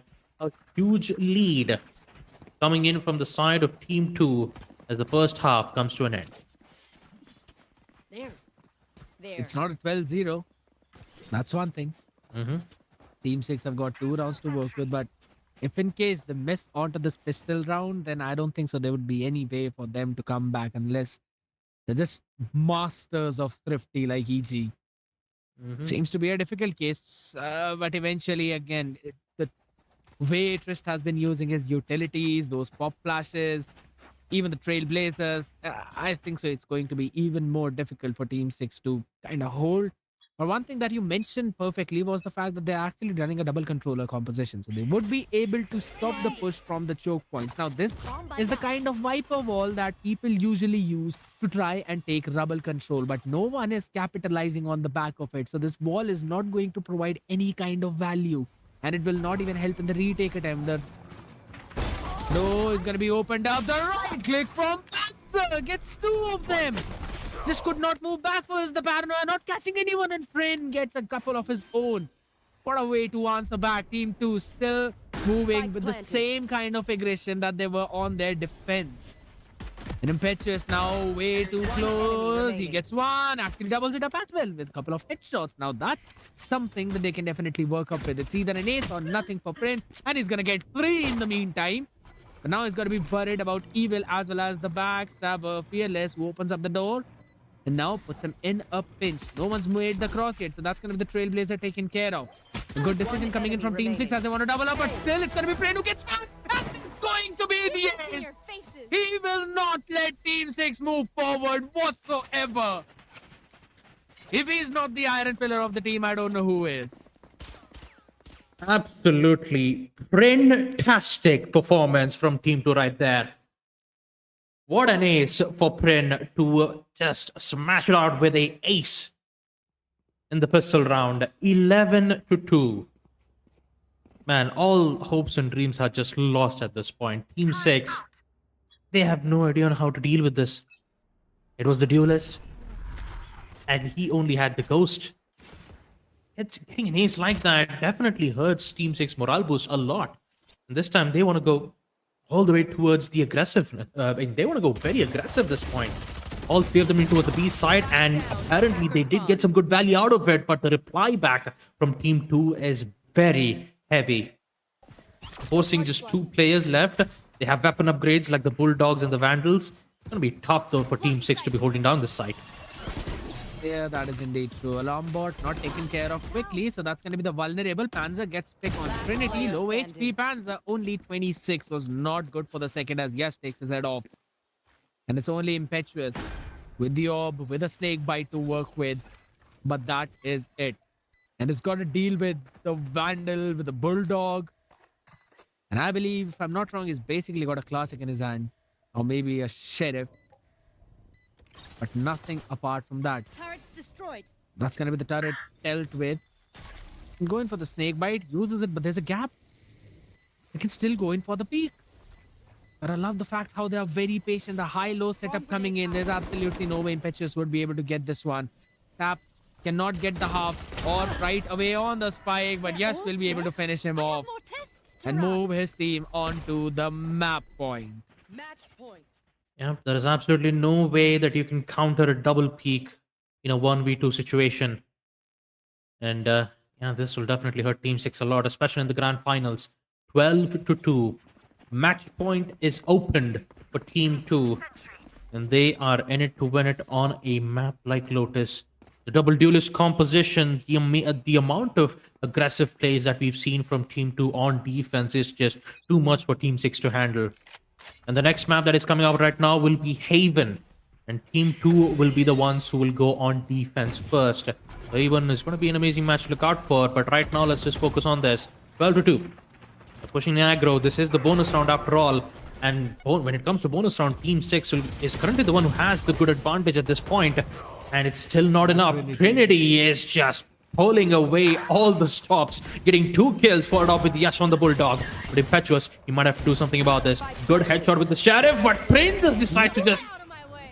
his way all the way to get that headshot, remaining on a 2v1, and Prin gets the final shot for the final map, ending the first map on a dominating 13 to 2 scoreline on map loaders. This is the grand finals after all, and we're going to see a lot of pressures being made from both the sides. 20 kills to Trinity, Prin with a total of 14 kills. And that is the end of map 1, folks. But don't go anywhere. We still have map number 2. I mean, we still have 5 more maps to go. Followed up with Haven on the second match, Bind on third, Split on fourth, and the final deciders being Breeze. All Team 6 needs to do is to secure... Actually, not Team 6. All Team 2 needs to do is secure 3 maps, Lotus, Haven, or Bind, to ensure that they would win this entire tournament. But in order for Haven to open up, we'll... actually, yes, we just got a confirmation from our admin side that we won't be taking any break, which means we are heading back into the action right away, folks. No breaks, no nothing, which means we are heading right to map number 2, Haven. So, scared yet? Map number 1, Lotus, definitely favored a lot for Team 2. What do you think's gonna happen on Haven? With that kind of performance, they're basically at a mental barrier now, which they have to break free from. And if that's not possible, then I think so Haven would also fall into the hands of Team 2. Because at the end, it just seemed that Trinity and Prin were basically smurfing at this point. There was so much styling upon their opponents, so Team 6 would have to prepare an answer for that. And I personally feel that it's not just because of the aim, it's majorly because of the fact that I mean, in their attacking rounds, they were just not able to pull off enough rounds on their attack, which they needed to. That was where the problem started. And it's not like they couldn't. It's just because of the continuous rubble push that we saw happen time and time again. And there was just no answer from Team 6 at that point. Team 2 getting a lot of space in their defense and also getting a perfect read. It basically seemed like Team 6 was just not going towards the B sides execute whatsoever. And these are the few things that they need to work upon, because again, Haven is also a 3-sided map. And if they are allowing their opponents to get so much space, I can only imagine what's going to happen on Haven. I mean, they would need to find some way to stop that from happening. You know, even though map number 1 has been a very difficult situation for Team 6 to come back, they still have 4 more maps to go, right? I mean, it's not the end of the world for, Team 6 just yet. They still have a chance. They can still come back. Usually on maps like Haven, garage control is always important. So you always need to expect those lurks coming in from the defensive side. Bind, on the other hand, it's like the whole bind. Just like you said, you have all the combos from Paper X, where you have the controller setups like Harbor and Viper, and most of the time when you play ranked matches on Bind, you would always expect a Brimstone, because having a Brimstone on map Bind is always a best idea, especially about when it comes to his smokes, his a molly that can stall time for around 8 seconds, and Brimstone having one of the most highest duration of smokes which could go all the way till 10 seconds. It's like you shouldn't underestimate Brimstone's abilities, not one bit. But for now, let's just focus back on Haven, map number 2. Agent select's been opened up. And now we get to see what kind of agents do we get to see from both the sides. And judging the agent select, it could be a mirror matchup once again because, Sova, I wouldn't say Sova, the Killjoy and Omen go hand to hand in both Haven as well as on Ascent because the amount of, small tight spaces that you have on all three sides, including on Ascent, which covers up the entire place, is a must pick, especially for lockdowns. That is indeed true. It provides a lot of value, but I've still seen people mixing up Cypher in these situations, and Cypher also provides a ton of value, especially with Select those neural your strips, agent. and also that you can basically be anywhere on the map and his strips still would be active, would give you a lot of information, and along with a spy cam, which you can place on some nasty angles to get as much info as you want to. I think the Cypher could also be a very viable pick, but for now, both the teams just deciding to stick with the usual composition, apart from the fact that Impetuous has picked up Astra instead of Omen or a Viper. Yeah, I but think so. Astra is also, yeah, it's a pretty solid pick, even on the map of Haven. You can work around with Astra really well, especially with a grab well, wherein you get a very solid utility for the post plant. You've also got that concussion. And apart from that, the smoke, obviously, Nebula is going to help you out a lot in those situations. But the question is, can Astra open up the map in the same way as an Omen can? Because whenever you've got it from the shadows, you know that TP is going to come up in a heaven. While Astra's Cosmic Divide, it can literally divide up the map into two halves, wherein you can go in for a solid plant position. You just take a small portion of the site in your favor and then go for a plant and wait for the wall to go down. You can set up an after plant, post plant position. So it's going to come down on how well the agents are going to be utilized. But in terms of utility, I still think that Team 2 has got a better composition. I mean, it is better composition. For Team 6, this is a risky pick, though. Astra, especially when it comes to the Cosmic Divide, it's a very game-changing, ability. So right now, once again, aggressive push from Team 6, an instant reply back from Yash, getting a headshot from Fearless. It turns out they're already deep within the side. Great flashes to take out two of the players, both at the same time. Impetuous is here to ensure that those kills could happen, but turns out the controller when Impetuous gets a third one. Taking out Trist, which leads to the Jet leaving in a 1v4 situation. And looks out, it will be Impetuous once again who will win that gunfight. 4 kills. 4 kills to the Astra. And yeah, as I was talking about it, Cosmic Divide can be the break it or make it moment for them because it kind of acts as a soft wall. A soft wall in which it's like you cannot penetrate those walls at all, but you can move, like you can throw your projectiles and basically just stay near the wall. That's how powerful those Cosmic Divide is. And you could usually, when it comes to Cosmic Divide, you can just, throw your flash, do a quick pop flash and get those kills, but that requires teamwork. When it comes to an Astra main, you definitely need teamwork, and my god, Impetuous. It's just amazing to look at. The jump peak was always expected, but you'd never expect a Guardian getting a headshot through the walls like that. A really good plays, a really good read, and now instant control on the side for Team 6 as the momentum goes on. The Radiant Night box not helping Tejas whatsoever with the fault line. Might actually, because it clears the close angles, but the long one, not quite yet. An evil Fearless would be able to shut down the entire push coming in from the cavalry. A brilliant play for the anti-eco round coming in from the side of Team 6. So finally, this is the kind of start they would have wanted to go on with. And this headshot, my god. How do you even manage to get that? It feels just so unfortunate for Tejas at that point. But either ways, those were just the pistol and the anti-eco. This is going to be the bonus round, which technically does not seem to be a bonus round because there's a couple of Guardians in the mix, a couple of Vandals along with a Spectre. A very much doable for Team 6. Not a massive weaponry disadvantage whatsoever, and they are going in for a quick A hit. The fault line paired up with the recon dart will give them a ton of information, and a pick going in for Trinity already, who's playing on the Jet. He actually gets a double as well after that. Core 2 will be able to shut him down, but my, oh my. So much damage being done. Impetuous is going to give a headache to Print from behind, and Core 2 finally equalizing things up by getting a few of the picks of his own. But my God, Trinity. That was a collateral damage though. But let's not forget about Impetuous. He was just playing very casually in towards the A shot side, waiting for the perfect moment for both of the players to push in aggressively, removing out the players, and plus giving them the chance to push aggressively in towards the A side. Now Astra has the cosmic almost. I'm pretty sure one more kill, and the Astra cosmic divides will be opened up. But the positioning from Yash, it's too Spike powerful. down A. That's why with one kill, removing out Impetuous, and now it's just 3 HP. Core 2 still stays alive. Headshot. 1v1. There is still a chance for him to secure it, but Tejas is going very aggressive. Sees the head, gets the shot, and just like that, Team 2 will secure the bonus round. A very risky decision, a very risky plays. Impetuous did all he could to minimize the damage, to recover the damage that had been caused from the notorious Jet.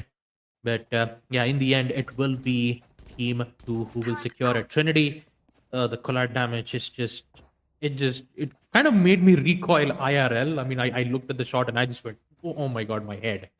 You know, it was that impactful. I felt that. It actually was, honestly, because again, Trinity in the last game was playing up on that race. This time around, switching up on the Jet really shows how flexible he is. Yes, even on the duelist role, he can switch up between those agents really well. But on the other side, is he going to ego peak in this situation? Because there's just a couple of players right on the next side of that door. And the answer is yes, he will, but Panther is there for the punish. Not even taking a bullet onto his head whatsoever. While on the other side, no push coming in from B or any help from the garage connector, because both the angles are perfectly watched out for. While on the other side, you're seeing how much space has that owl drone taken and the entire A main control in the hands of Jet and Breach. They're gonna dash in towards the side. Cosmic Divide was used up as well, so no one can watch from heaven or from graffiti whatsoever. And the control has just been taken entirely by the side of Team 6.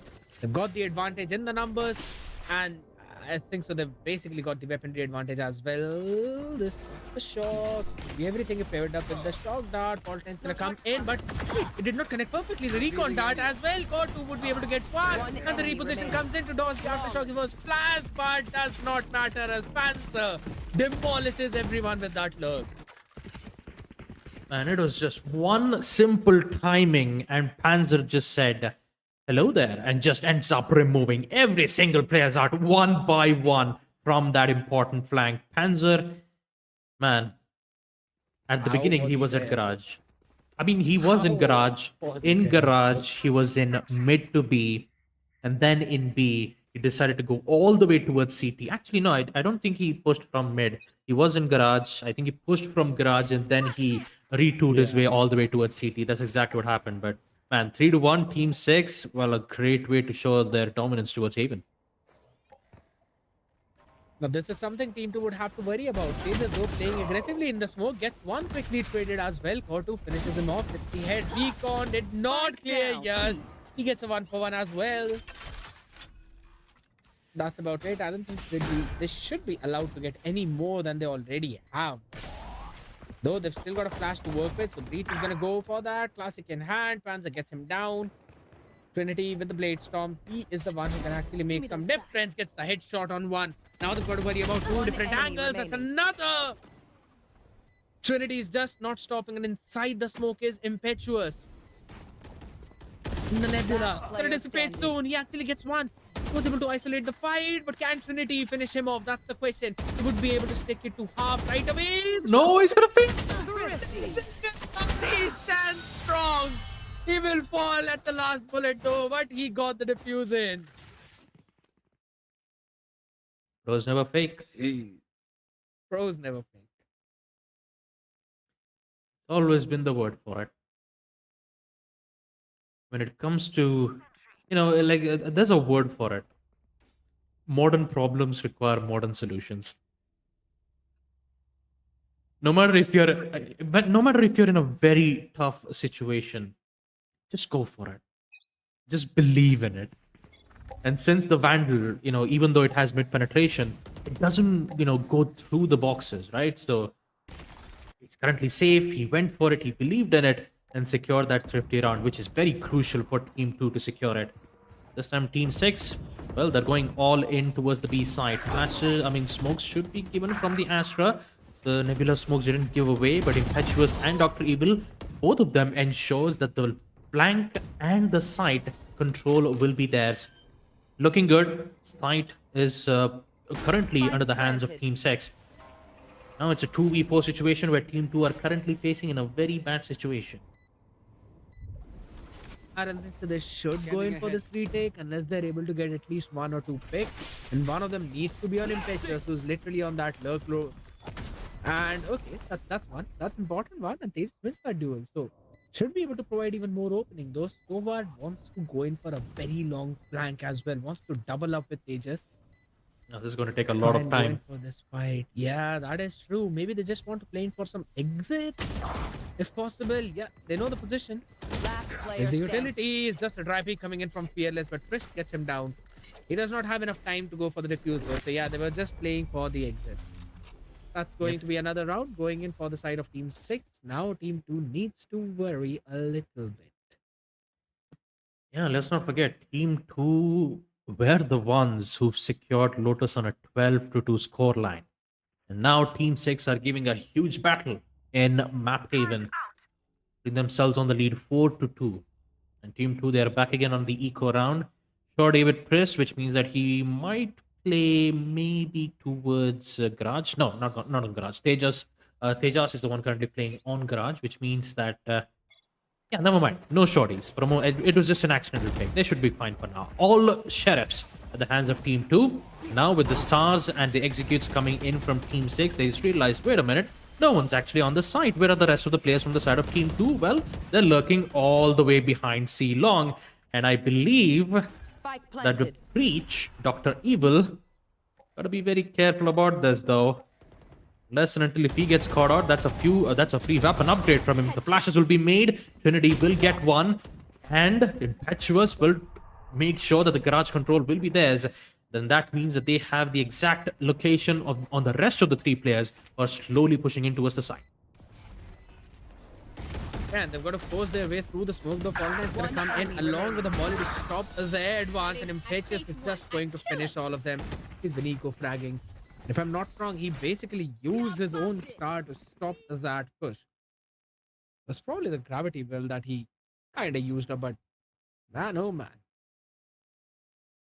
Yeah, the nebula smokes are very powerful though, and especially like all you have to do is just click on one button, right? I know you need to place a star, you need to wait for the star to be active, and then and only then you get to detonate the star, making it either a smoke, a concussion, or the galaxy right in front of the gravity well. I kind of call it like. The whole galaxy that's right in like right in below your feet, but yeah, gravity well works well. I mean that's how things are eventually. It kind of looks like that, more like a black hole. Maybe a Just Milky Way sucking that everything that's in the maybe a Milky Way that I get to eat it sometime. My, oh my, that might be a case someday, but Trinity is just going to watch some stars after lying down like that, and Fearless gets another one onto the head of Trish while blinded. Here. The Cosmic Divide was up already, so they do not have to worry about anyone Spike pushing planted. through that. Even the lockdown being invested, so some heavy investments coming in this one. They've also got the Hunter's Fury if they want to. That might actually be the over investment. One If enemy Petrus finishes remaining. off Yash and Panzer wins out his own duel against Tejas. It's all just down to Prince. Can he do it again? Answer is absolutely no. Fearless is just too ready for him. Yep, a quick execute from Fearless. With that first initial pick all the way from A shot was more than enough to give them the confidence to just push aggressively towards the A side. Clearing out 2 of the important players, forcing Team 2 on a 3-5 post plant was never really a good way to even hold out the site in the first place. 14 kills to Impetuous. The stars are definitely helped them gain the boon. Maybe a Team 6 decided to, make a wish of the shooting star and just decided to win the second map. It's an impressive performance here in the first half. Looks like the aggressive train still continues, but look at how Team 2 is going at this point. All 5 players have chosen to go aggressive, and Trinity, Spike my down god, A. Guardian. Shot, the angle, the info, the shots from Trinity, missed opportunity from the dash, but he still has the support of his teammate. The flash definitely helped him get away from safety, but he still wants to contest the angle. It's a 2v3 situation, and the flank from Team 2 has been rather successful, and the value has been gained fruitful. But, but Spike look planted. at Plus going towards the B, and Impetuous was just ready for this entire pushback coming in. Got one, moved backwards, and now is again standing in an off angle. Last player standing. Anticipated it. Yes, Trinity gets another one. Some important frag coming in from this guy, but this reposition from Panzer could be everything. Do they anticipate it? That's going to be the question. He pulls out the knife. Ooh, My timing. goodness, they've actually got the timing. They have got the timing. The cloudburst is right in his face. He would be able to get him, but do he know where Prin is? I think so. He should have heard those puts. He's also got the turret. It's gonna reveal the position. No, it's not watching. It's not watching him. He did not get a half. Or did he? No, he did not. That could actually be a massive misstep, and the clutch is gonna come in for Panzer. Oh my, such a messy round that was, but eventually ending up again in favor of team number 6. They are not letting go of their Rajdhani Express, if you want to call it, because they are literally stepping on the gas and are not stopping at all until they get the plant down. Hey, I mean, sometimes when you push the pedal to the metal, you have to apply brakes at some point. You know, in order to drift, you've got to brake. And apparently for Team 2, they just kept on moving. They thought that, yes, they will apply, they will execute on the A side, but guess what? They pushed all the way towards B, and that was a good decision being made from Team 6. And looks like they're going to do the same thing once again, but slightly different. They'll just make a lot of noises towards the A side, thinking that Team 2 might go aggressive. But let's not forget Panzer? about the lurk hold being made from the Panzer's side. He doesn't see the player. He actually does from the side of mid. The alarm bot gives away the information, and now he's under gunfight with the jet, in which fortunately he loses to it. Meanwhile, as we focus on towards the A side, they've got control of it post plant, but it's a 4v3. They've got a lot of lines of sight. They have to worry about about their backs and their fronts, which means that they are entirely cornered. Last player standing. And the Hunter's Fury invested to take care of lockdown, but Trinity and Trist were able to just shut down everyone on the side of Team 6. The defuse will come in finally.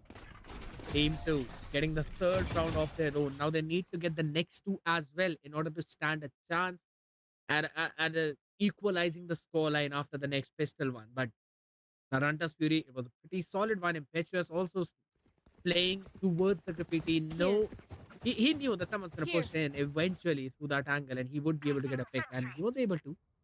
But on the other side, a very solid defense setup this time around coming in for Team 2, and retake was absolutely brilliant. They took care of the lurk early on, so did not let Panzer do something that he did in round number 3. And now eventually they've got a very solid chance at closing things out at 5-7. Here, blocking sight. But again, this time around they're aggressing towards the sea. Look at the space that they've taken. But do they anticipate Impetuous in this one cheeky angle? He actually wants to push forward and wants to take the fight. Gun barrel might have been visible. He wins the duel. Trinity gets taken down. And the trades are back and forth. But One Gus enemy gets remaining. 3. He takes care of everyone who was pushing towards the B. And now they are in a pinch.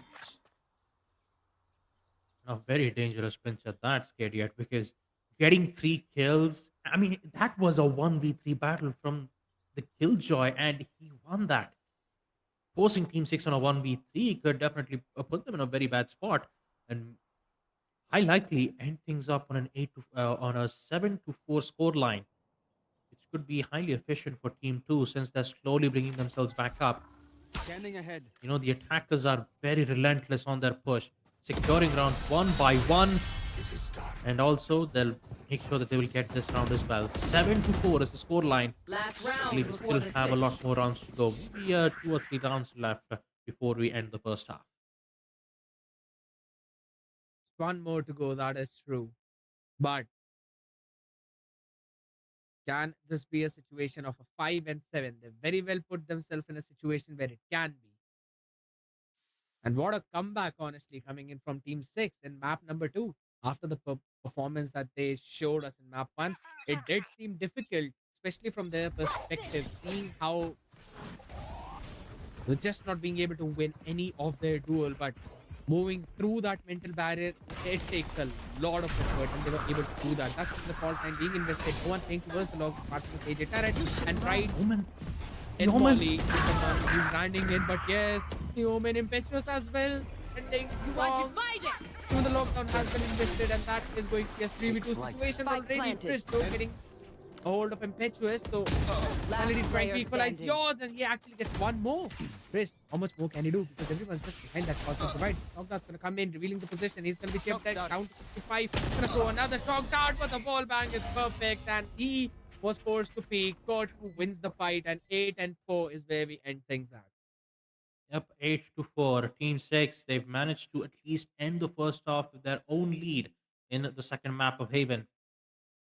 And there was a bit of a chance for the Omen on the side of defense where Tejas almost had that proper opening. I mean, absolutely, he saw the dash from the jet, but he was waiting for the rest of the three players to push in, and that's exactly where he would get the maximum advantage out of it.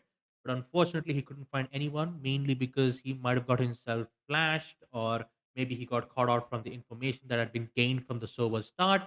Not quite sure, but that opportunity could have favored a lot for Team Two to end up, putting themselves on a 5-7 score line. So, second half has been opened up, which means everything's been reset. Back to the pistol rounds, and it's time for Trinity to do his thing. There you go. Once again, headshot tap to the head, a second shot to the head, which leads to Impertius, only man himself, who is playing very close towards the other place, and he also gets picked out once Our spike again carrier is with the killed. information that's been given Last all the way player towards the standing. garage's side. Spike Meanwhile, down. Chris Attacker holding spawn. his ground as best as ever to ensure that the advantage will be theirs, but it's a 2v1, and Chris is just going as aggressive as possible. Both of the shock stars just giving so much damage, but in the end, it will be the attackers who will secure it. Pistol round is theirs. It is 5-8. Actually, not 5-8 though. No, yeah, it is 5-8. Yeah, I'm sorry. It's 5-8. Looks like Team 2 have got the advantage on their economy. They've already shown us what they can do on the attacking side, so might as well be a very good opportunity for them to repeat that action. But on the other side, they're seeing Impetuous buying off that Marshal, everyone else sticking on the Sheriff. Classic for Dr. Evil to work with. Not pushing any extremities as of now. Yash gets a pick on Real. That's one in the mid, and he actually doubles it up as well. While in the meantime, Trinity was waiting for the peak coming in from Impetuous, takes him down, Guardian in hand, and now they've got entirety of the seaside under their control.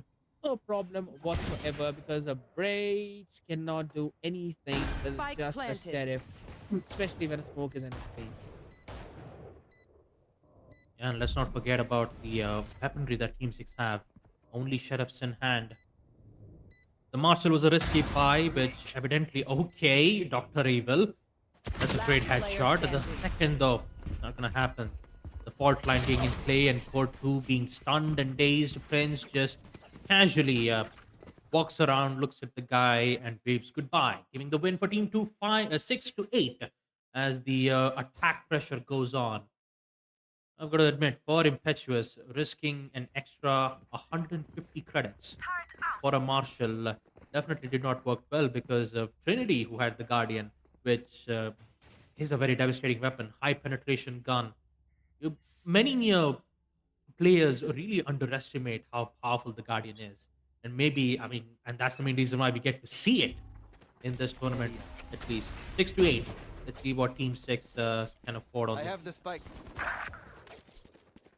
Well, one thing that is for sure is that they've got to deal with 5 players now with just 4 bodies, and hand as Impetuous falls yet again.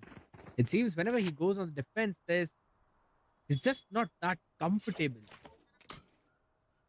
But as of now, look at the amount of space that PLS has taken. My god, no way he's going to push even forward. He does, and he misses the timing. Trinity gets him down. That's a very solid punish coming in from the side of team number 2. Here. Yep, and now they are racing towards the side, blinded from Trinity. Still stay alive. Will try to at least get some weapons on his hand. Guardian, at least Guardian can deal a lot of damage to it since he's the 1 HP. At least they'll secure post plant. Team 6. I'm pretty sure that they're going to save at this point. Don't want to risk it. Not a single player from the side of Team 2 have been eliminated. There was some slight complications all the way from A long, where the Jet accidentally got picked off from Trinity. 7-8 is the score line, and turns out Scanning what ahead. I thought that Team 2 were having a field day on Lotus. The first half on Haven didn't quite work out for them. Well, looks like in the second half, Team 2 are trying to gain control of the situation. Oh Okay, my never God, mind. No way. Never mind. No way, Player Cordu. standing. Exit frags, all right. Exit frags, but my oh my. Had this happened a few seconds earlier, this might have been a very well situation of a diffuse, but just look at that. They lined up for him. That I wouldn't even exactly call it a lineup. He literally spray transferred on each one of them brilliantly. Yeah, it's like But it's like why need lineups when you can line them up in a straight line.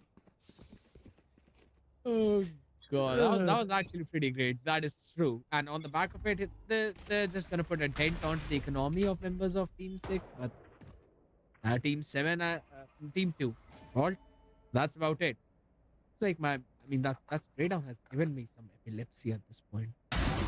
Still see a good shot connecting. Fearless gets friend right away off the bat. That's the initiator taken down. So no more flashes to work with. No more flashes. Fearless thinking of re-peeking again for the second time. Quite sure if doing that would be a good idea. All drone will be used to provide some information.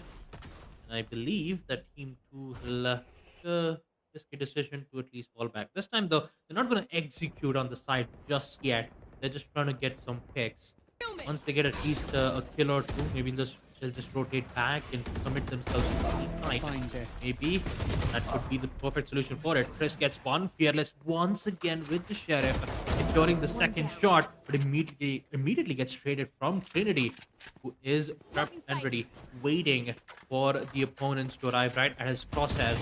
Since they've got the confirmation of a 30 secured seconds site, the rest of the team follows it up, proceeding themselves on a post-plan situation where Team 6 are yet again in the deficit. Spike planted. Team 2 would still have to worry about a possibility of a backstab, but yeah, Killjoy is still alive. The alarm bot should be active, should be in the range, picks up a turret as well. So, and also now since Impetuous has been picked off with the operator, there's no way to smoke off that angle, but he did go down. That Heavy is going to stand for only so long as his players are going to be picked apart one after the other. We thought maybe Team 6 did enough. But as soon as Team 2 went on towards that attacking side, just seems that there's some kind of switch that has moved on in a different direction. It's like the clock is now ticking differently for them. They're just so very comfortable whenever they're on attack because Team 6, even though they've got a pretty solid defensive setup, they seem to be not being able to win those fights, especially when they're going in for those. Yeah, retakes for Team 6 is not going to favor them at all. So they've got to do something very aggressive. And the aggressive approach from Team 6 is to just go aggro all the way. And Fearless is going to do exactly that. Garage has been removed Spike out. down Finn A. will take out Panzer with a quick trade. Fearless almost getting the good opportunity. For a moment there, I thought he was going to miss it. But he will still get it nonetheless. Flashed and dazed out of his minds. Will still get the kill. Tejas ensures 2 kills, which leads to yet another 1v3 situation. There was an aggressive attempt from mid. Unfortunately, Fearless got caught while he got himself blinded from the paranoia. 1v3, And core the flash 2. too. Yeah, absolutely. There was a lot of flashes to deal with the core 2. But we have to do some great plays with this. The drone, the darts, that could have made an amazing play, but in the end, it will be Tejas who will secure a quad kill to himself, putting themselves back in the lead 9-8 in the second half. That is indeed true. Now, Team 6 are kind of showing some kind of aggression towards one part of the map, but it eventually feels that it's kind of uncoordinated because there's nothing on the back of it. Or That aggression is on the back of absolutely nothing. I did not see any kind of utility being used up to try and save Fearless from that situation. He was posted there. Yes, that's one thing that was pretty good.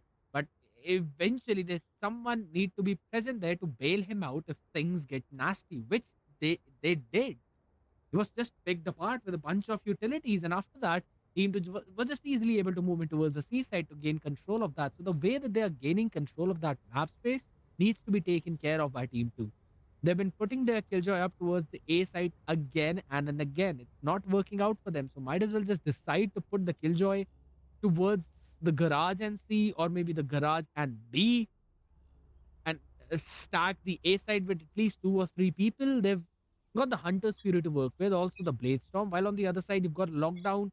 They've also got the From the Shadows and a Blade Storm. So, no Rolling Thunder as of now. Ren is just 2 away from it, just 1 away from the Hunter's Fury. So, if not in this one, you know that the next round is going to be even more difficult to win because of the amount of ultimates that would be there on Team 2's side. So, you need to win this one specific round, but they don't even have the weaponry to pull something like that off. Blocking vision. Unless and until those Sheriff gets an impressive one tap to the head, maybe we could do something about it. But Fearless actually gets one from the Blade Storm. Let's not forget about A side though. Trinity is just doing absolutely insane, and the same thing can also be said for Fearless. It's the battle of the Jets, gaining kills after kills, but Hideout will be the one to shut him out.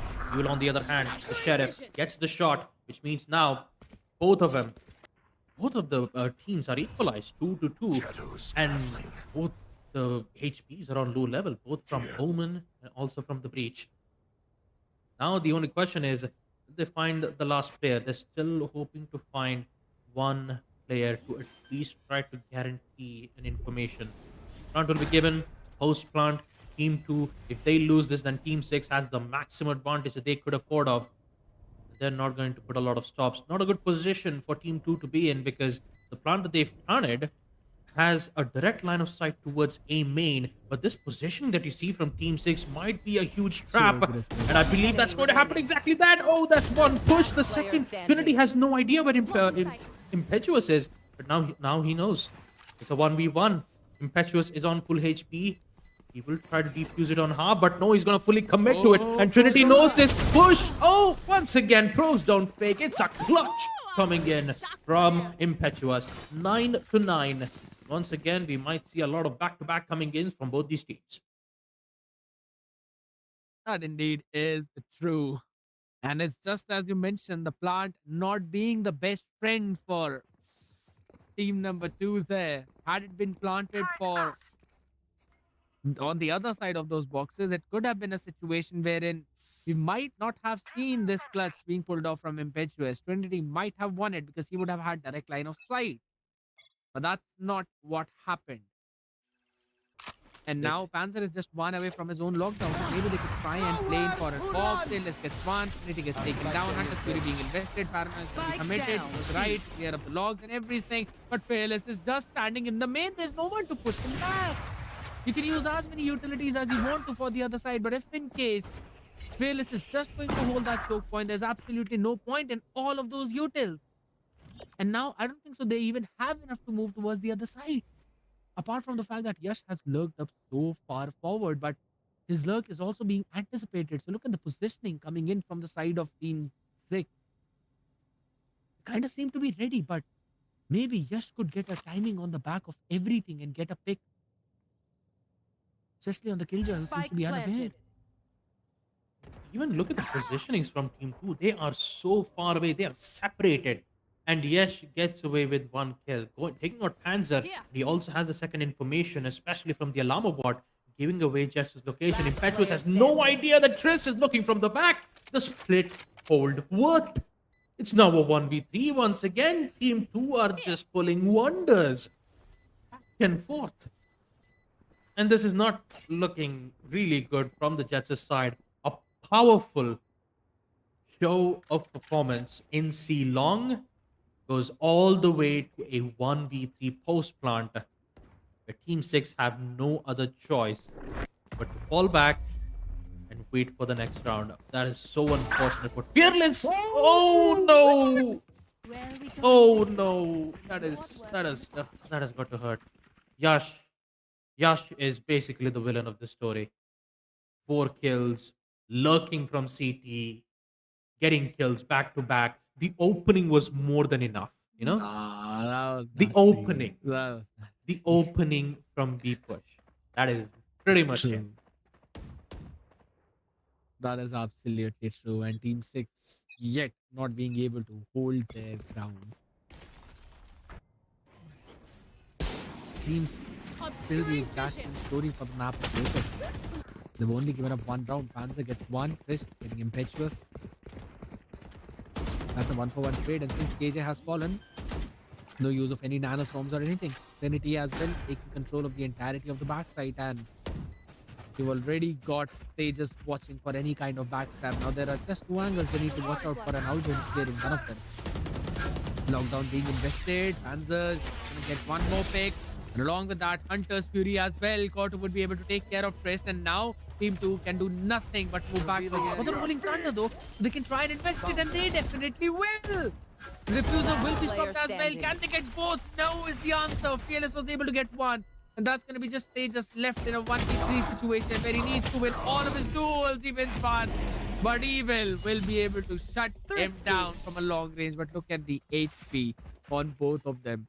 Sova as well as Breeze. They were literally just one shot away from falling. That was so very close. Nonetheless, another thrifty for Team 6 to keep them in the game. Yep, they finally equalized it 10 to 10.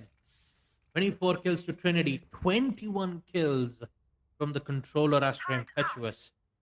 Let's not forget, he also has the Cosmic Divide prepped and ready. So once the push happens, if you expect a post plant, well, you have to be careful on that Cosmic Divides, which could be used maybe on towards A long. But look at the double usage of breaches, a fault line. Definitely stunning out one of their opponents, but this gunfight though from Fearless ensures that the victory will be theirs. Taking out the duelist, but the job's not done. You should run. Still have a lot of things to work out for. They still need to focus on the lockdown, they need to focus on the executes, and the biggest question of it all, when will we get to see the Cosmic Divide?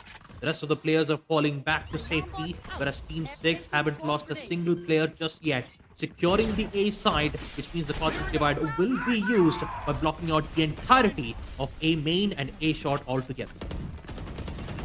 Yeah, but there's absolutely no one playing there apart from just Chris. And look at the trades. They're all in favor of Team 2. 2v2 situation now.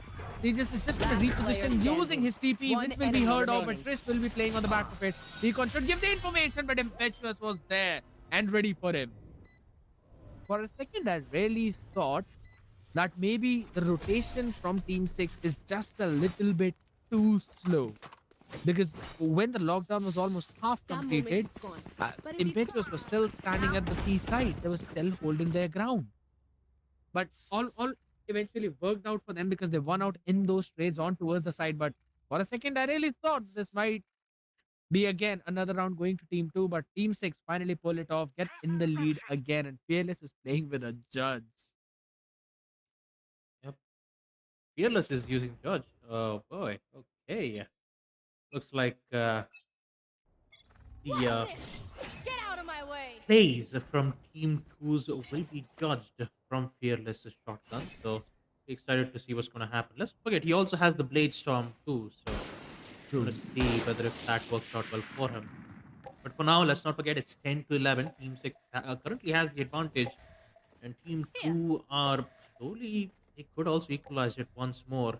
This could go all the way to OT, and Yash is just pushing all the way deep with no utilities. This is such a risky position to be with. And Impetuous, if he doesn't find the exact location of yes, then this could be huge. Oh, jump peek and an execute from Impetuous. Instant trade will also be made once again from Trinity, knowing that those plays might happen. And now we get the callouts from Team 6 indicating that there is one more player, leading to 2 of the players holding from C side, and he's still unattended. Yes, but there's an entirety of Killjoy setup towards B, so Team 6 do not need to worry about that. While the entire A main was being held by just Sova. The core 2 will be moving backwards. The flash just to stop any kind of aggressive push from Team 2. I 30 love the seconds hold left. coming in from Team 6, but Scatter. Team 2 were able to pull off that rotation. Fearless goes in 1-for-1. Trinity Walls fallen. The smoke's gonna come in. Fearless also pops up his own jet knife. Spike planted. Trish will be able to get the plant out. Seems the situation stocked out to chip some damage onto Fearless. Stinged him a little bit, but that's about it. Still can try and get a few picks there. And as soon as I say that, he gets one on trade. Here. The rotation was anticipated. Can he find something more on the back of his peak? Tejas was able to get Cortu down. Player He standing. will also standing there, will be taken down by Trist. It's all down to just Fearless. Can he pick someone off? And the answer is absolutely no. And Team 2 equalizing the odds. Moving themselves up to 11. Yep, the mind games from Team 2, using Yash to provide as much as info as he requires. Didn't have any utilities, none at all. Just a jump peek from Panzer, just gave away his location, gets picked out, but an immediate trade happened. And guess who that trade was? It was Impetuous, the controller, which was vital for post plant. And with him being out of, and with him being out of the play, they can't use smokes, they can't even concuss, nothing. And they use that to its full advantage to continue providing pressure Here. towards the C site. With the Omen attacker being present, they've done an amazing job in holding down the site. And this time, it's once again playing for picks. Yash is not going for C long, but instead he will be all the way towards the B side. And he might be able to see Evil's location in any minute now. Just needs to find the proper picks. Jumps will be made, information given. Now, Fearless, it's his time to see whether he makes a decision to go for the dry peak or just wait for Yash to make his own play. Once again, Yash is just giving so much information regarding players' positionings, and now he's just falling back. He indicates, look, there are two players playing in towards the B side, one playing on Garage. You gotta be careful on this execute, which means they still have no idea where the rest of the two players are. Fearless, prepped and ready with the Spectre. He sees the hilt of the gun and he gets the headshot. Upgrades to a Vandal, and Team 2 will lose one casualty. So I still got the Hunter's Furious. They can try and work out with it, though. And that's 30 the seconds recon that left. used up broken just as quickly. So they still have no idea how many players are on towards the side. 2 points still being held flat right into the faces. Spike Impetuous down. would be able to get every one of them. Defeated. And it's all down to Trist. I Can have he the win spike. this 1v2? No one on the side, so he should be allowed to go for the plant, but 13 more seconds to work with. Outrun being used up along with the 10 plant seconds left. in his face. Just 10 more seconds. And Recon to clear his position, and Cortu will get the headshot. Team 6 move towards the map point. Even though with a lot of information from Yash, he definitely did not expect the C stack that had happened. Impetuous still Right here. holding on towards the C side. Maybe they should have given the proper information. I believe they didn't predict it right. Because last time I remember for the past 3 rounds, Impetuous was still in C side. Once Yash gave the information that, hey, Breach is in B, Jet is in B, then that means that the controller should either be on A or C. And if you take a look at the previous round, Impetuous was in C this entire time. The read that Team 2 didn't quite work out well in their favor, and now they're just back with the broken pies. Only Bulldogs, and this time Team 6 are taking full advantage of it. Taking out Yash in the process with a lurker down on the count. They don't have to worry about any lurks coming in. And now Team 2 has to wait for the duelist to enter in towards A main so that they can execute in towards the side. Here. Team 2 have been losing their first play time and time again. And Imprin might not win the fight. Whoa, whoa, whoa. How dare I say that? How dare I make that judgment? He actually won the one, but Fearless on the other side will be answering back perfectly by taking down the duelist. That's since the duelist is taken care of. He's got to hit the reload. Owen's right in his face. Paranoia as well. Now he will run away on the other side. But Tejas would be able to follow him up. Down to 28 himself. Puts up the smoke. But still the position of Evil unanticipated. Cosmic Divide has gone down as well. But they 30 pulled up for seconds left. rotation towards A from everyone. But the senses of Impetuous are still tingling. He's going back towards C or B. Not moving so far forward. The noise that they've cut, it's put up seeds of doubt in the minds of team number 6. Just 13 more seconds to work with. They can try and go in for the 10 plant. Oh seconds my left. goodness, this could be the perfect timing. No, Tejas is going to be take it down. Evil was able to finish him off. Just 4 more seconds. They are planting. No one to stop the plant whatsoever. And Killjoy's just going to jump to the side, and Panther gets the much needed pick. And it's going to be the map of Haven going to team number 6. What a way to finish off things. Yep, Team 6 will be the victors for map number 2 Haven. Ending things off on a 13-11 score line. Very close encounters, very close match from Team 2. There's a lot of distractions being made, and Panzer finding the right moment to take out the rest of the 2 players. We will see map number 3 being opened up. 13-11, Trinity with a total of 26. Followed up with a Petuous with 26 scores, with an average combat score rating of 293. And I have to say, this was neck-to-neck battle coming in from both the sides. With Team 6 emerging victorious, we will now proceed to the third map for the grand finals. Map number 1, Ascent, went in all the way towards the side of Team 2. Map number 2, actually, map 1, it's not Ascent. It just registers in my mind as Ascent. It was map number 1, Lotus, being at the hands of Team 2 with a 13-2 score, with a 13-2 score line. And now map number 2, Haven, it's at the hands of Team 6. Map number 3, it will be Bind. It looks like Team 6 will be going on attack. So in order for that to happen, folks, we'll be taking a short little break once again, and we'll be right back after this.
All right, ladies and gentlemen, welcome back to United Gamers Hideout presents Valorant Contenders Protocol. This is the grand finals between Team 2 and Team 6. Map number 1, Ascent, it went all the way to Team 2 with a dominating lead of 13-2. It looks like Team 6 have responded back with their own response on Map Haven, securing in a 13-11 scoreline in Map Haven. And now we are heading back to Bind, the map where it determines Select your who agent. will secure map point. Talk about the agent select screens. Scared yet? Looks like we might see a Cypher pick from both the sides and a Finally. Brimstone pick from Impetuous and also on the side of Team 2. So I'm really excited to see how Bind works out well for these two teams. And I don't think so that we might be able to go back to the screens right away, which means that we might have to wait for a minute or two. But looking at the agent screen, I'm pretty sure on a map like Bind, Brimstone is a must. So is Cypher, especially with the amount of traps and the information that you can gain. So, yeah, we just have to wait again and see what's going to happen. True. I mean, I still would be surprised if no one actually picks up Viper, especially on the map of Bind, wherein the wall provides so much information. It helps you out with such a great control because you can literally use the TP to throw your wall out towards the other part of the map as well, while covering a few portion of that specific half too. So if played correctly, you can literally cover three different parts, wherein if you're on the defensive side, you would be able to quickly scale up in the showers, denying any kind of control to the attackers, while also making sure that you've got hookah covered, you've also got the B main covered. But nonetheless, they're not going to go with the Viper. We're going to see Yash and Trinity this time on the duelists, Jet and Raze respectively, with Brim as their controller, Sky as the initiator, and Cypher as their main sentinel. While on the other side, we're seeing a Phoenix coming into play. All right.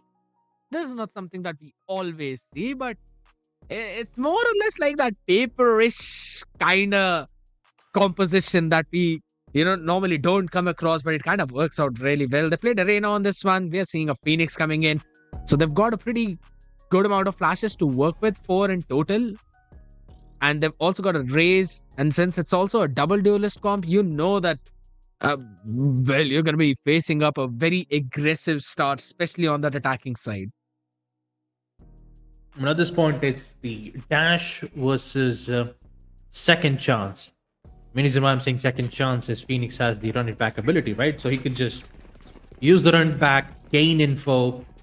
Maybe we could see a lot of, lurk plays from the Phoenix's side. And especially on a map like Bind, when you have a lot of teleports being used, Phoenix can just easily use the run it back ability to just come back to the same place that he was in. So you could expect a lot of mind games that could apply from Team 6's end. But the goal is still the same. Winning map number 3 Bind ensures a map point for the grand finals of Valorant Contenders Protocol. With the starting of this pistol round, we are not going to waste any time. We're not going to waste any time at all and proceed with round number 1. Absolutely, and that's going to be a quick flash coming in, making sure that there's absolutely no one who's taking control from Team 6 off the showers. And smoke's going to come out perfectly on time, though. Brim Spike disrespects down it. A. Will be taken down, but in the meantime, Fearless was also able to take one with the Molly. The nade's going to push everyone back and forward to capitalize on the back of it. But yes, standing strong only for so long as Fearless would finish him down. Spike's going to be going down a 2v3 situation. Every defender on A side was taken care of, but this lurks in the lamp. Spanzer gets stressed, and now it seems even more difficult for Team 2 to actually win out on this one. Yeah, Spanzer wrapped it up. Yep. With hands are wrapping it up. We will see Team 6 during their first round of attack. No, but for a moment I thought Team 2 had a very strong start on map Lotus. This time looks like Team 6 have got things under control, both on map Bind as well as on Haven. Even though it was a rough start with the Impetuous making a decision to push all by himself with the spike being dropped in towards A, kind of just gave a calling towards the team 2, indicating that the spike's been dropped. Nonetheless, it worked out. Round number 2, you will see Team 6 having good weapons from their end. Trailblazers followed up with Fearless, pushing all the way from himself, gets caught out, and gets away safely with the teleport. He just played safe. He still has his teammate Tejas to ensure that if he gets caught out, he'll be able to come back safely to his end. Core 2 with the Judge, already pushing as aggressive as ever, but it will be Fearless who gets the kill. Stalling time with the help of the Molotov, with the help of Molly, but Trin is still here, all the way from B pillars aside. Taking out one while Panzer gets the other. They will at least guarantees a shot to the head. Core 2 does good damage, but unfortunately he only has 5 bullets, not 7.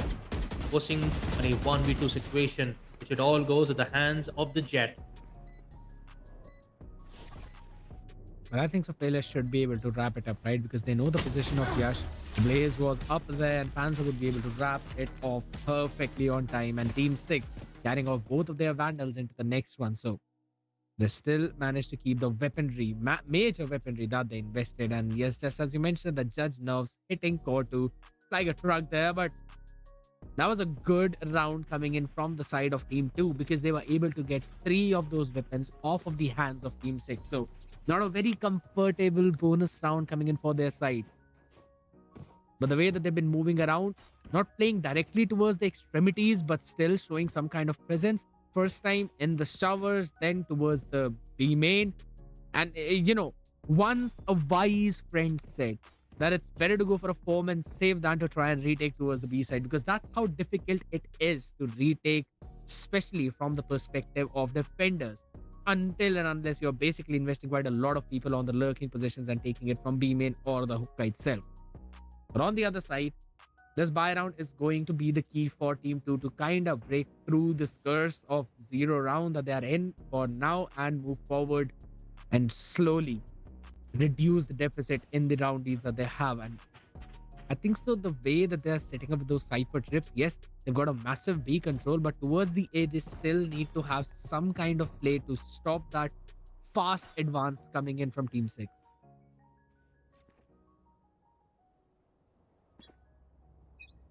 Well, no, on the bright side, Team 6 are currently in their bonus round, so Team 2 can, take a good use of this as an advantage and maybe try to come back. Knowing that the guns that Team 6 have are a bit weak, and it's easier for them to contest on long-range gunfights, since Sheriff has a specific range, like 10 meters range on Sheriff gives you an instant headshot. Anything more than that could deal damage around 145. So Sheriffs are great on close range, but not a lot on mid-range. They have to, look into that into that situation. But they have to make a push. Fearless still having the Vandal in hand. The run it back. Still a very powerful weapon as of all. This gives away good two positionings of the current players. And Trinity just playing through the smokes. Still alive. Trinity just pushes so aggressively. My God. Okay, turns out the hot hands weren't too hot for Trinity to handle and decides to just push very aggressively to get that shot. And looks like Core 2 has found an opening too, all the way in towards the B side. The duelist finding out the perfect opportunity to catch players off guard while they're rotating back. And now, it's a cat and mouse game. Are they executing on B side or are they, commit to A? They have absolutely no idea. And that's the main reason why bind is very confusing for the defenders. And now since the information has been given, the players on the side of Team 2 are just scattered at this point. Except right here. Players from the Jet and the Brimstone are slowly making their way towards A. But the angle is watched out for again. You can see the sky is watching that exact same angle and it's planted for long. So Trinity would have to do a lot of job clearing those angles. Trying to take the lamp control. Evil was able to take one. Trinity quick on that trade, but he will be taken down as well. And hit twist sent down right off the bat as Yes doubles it up. And he finds the third one as well. He's basically got no idea of the position of Raze, the showstopper. Up in his hands. No blast pack. He's just got to send it. And he gets the kill. Core 2 wins the round for his team. And it was the bonus. We should probably end up at a 4-0 situation. But yes, almost pulling that off from the grave. My oh my, Core 2 easily sending off the showstopper, waiting for the perfect opportunity.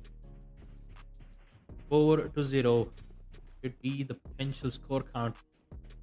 Let's not forget the way how the sheriff shots happened in the previous round.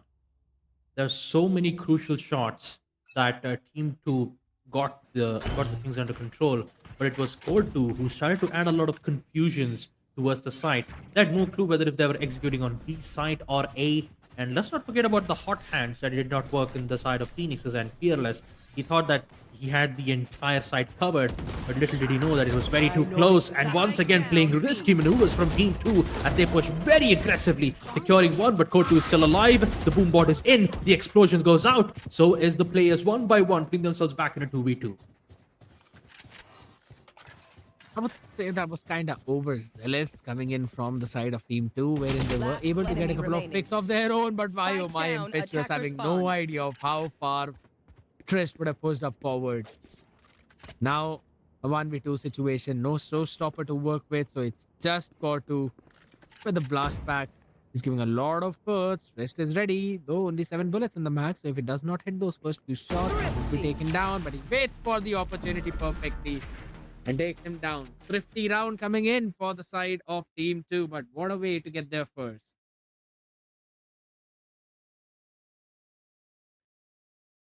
Amidst all the problems that Team 2 had to face, they've managed to bring it back in a thrifty round, a crucial round that Trist has made a really great decision to push aggro towards the A showers. Finds one, immediately falls back, knowing that that there could be a trade potential. So a really good play from Trist that would immediately bring back Team 2's economy back on track. Tagged. Information from Cypher's camp, Panzer will immediately give the information to the team, indicating that there might be a stack. All three players pushing towards all three teams pushing towards the B side. And with the Team 6 going in for a save this time, they would go for a full-on commit first towards the Hookah side. This three fires from the side of Trist. They're making sure that they would waste a lot of time and maybe some utilities being wasted around. Wait a moment. Cypher will immediately catch one of the players though, and that should be Panzer all the way towards the fountain side. He should be fine. There's a lot of presence being shown from Team 6's side as Trinity finds one. Taking out Panzer and not getting a trade is definitely a concerning end from Team 6's end. Custer's first working at perfection, and that's going to be Trinity taken down, getting overzealous. Bomb by Yet that. again, hot hands to stop anyone else from pushing forward. And then going to take the space on the back of the boom bot. Ball's going to go up to give them some opportunity to move at least from that elbow part. That's going to be 30 Trent seconds under left. a lot of pressure. He needs support from his teammates, someone to bail him out. Not the trip, catching one person, but that another shot right onto the head. Fearless, impetuous, winning out their own important duels. The smoke directly back towards the CT, so there's absolutely no value that's going to come out. Why, yes, Crash going for another peak, and he wins that fight. Last player standing. Or not anything more than that. Gordo finishes him off. They just the only one left. Can put up a smoke in front of him and could try to save the operator if he wants to. And yes, he grabs it, tries to run it. Oh boy, he'll be chased down. He will be chased down. He can hear those foots coming in. Run, run, run, boy, run. That's what's gonna happen at this point. The question is, can he save the operator though? Because everyone's just gonna try and chase him down. And yeah, he's holding that angle. Those angle is he checked in. Oh, he missed the shot. He missed the shot. Finish. He'll get the finish. And they will be taking the operator off of their hands. So even more economical damage. Although I would say not a good position to hold your op in that position. It could have made sense if you had a shorty, judge, or even better, Bucky. But using classic right using click. yeah, even a classic right click, yeah, but playing in that position with the op is never really a good idea, and the hip fire from the op is never really that accurate. I mean, it's really accurate if it's on 1 meter's range, but Yash just flying around the air as he takes out the controller impetuous, forcing Team 6 on a weaker execute, knowing that they can't block off important lines of sight. And this is going to be dangerous because that's an important pick coming in from Team 2. And they want to continue the aggression with the showstopper. And Trinity, he just does what he does best. 1 to 4. It's a 2v3 situation. The controller is still alive from the side of Team 2. They could still use the Grand Skyfall. And they could do it to deny the plant. Turns out he's not going to use it just yet. It's just pistols. They don't want to risk it. It's a 3v4 situation. And turns out Cypher has been taking quite a lot of damage and stunned. Not stunned. Stage is still alive. Only having 1 bullet in the Last chamber. He player needs to standing. reload. Porto gets the kill from the Pren. And now it's all up to Tejas. The lone West from the bind. Unfortunately, loses to the gunfight up against Core 2. Giving Team 6 the necessary win that they need. But they did get some good value out of it. But at the expense of Trinity wasting his own ultimate, which could have been used in the next round. And the fact that he did not even get a kill from the ultimate, he actually got that from the sheriff shot. That's kind of okay. That's kind For the next of round? Rosa moment. Yeah, exactly. But Yeah, all right, for this that one was definitely specific a Rosa one, moment. it was a Rosa moment. The flash gonna clear a few of those angles. Boombot going in. That's gonna be a 1-for-1 trade yet again. Trinity gets one, taken down just as quickly. Evil shut him down. Orbital strike ready for the use after the contact. On the other side as well, there was another orbital strike. So both of the brimstones just calling out some support from the sky. And talking about support from the sky, that's a flash right onto your face. You've still got a Neuro Theft as Seekers were invested from Team 2, so they should be able to flood in this retake, but the spike has been planted. The question is, when would they go up? As the blaze goes in, that's going to be impetuous, and Dr. Evil winning out on all of their crucial trades, as that's going to be the flash right onto the face. No way for Tejas to survive, and he gets taken down. Another brilliant round coming in from the side of Team 6. Quick entry, quick removal of players onto the site, and then a quick win for Team 6.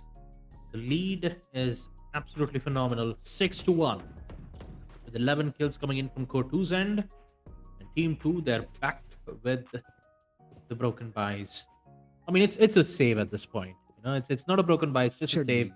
Since they have Sheriffs, Stingers, and Guardians in hand. We might see Tejas play in a very aggressive spot.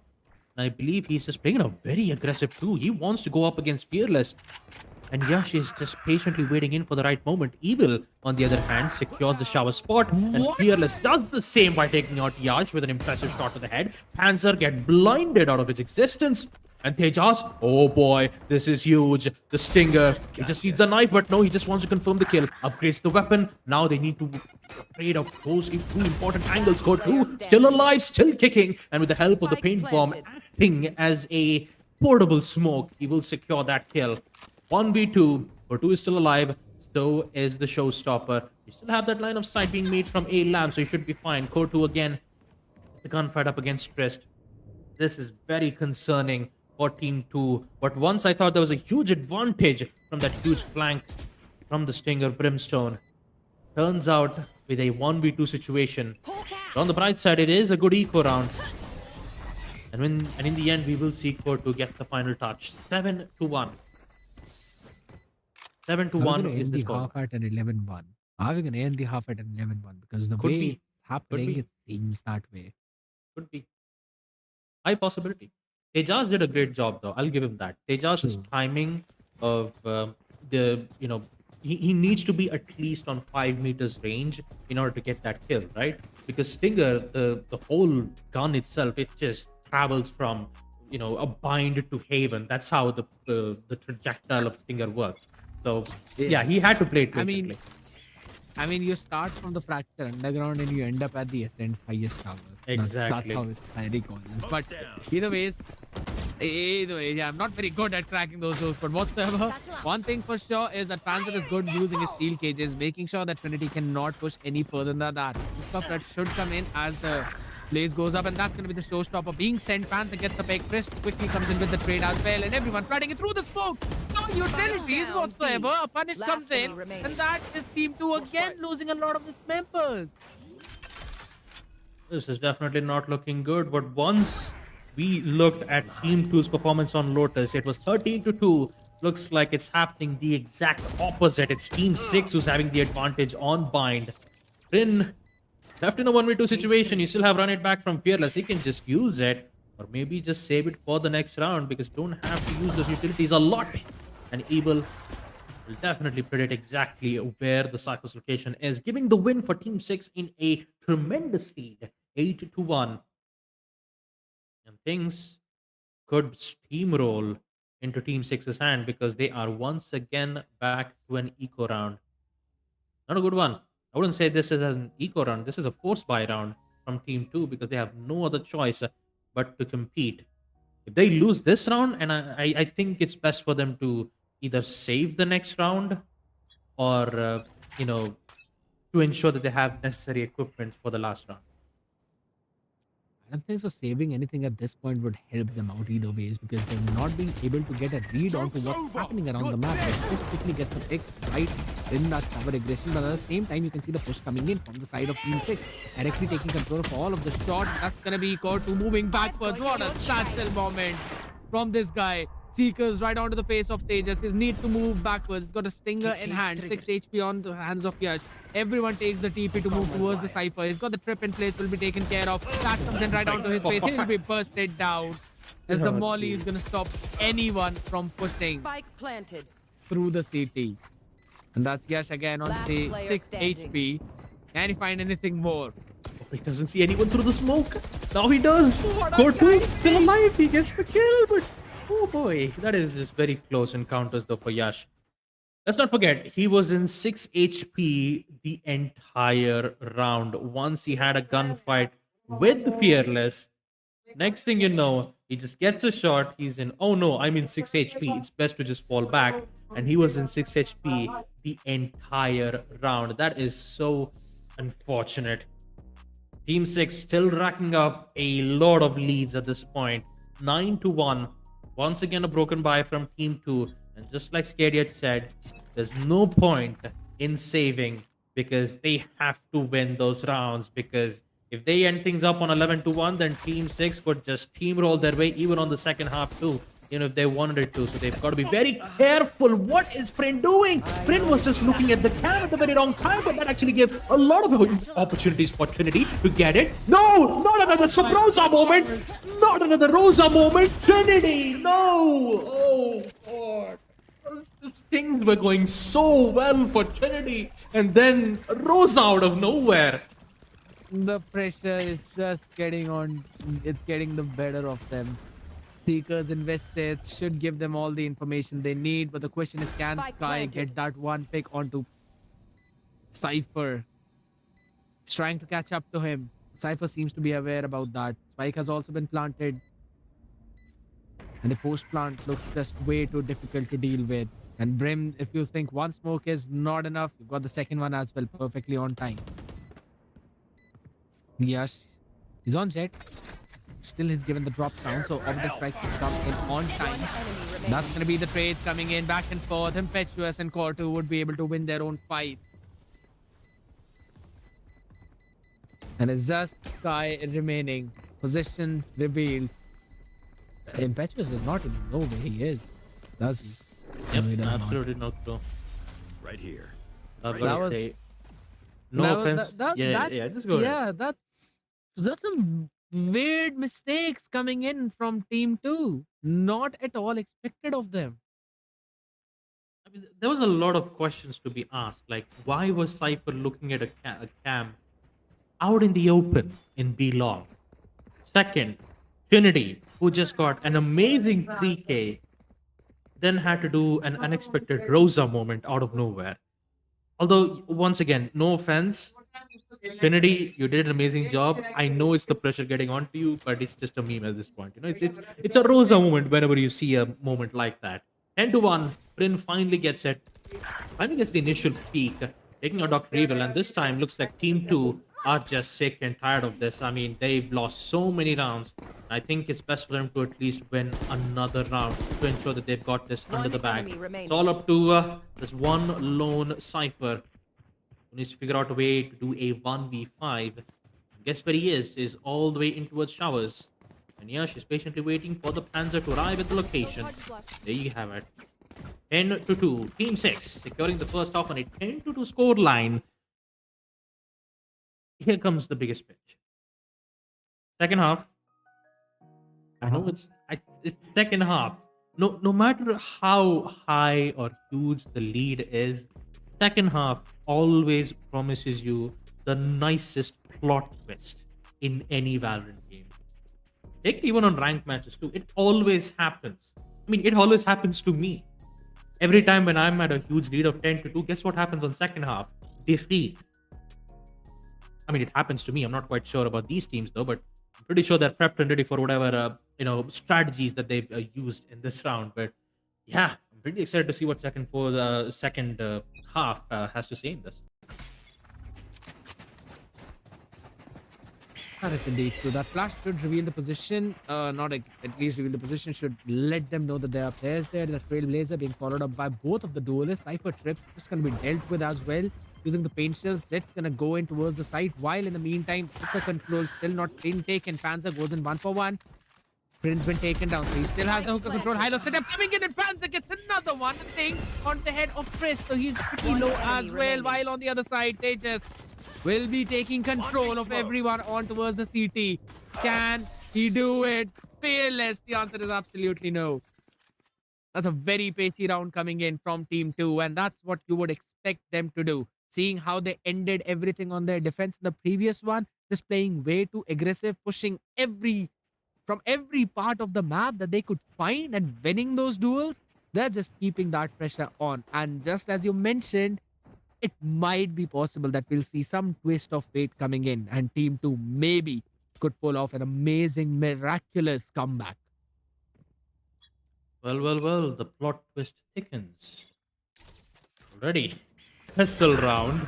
Team 2 have just secured, and Jesus Christ, not another second one. 2 kills already from Yash, as he just gives an entire access towards the B side. I know it's just the pistol round, but still, having Team 2 facing so many major problems in the first half, and then suddenly they bring it back in second half, clearly shows how powerful attacker-sided bind is, mainly because of how well you can confuse your teammates with the teleports. When looking at the dangers that has been caused Spike planted. from Team 2, we're back in a 2v4 post-plant situation, and I believe that the two of the players will make a decision to either contest or Last maybe die player from the standing. spike. They have no other choice. Trinity gets one, taking out Fearless, which leads to Impetuous in a 1v5. Ghost in hand, 20 HP, no utilities, and a shiny knife to Oh, actually we thinking get what's going to Prince, though. happen though. Yeah, there you go. Prince just randomly rushes in. He just looks at, oh, there you are, Impetuous. Hi there. Just gets the kill. Next thing you know, it's Team 2 who will gain 2 of those important rounds. Bonus round for Team 6. They'll be back with the Vandals. They have saved a lot of credits in this round. So let's see if the curse continues, or will they put an end to it? Just have to wait and see. I mean, everyone's on the half shield though, so even if you say they might have saved enough creds, that does not seem to be the case. Both the ciphers are just too off of their neural theft, so maybe would want to play towards the extremities. As Flash is just going to reveal the position. Fearless will get one from Trinity, and the dog's just going to go to that TP. Should give a decent amount of information as the shower push has been demolished. Both the duelists being taken care of. The Flash should give even more information to Team 6 that there's absolutely no one towards the extremities, so the push is going to come in from Last towards player the standing. shot. He's just moving through the smoke. Unfortunately, he got headshotted there. Trish was able to trade him, but Kotu should be able to find the timing. So many smokes just blocking the entirety of the vision, but can Trish find an opportunity? The answer is absolutely no, as Kotu shuts him down and also move his team towards 11 now. 4-11. Bonus round apparently didn't favor a lot for Team 2 at this point. Team 6 opting for a decision to go on a full-on committed eco, not being able to buy any utilities nor weapons. They just only went with the usual classics and some sheriffs being invested from the duelist side, and saving a lot of weapons for them, more than enough to go for a heavy shield, followed up with vandals. Clearly worked up in their favor. And this time, look at the aggression though. 2 duelists on their way to push in towards showers, only to realize that there is Pin looking from the backside. Information will be given. They know that two of the duelists are in showers, which means that they will go on full on 100 kilometers per second push towards the B side. No, no, just a teleport. And Trinity coming in with the right time to catch both of the duelists off guard, leaving no one on the side to contest. Straight for me. Yes, that is indeed true. But again, at the same time, this 2v5 situation, I don't think so. It's Spike possible to planted. come back from this point onwards. That's going to be friend. Yeah, he's been taken down. Panzer gets that one pick, but he'll still be spammed. Again, heal back up. The Euro Theft has been to work with, but Trinity is just going to push forward and get an ace for himself as well. And if this does not start the comeback run, I don't know what will. Oh, it will happen. And you just jinxed it. Come on, I didn't jinx that scared yet. Come on, it's like Bastard's curse. it's not a curse. It's like it's written in the Ten Commandments. Like no matter what happens in the first half, second half there's always a plot twist that's about to happen. And I gotta say, Team 6, once again, they're back in the eco rounds. This will be a tough situation for them, knowing that there will be a full-on frontal push all the way from B long. They've got to be prepped and ready for the push that's about to happen right in front of them. Or with Trin getting the initial picks, they could commit for a TP back to the A site, in which they won't. Go2, on the other hand, gets a kill with the judge, upgrades the weapon, and turns out Team 6, they're slowly losing a lot of casualties. Yes, that is indeed true. As Trist again gets another pick. That's a 4v2 situation now. Showstopper used up, not getting any kind of value. Go2 is there. Trinity gets taken down with a master storm. The damage was dealt by that Showstopper. Trist gets 3 on his hand and just will be wrapping up everything as Impetuous falls. Couldn't do anything more with that Marshall. And now, the round lead that they had is diminishing 6 and 11. It may be way too early to think that this comeback is possible. But I mean, I don't know, man. Everyone out here being Agatha Christie of Valorant, just trying to defy everything that you can think of and do the unthinkable. And that is what Team 2 are doing. Even in the previous 2 maps, we have seen how attack-centric their composition is. Even if they don't get a lot of rounds in their defense, you know that they will be pushing the limits of the defender, especially in that attack. And that's exactly what they've been doing. They've got the Seekers up, they've got Neural Theft up. This could get way too difficult for Team 6. Yep. With this gunfight being relentless from Fearless and Trinity winning both of those gunfights, interestingly enough, puts Team 6 in a very bad situation. Even he's going with a very aggressive push, but they just decide, you know what, let me just do a Ferrari pick instead and get a kill. Instant control, 11-6. Kai is just giving every single heals, and Trinity is he's just unlocking the potential of Neo in his head. He's just unstoppable at this point. He's just angry. You know what? Enough Subrosas in the first half. It's time for me to make an impactful play. And would you look at that? It's 7-11 in the second half of the grand finals in Valorant Contenders protocol. Absolutely true. And this basically forces Team 6 on another semi or broken by round wherein they're investing a hero Phantom and they've just changed it. Couple of Bulldogs, Bucky, Marshall, Sheriff into the mix. I don't think so they even have the credits to go in for a full buy in the next one though, but Fearless has got his run it back up. So they can think of investing it if they really want to. Impetuous has got an orbital strike. They would be saving it for the next one. But on the other side, there's a orbital strike of their own, along with the neural theft. So that's one thing they can use to gain the information. The cipher trip quickly taken care of. Now that is one thing, one kind of trip that I really don't feel gives you a lot of opportunity, because it's going to get broken early on in the round and not going to give you a lot of information. But Fauna Impetuous gets a pick onto Yash with that Bulldog of his. So they're good for an opener, but on the other side, everyone's going to just take the TP while Raze is left for that Turk. He should be able to get a perfect timing. Oh, wait, maybe he can't. Everyone's just fast forwarding. He's got the patience. The trigger discipline comes in. He gets both of them. Dr. Evil would be there trying to stun up people with the dog of his, but he's just got a Marshall in hand and will be taken down by Prince. Oh man, this gunfight is huge. It's so opportunistic for Team 2, and here comes the knife from Trinity. Trinity. No. I just have I have no words. I mean, at this point, it is written 8-11 already, folks. I know that Team 6, they were back in their eco round, but I think it's best to get a timeout. Take a timeout, reset your mind. There you As go. soon as you said it. Reset. Just figure out what exactly is going wrong. All right. You had a lurk that is pushing in all the way towards pillars. That was a quick reposition back from B to A site. It's best to have at Indeed. least one of the players holding in from B to ensure none of those lurk plays would not happen. This is definitely getting into their heads. Team 6 have finally refreshed. Since it's going to be a Ah. full-on buy round, they have to ensure to get at least an opening pick or two. The biggest question is, in which position will they go from? Will it be on A showers or will it be B long? And looking at the minimap, you can see the amount of things that I'm seeing. I think Team 6 might commit for a one important push on B long. B long is where they might Okay. go in for a pick and they just Hear me usually out. fall back and get some value. Hear me out. Hear me out.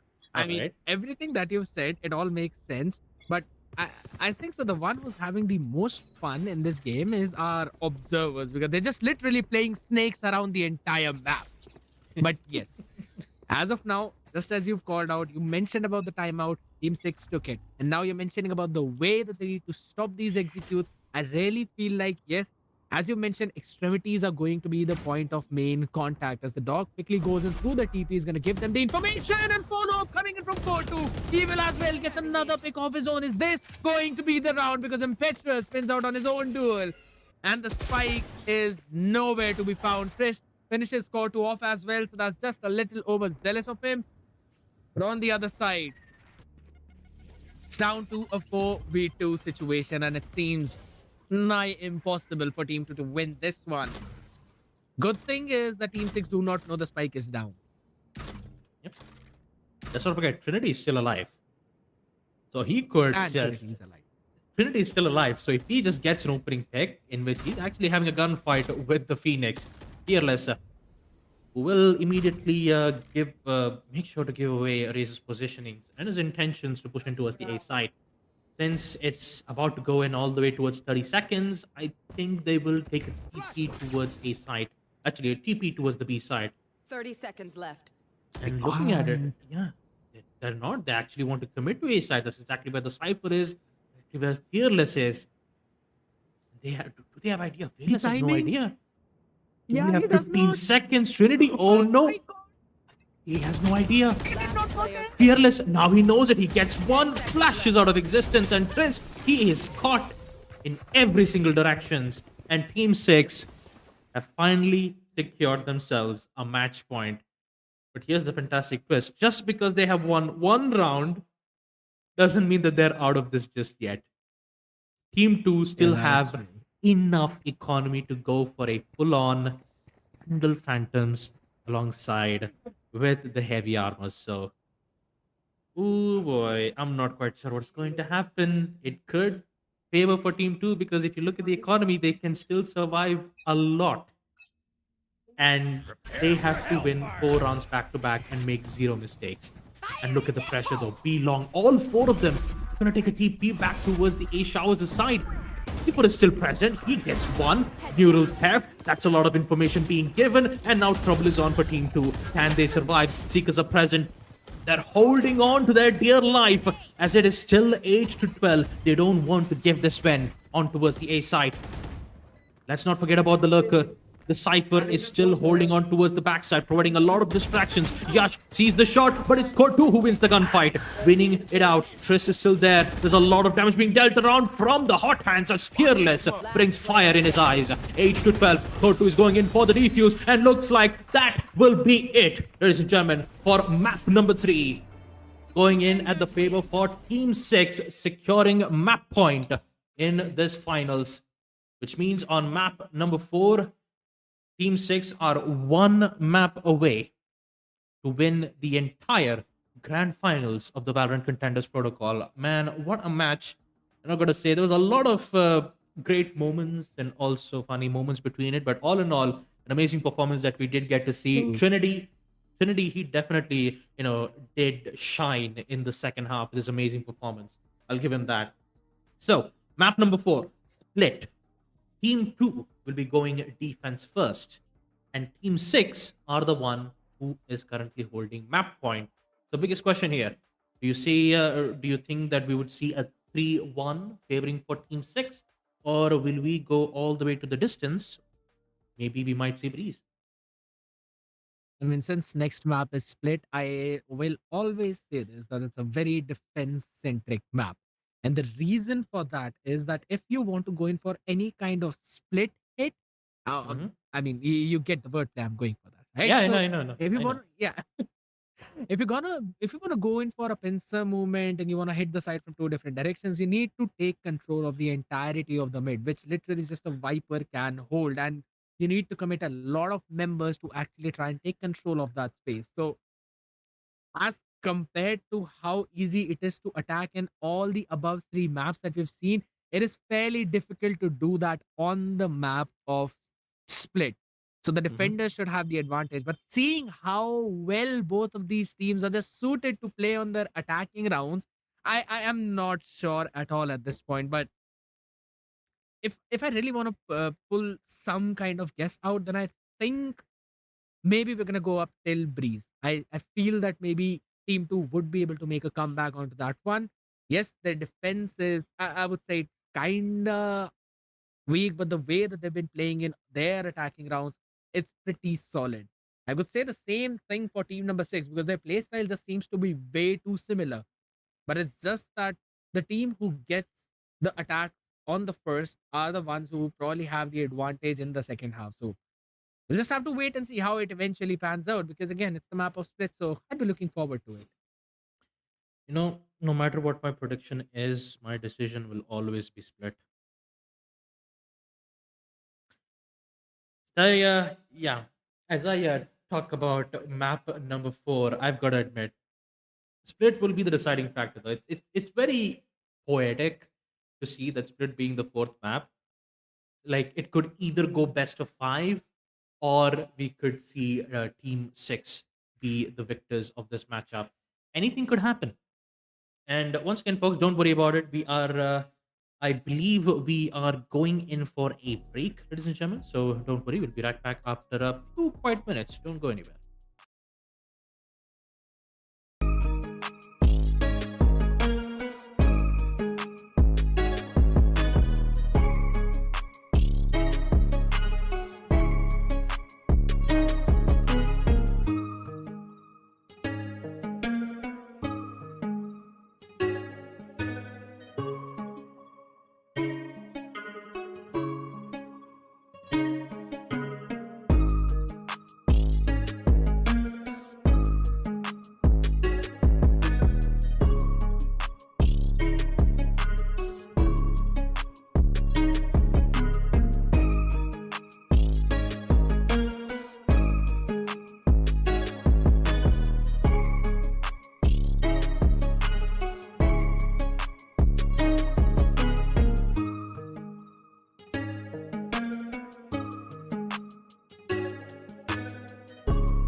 All right, folks, welcome back, which is a very quick break coming in from our end.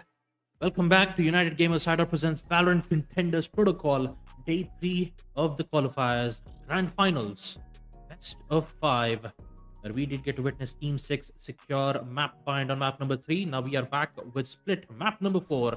Team 6 have secured map point, and they are looking to end it once and for all on map split. Interesting, team compositions from Team 2's side, Yeah. as we see a triple duelist. Trinity with the ISO, Yash with Deadlock.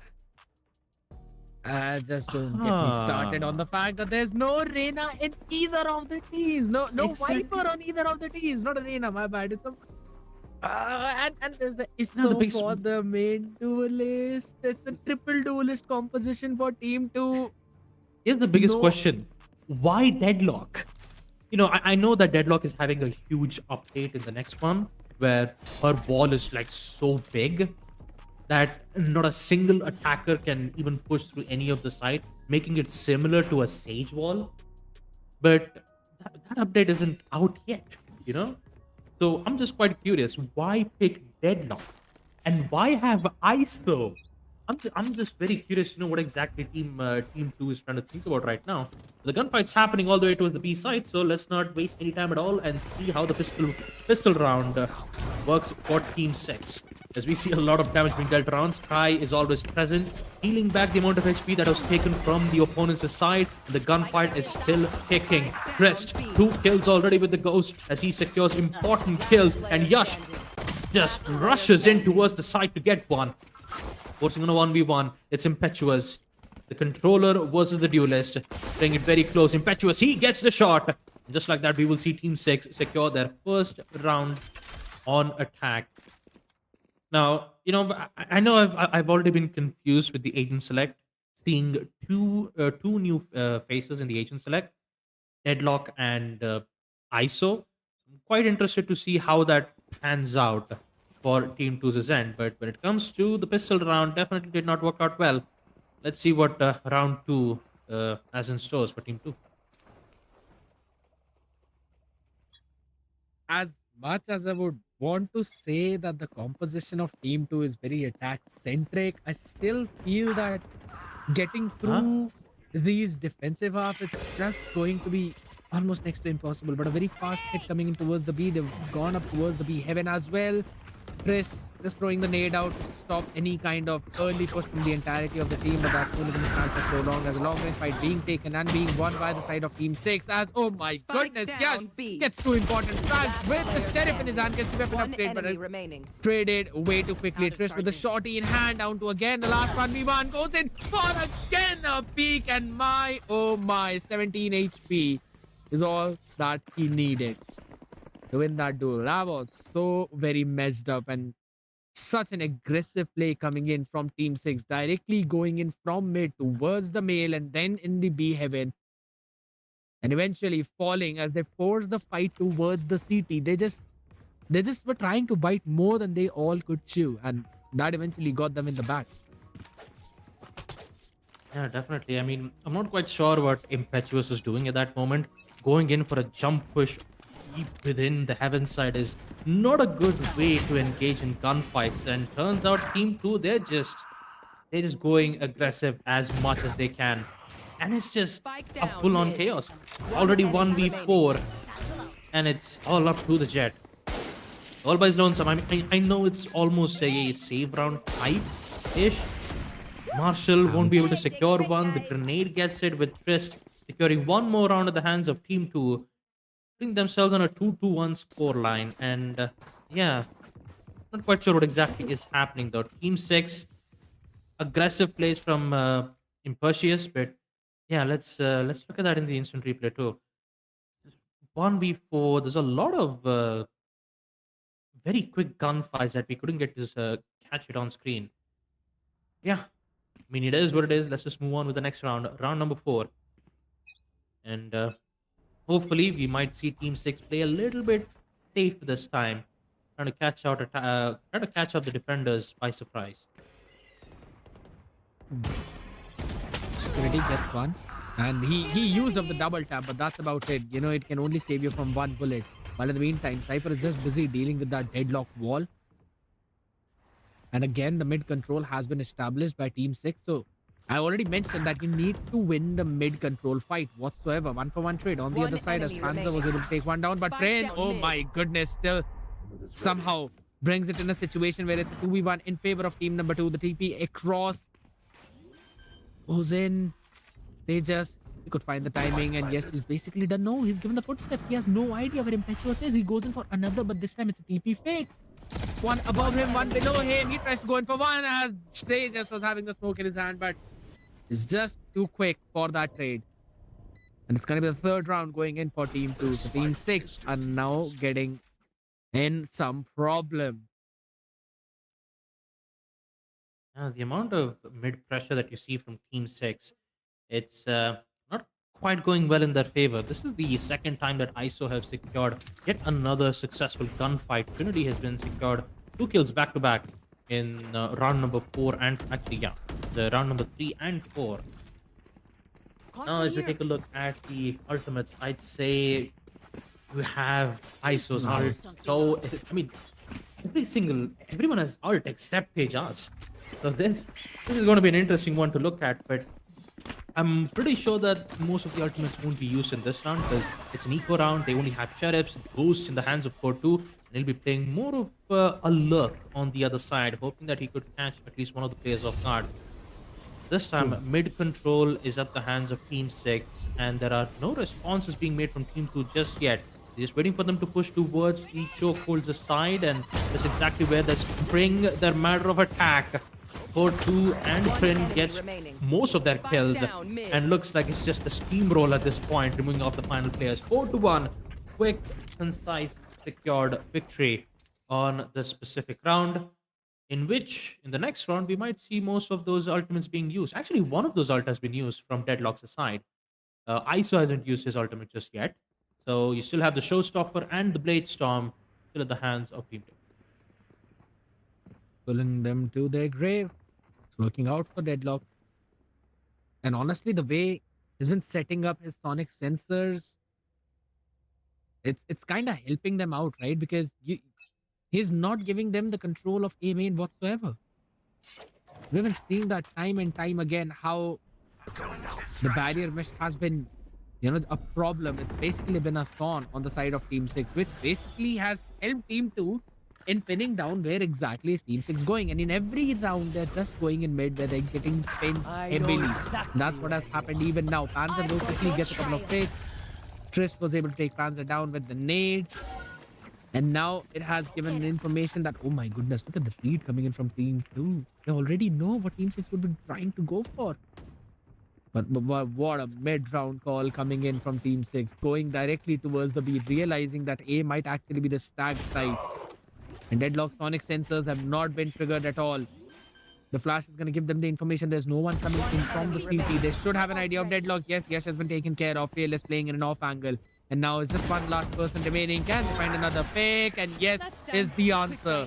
As Dr. Evil will finally shut Trist down.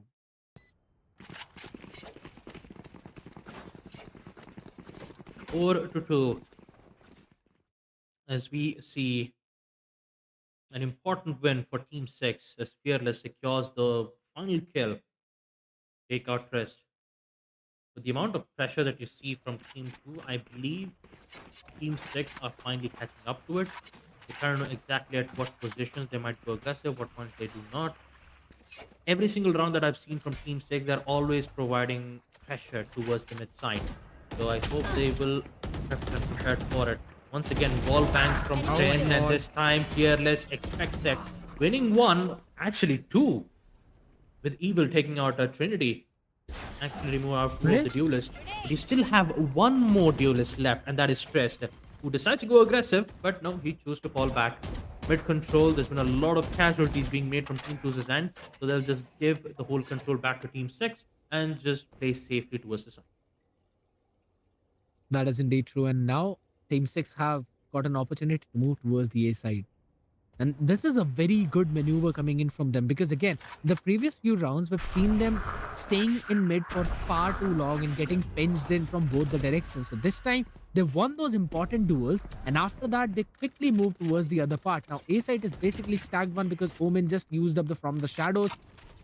So now they're again going in for another rotation towards the B. This should give the information, and B should be stacked up as everyone's just giving the foots like anything. This even fight could be a make or break 30 situation as the seconds timing left. comes in. Entries gets two from the showstopper. What a beautiful play coming in from this guy. Yash as well gets one more. Impetuous is the last man standing. And he is not falling. The blast back not catching up to him. So Tris with 86 HP, 22 on that shield, should be able to take him down as he's literally just 1 HP down. 10 seconds And that's going to be the left. shorty in hand. Can he find Oh the boy. timing? Can he find Impetuous? Impetuous needs to go for the plant as well. He hasn't started, and now Tris just needs to play for survival. And he will get the kill too. My, oh my, what a ringer roses. I know it's ring around the rosy, but I want to say ringer roses.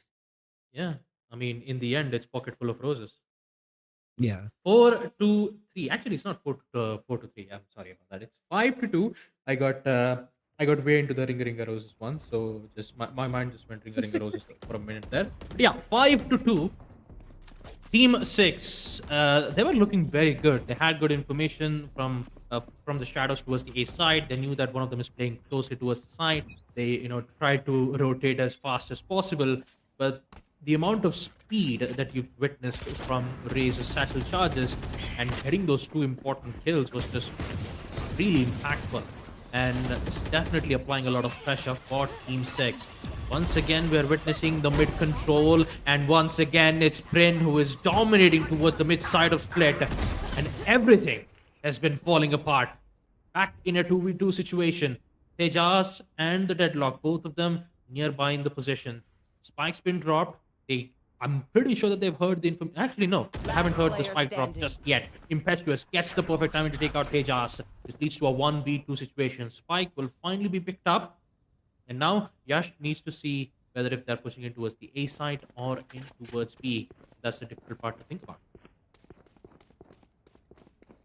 They did not hear any kind of voice from A and heard it from the B. He will be moving towards that. Got a good decision though, but he needs to win out both of these duels, and he cannot win even a single one. Panzer gets him down and out. So another much needed round going in for the side of Team 6. What a wait. Bryn was literally just styling in this one. And on the back of that contingency, they had an opportunity to get even more. But they just could not follow it up or wrap it up in the end. And now basically put down to a broken buy. Bryn is still investing in for that Vandal with a half shield. He should have enough crits to invest for the next one. I don't know about his utilities if he'd be able to buy them. But rest, 3 sheriffs, and on the other side, a full buy. Aggression towards the A this time around. When they switch Deadlock up, Bryn would be able to get one. The Hero Vandal doing its thing. Showstopper comes in, does not catch anyone, as already Bryn was taken down. Tejas will be catching Core 2 in the meantime. We are seeing the backside control being taken. Oh my goodness, what a TP, but Dog is still going to follow. It's down to a 4v2 situation. Trinity getting Last player impetuous. standing. And that they should be able to wrap it up perfectly. Will they? Panzer gets one. Good for one. Can he get more than that? That's the question. He gets the second as well. Yes, still waiting for him as he already threw. Oh, that is but he's taking definitely care of not the good. piece. Yeah, that's done. Yeah, definitely That's not done. good. That is done. Yep. No matter how many, no matter how good the positioning is from Panzer, you just cannot move from the Great Wall of Deadlock. There's absolutely no way. It's just like once you get the perfect timing to block one certain line of sights, you are forced to use an entire mag, or maybe more than an entire mag, to destroy the Yeah. wall. But yeah, looks like the abilities are working out way too much. The abilities are working out well for Team 2's end, especially from Yash. He has his Get ultimate out of ready, my way. so are the rest of his utilities. For Team 6, this is a lot of pressure coming from them. That is true. And again, the barrier being thrown out right there. There's the neural threat. It's going to come in, give the information to Team 6 about everyone on team number 2. But Trinity wins the duel against Fearless. You need to see the flash there. Paint shells will stop their advance, but everyone just moving towards the heaven will be taken down. Annihilation, rotate, contingency, as well down as A. the vulnerable to get all of them. And yes, we'll just wrap around everything. What a beautiful round coming in. And what a combo. What a pair up coming in. Deadlock as well as Isso. I mean, that's one strong point of Isso, right? Because the undercut, it puts you vulnerable. So just one bullet, and that would be much more than enough to take you down. And that is exactly what they used up. Yeah, as we almost about to reach the end of the first half in match number 4. My God, these past 4 matches that we've experienced in the grand finals. At the first match, it was Team 2. The second was Team 6. Third match, it's Team 2 again. Actually, no, it was Team 6 again on third It map. was Team Fourth, 6, yeah. fourth, it's Team 2 who are getting the best of it.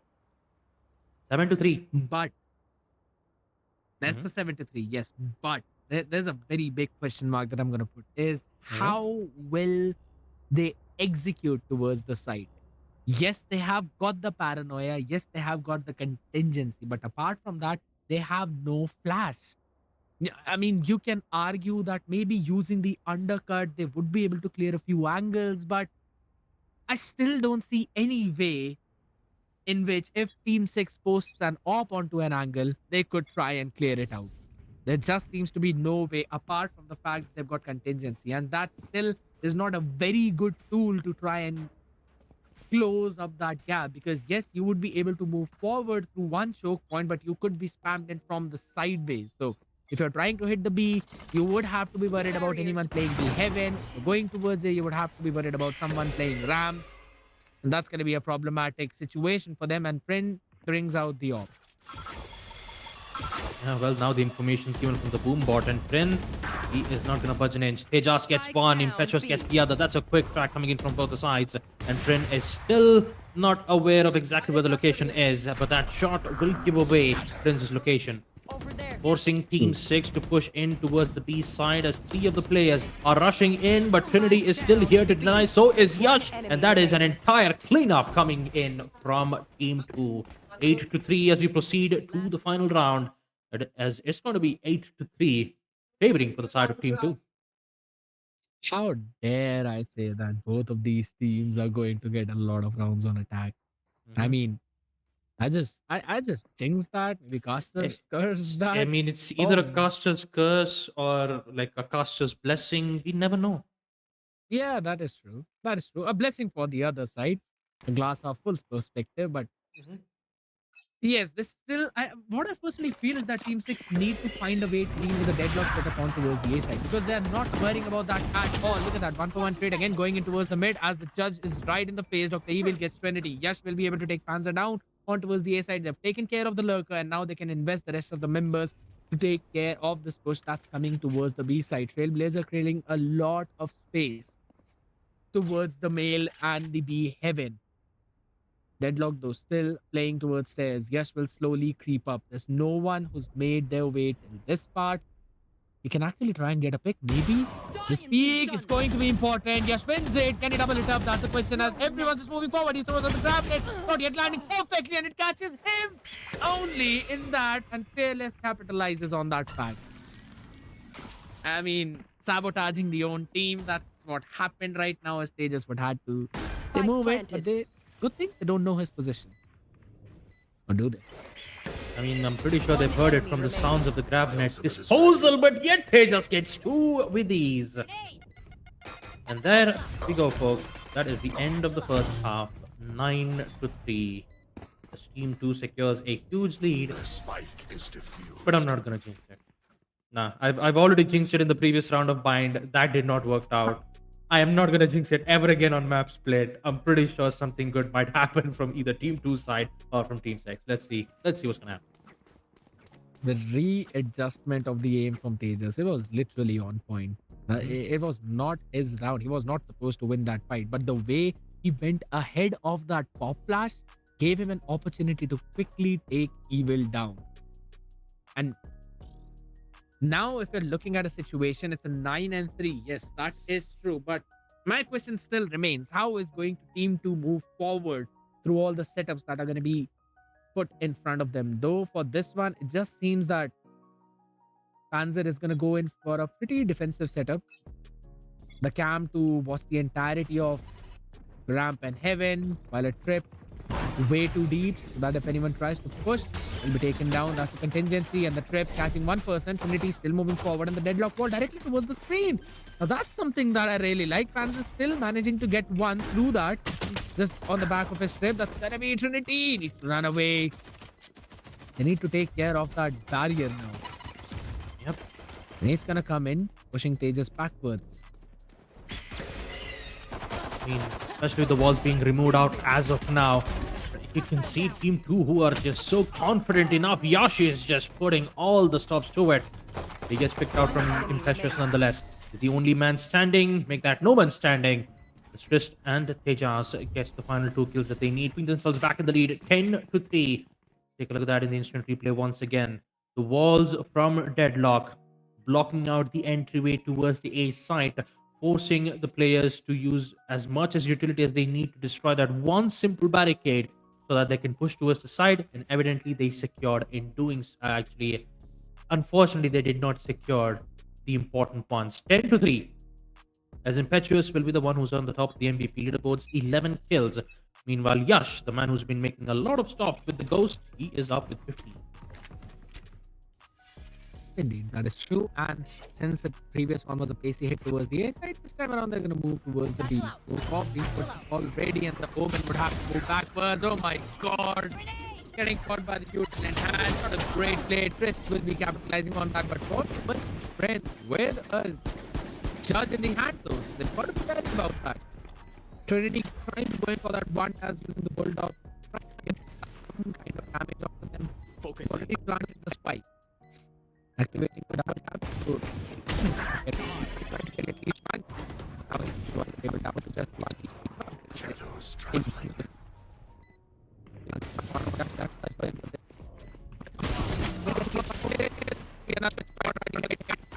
Last player standing.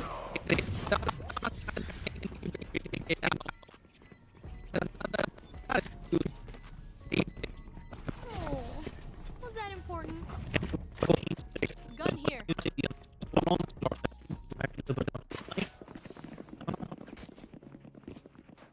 This point, even though they got the pistol round next to it, didn't really favor them at all. So, yeah, we just need to see exactly what.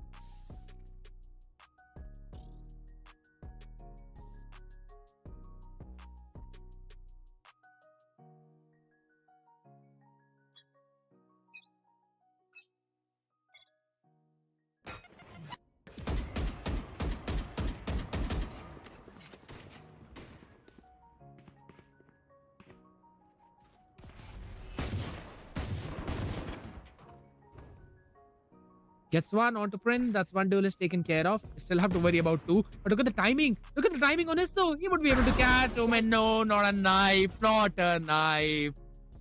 In the mid round, he gets away with a knife. That is nasty stuff. Panzer finally takes him down too. So they've still not got the control of the site. It's a 2v4 situation. No ults to work with. Position of Trish revealed as well. Slowly gonna re-hit towards the A. While everyone on the side of Team 6 apart from one are going to be stacked up towards B. They're also going in for the rotations through the Sivers. But Core 2, my god, the jumping judge nerf? What? No. What is a nerf? Like, What is a nerf? like what's a nerf? I mean, did Judge get a nerf? I don't think so. Like you've increased hip spread while jumping. You've decreased the magazine size for Judge. Hello, what's happening from this? It's still a thing. God does Joke- not care about any nerf. Yeah, I mean, jokes aside, Team 6 looks like they're starting to mount a comeback on a 10-5 score line, and looks like the advantage is looking really good from them. Even that is nasty. That is so nasty coming in from him. And Trinity also does the same. A 2v3. Team 2 are not looking good when it comes to their man card information. Immediately being given from the Cypher's cage. Blocking movement. And now, ready to plant. Post plant it is. Tejaz gets one. This is huge value coming in from Tejaz's end as he will eliminate one of the duelists, which means he is left with dealing one sentinel and a controller who is slowly arriving in towards the side. He still has the paranoia. It just requires one simple information about exactly where the players Sound are. sensor. Information from the sound sensor. Last player Stunned and dazed, and Yosh gets hit the kill. My room. Now Panzer is all up to Impetuous. Commits for an ultimate, but instant trade will come in from the Omen to get it. And folks, it is 11-5, which means the chances of the final map Breeze is slowly underway. And Team 6, I mean, at this point, the whole match on Split is just, it's just like speed into the power of Galaxy, you know? It just doesn't stop. The speed keeps on going. First half, second half, they just don't stop. They don't even play for picks at all. We see a jumping jacks from the judge. We even see a huge play that's happening. Oh, wait a minute. ISO is already on a 1v1 gunfight. Fearless already gets attacked from Tejas. Impetuous loses to Trinity.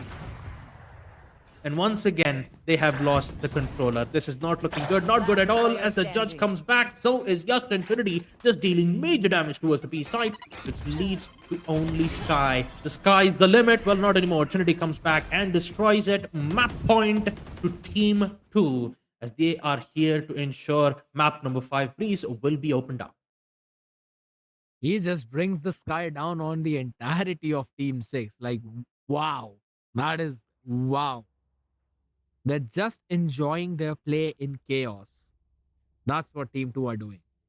They don't even care what kind of composition is there in front of them. They're not even focusing on taking the mid control. They literally want the control of extremities. They move forward, they win their gunfights, and they go in for the plant. Smoke comes in towards the mid, but look at the aggressive play towards Ram. 1-for-1 trade. Print taking down Evil. Smoke's gonna go in towards the screens, but Omen already TPing in towards the side. They need to be wary about him, and he already gets the spike down. Goes in for the paranoia play as well. Trinity lined it up, still inside that smoke. He can try and get one pick, and the answer would be yes, absolutely. Panzer will be able to quickly take him down as well. Now to a 2v2 situation. Jet has got the Blade Storm. Fearless is moving forward for the backstab. But the question is, will Panzer anticipate the opponent Jet up close and personal? It's going to be the question. Fearless throws in the smoke. Print wins out his own duel. The Panzer's been taken down, and just with the strafe, gets the final nail in the coffin, pulling entire team into their grave. And that is Team 2 winning and forcing the map of Breeze. Well, I can say things. I mean, I can say one thing about it. This won't be a simple breeze for either of these two teams. All 4 maps have been finally completed. It's 13-5.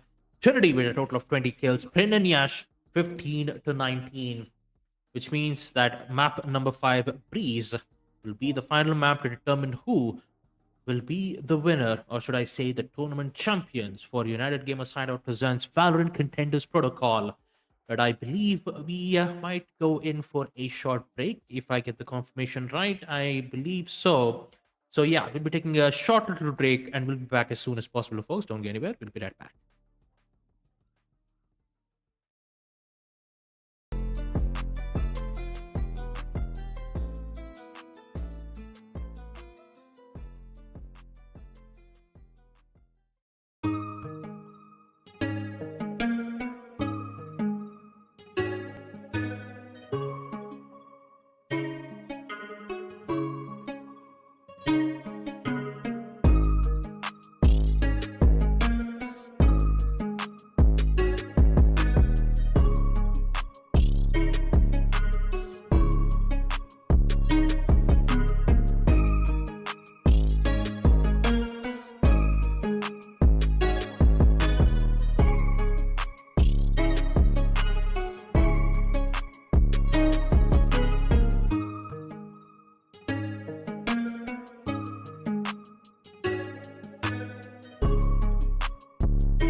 All right, folks, ladies and gentlemen, welcome back. And what is to be the final grand finals matchup between Team 2 and Team 6.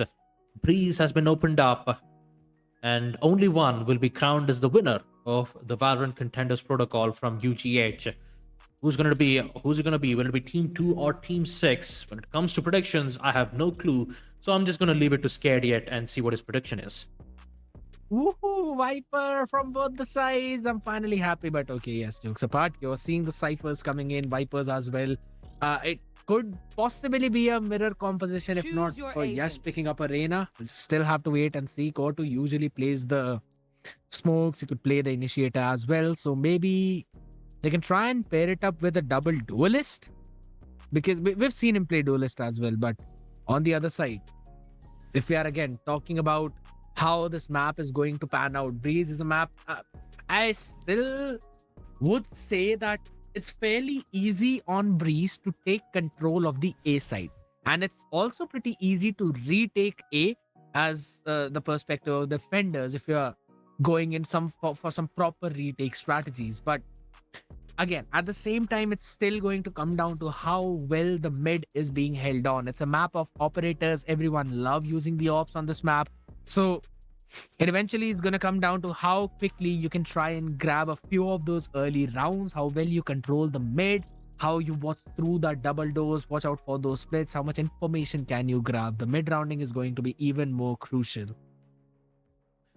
Yeah, mid control is always important for especially on a map like Breeze, where the attackers can have the opportunity to rotate quickly if they have proper information.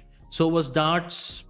I mean, there's a lot of lineups in Breeze where you can play as Sova. You have the recons, which you can give the whole information of recons all the way from from the B back side, just by staying behind the spawn. So there's a lot of opportunities where Sova can use his recons. His shock darts are always very crucial on default plant sites. So yeah, we are back, folks. Map number 5, the final map to determine the victors of this tournament. Will it be Team 6 or Team 2? Let's start things off with a pistol round. We are definitely not wasting any time at all. Cypher going directly towards the B, just as normally we would expect him to do. While on the other side, This is a nice this time it's actually Buster who's playing in on that Cypher. So we'll be seeing him going in for a pretty defensive or a retake oriented spy camp. here. So this one's going to give him the information of the tunnel, entirety of the tunnel, while the Reyna is still going to play aggro in towards the mid on the support of the mid top with Sova in the hands of the Trist. Whoa, wait a second. Does not matter what kind of setup is towards the B side, as the hit will go directly towards the A. The smoke is there to delay the push. Now, this poison orb is something that I really love to see, especially from a Viper. I'm still surprised there's no wall coming in. Maybe he might have just forgotten that he could use the wall at this point. He might not have realized it. Yash quickly gets 150 HP, and that's going to be the pincer coming in from both of the sides, as Yash again will get extra heal. Prince as well following him up. That's a beautiful pincer from Team 2. Yep, a flawless round to start things off for Team 2 on map Breeze. My tag. They will secure a good amount of weapons, and Buster is making a decision to give the Vandal to the hands of Reyna.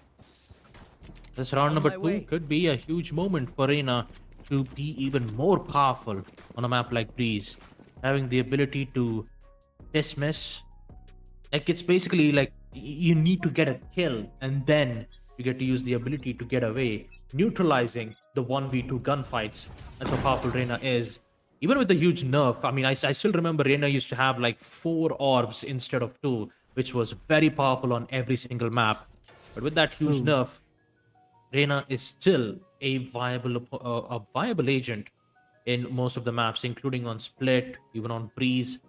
But right now, as we take a look at round number 2, interesting to see that both of the duelists are slowly closing into the location. They have control on each and every player's location, and now they're prepped and ready for the hold that they're about to give. 2 players are already drawn at the hands of Prin and Yash, who are patiently waiting to arrive right at their crosshairs, and Core 2 has no other choice but to get picked out, go back to the drawing board, and proceed to find a different type of strategy in round number 3. On my way. Answered yet again. Just what happened in the first one happened in the second too. So On yes, my they way. need to go back to the drawing board to figure out the main issue This that they're is a nice facing in spot. this one. Just have to goes wait there. and see how it eventually Yes, this is should going do. to turn things out for them. This is a nice spot. Cypher's still gonna go with the exact same setup. So one This thing goes is that here. Team 6, they've got no idea of what kind of Cypher setup is going to be towards the B side, because they after the updated trips, you can literally go in for so many kind of different setups that it kind of becomes annoying to deal with them again and again. Fearless quickly gets the 1v1 win. Yash, in the meantime, still wants to push forward. The camera gives the information, and Panzer wins the important duel, getting both of the players off the picture. The Owl Drone is going to also push back Tejas, and it's just going to put his poison orb up along with the snakebite to stop anyone try and push in through that part. But they still want to end up towards the B, where they actually got a couple of pick. Buster quickly Found my gets one. wire. Impetuous Cage taken down. So no more Viper balls going to come in whatsoever. You've got to play it safe Cage now. The entry's going to come in though. This Cypher Cage is just going to help him out a little bit as the recon dart goes in towards the back. Dealt with, scanning. My goodness, the recon, defensive recon as well, helping out so much. The camera Player timing standing. not working out Spike really well, down. but 1-for-1 trade. On the other side, it's down to a 1v2 situation. Tejas, can he win out the duel? That's the question. Panzer seems to have an idea. Fires a fake shot. Can he win this fight? Can put up the camera again. 30 He did. seconds left. It's gonna give him a lot of information. Viper putting up the wall, it does not matter, because they're just playing it so very smart. The timing on the back of it, Aces is just so low. Quite clean. And that is going to be Panzer winning out in his duel. Let us use our sight. I'm almost finding out a way to take out the Cypher. And he also had the information into as a spike, but unfortunately, Tejas was wide open. No cover and no information on the rest of the second player. So they played it safe. Fearless knew exactly where the aggressiveness would come from, all the way from the elbow, neutralizing Reina in the process. Yash, even though his power, his performance is so power packed for the past 2 rounds, unfortunately gets shut down in the third round, which gives Team 6 a lot of opportunities to bring it back. Guardians being brought up, so is the Bulldog from Impetuous. And looks like the attack will be a difficult situation for especially on a map like Breeze. Currently, we might have a bit of a timeout from Team 6's end. Maybe some issues on their PC, but I think it should be fixed very Yeah. quickly. Fearless was basically disconnected for the entirety of the previous round after the first few seconds, after they got those couple of picks. So that's probably what they're fixing as of now. But yeah, the slow hit towards the beat kind of worked out for them. And they also made sure to get some attention towards the A to try and, make sure that the defense maneuvers towards that part. But on the other side, we still have to see how Team 2 is going to perform on their main rifle round, because on the other side, just as you mentioned, we're still seeing a broken by a Bulldog, a couple of Guardians, and that too when they actually won the previous round. So again, on A, they've got to deal with the Viper's poison orb, but one opening that they could potentially try and abuse is the fact that mid was open, so they can try and go in through the double doors and maybe force the Viper to change the setup, because Cypher is still going to stick towards the B setup, and that's going to be exactly the same as how he's been going in for the previous 3 rounds.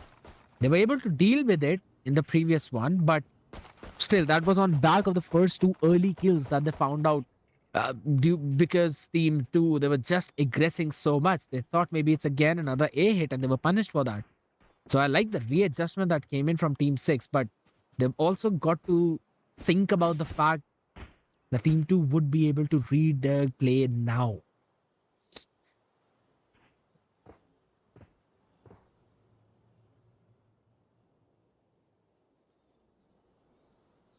And we're again back to playing snakes on the entire map.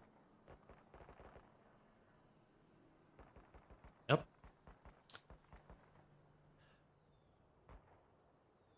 Now, let's just think about this.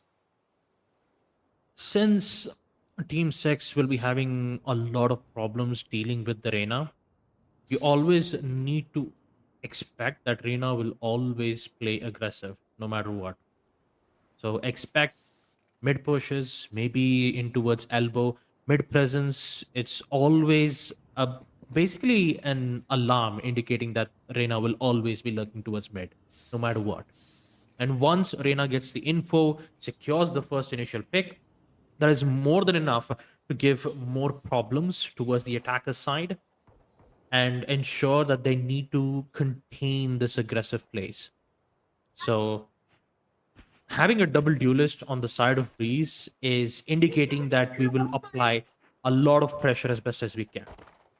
And double controllers for Team 6, meaning in that is that in second half, it'll be much more powerful for them to block lines of sight, which is easier for easier for the defenders to contest in close quarter gunfights. So even if Team 6 are forced on an eco round on defense, having sheriffs and only stingers, this can definitely help with the double controller setups where most of the gunfights will be held in close range combat.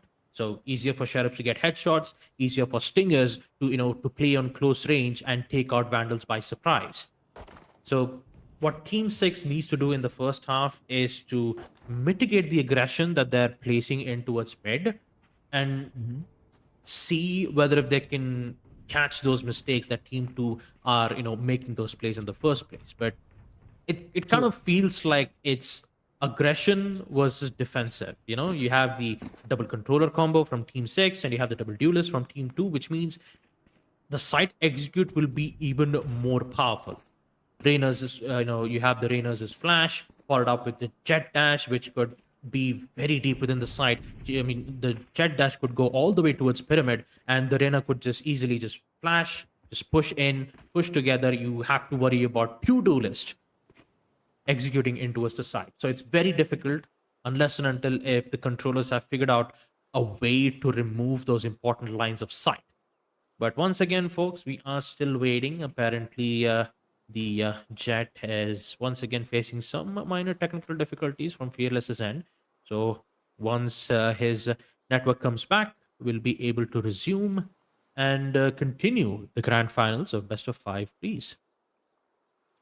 You know how in Indian serials there's a situation where whenever groundbreaking things happen, they kind of rotate the camera around all the characters in the exact same way that the observer is doing around the Jet right now. It's making me dizzy. I wouldn't say dizzy. I mean, if you want to add a lot of Indian serials, the main thing that you forgot is the over exaggeration of zoom ins. Yeah, that is true. Zoom in. I mean, that observer was doing that. Here's the thing: zoom in, loop in, and just keep doing it for 3 to 4 times. You just focus on the Jet, zoom in 3 times on Jet, zoom in 3 times on the enemy Jet. You add some, thunder soundtracks, and you got yourself a free Indian serial for free. Simple as that. And that too when is just disconnected. So yeah, it's just everyone having their own fun, their go at it. But Add some Bollywood chimes to it in the middle of those transitions. I mean, the way this finals has been going, it does seem cinematic. I would not lie, because again, the first one going in a dominating win for Team 2, and then Team 6 pulling off with a crazy comeback as well in map 2 and 3, and then team number 2 winning out another one in again a very dominating fashion. It does seem to be going in towards a very climatic ending, and I just can't wait to see how it will open up all the possibilities that we'll probably witness from all of these players and these teams. But again, since we're already talking about that, right, I also want to talk about the changes that were hit onto the map of Breeze, which have now resulted it being a pretty, I wouldn't say defense centric map, but defending on the map of Breeze has become fairly easy as compared to how it was before, especially on towards the A side, wherein you would have two different angles to watch out for whenever you're watching towards the A main. And also you would be always worried about someone walking up in the tunnels, probably, investing one more player to watch all of those angles, which now you don't need to do. Plus, playing in mid, it has become, I would say, fairly easy, especially for the side of attackers, because Previously, all you would need to do is just invest one person with the operator in the sniper's nest, that's the mid top, and let it be. He's going to take care of everything in the mid. All you need to do is just maybe just send one more person to watch out that there's no one pushing in from the tunnels. That's all. But now you've still got to be worried about getting flanked from 2 or 3 different angles. So it's kind of become fairly easy for the attackers to take control of mid, which gives them the possibility of going in for an ace split, which I would want Team 6 to utilize. Yeah, so we did get some update on the information on Fearless. Apparently, his PC crashed. Just need to wait for him to come back, which will take for a minute or two, folks. We do have to apologize for the delay, but okay, that definitely did. Hi, Jet. I'm scared. Please, I just don't know what to say. That was just a quick jump scare that I was just okay. Please, Oh my. It's like That's your zoom in. That's the zoom in you were talking about. Here's your zoom in. no, that's not the oh Jesus, no, not the zoom in. For a moment there, I was about to say the Bollywood type transition just changed itself into a character select screen, but nah, just that was just a straight up jump scare you find in any horror movies. You just randomly talk something. It's like, wait, I forgot to get my knife. I just go ahead and get the knife to cut off my bread, and next thing you know, jump scare out of nowhere. That is true. That's why you should never walk up late in your own house, but Exactly. Really especially scary. at night. Yeah. There's always someone following you. You know that. Got to be wary about it. And that's exactly what the kind of role a lurker plays in all of Yeah. these games. I still remember that one lurk play coming in from Panzer, if I'm not wrong, when he was playing on Killjoy in the map of Mhm. Haven. Yep. My God, that would have literally given the opponents a jump scare when he got that 4K while moving through their own spawn. They had no idea he was there. Those are the kind of moments that we really find very funny. But again, I still can't seem to figure out a way how team to would be able to continue on their strong holding defense if in case they keep on pushing like they did in the previous one, and they kind of keep on getting picked off, because that's one thing they would have to worry about. They would have to think for sure, since in the previous one Jet and Reina, both of them got picked off. There was absolutely no easy way for them to go and retake towards any kind of site. Now here's the strength of a double duelist composition. It is very solid for the site hits, also for the retakes if you're on defense, because you can send in your duelists quickly and then you can follow behind them to try and retake that site. And since we are talking about Breeze, it's got so many open spaces, so many gaps, that yes, there's always a possibility of a split retake coming in. One from CT side, the other one from tunnel side if you're retaking B, and then one from again CT side, and the second one from towards that tunnel or heaven, or whatever you would want to call it. So that's one thing that attackers would always need to watch out for. That's why they go in for some safe kind of plans, which they can keep a watch on from main. And I think so that's one thing that Team 6 would need to do, because in the previous 3 rounds, they've not got the plan down, not even once. And they've got to be a little bit worried about that.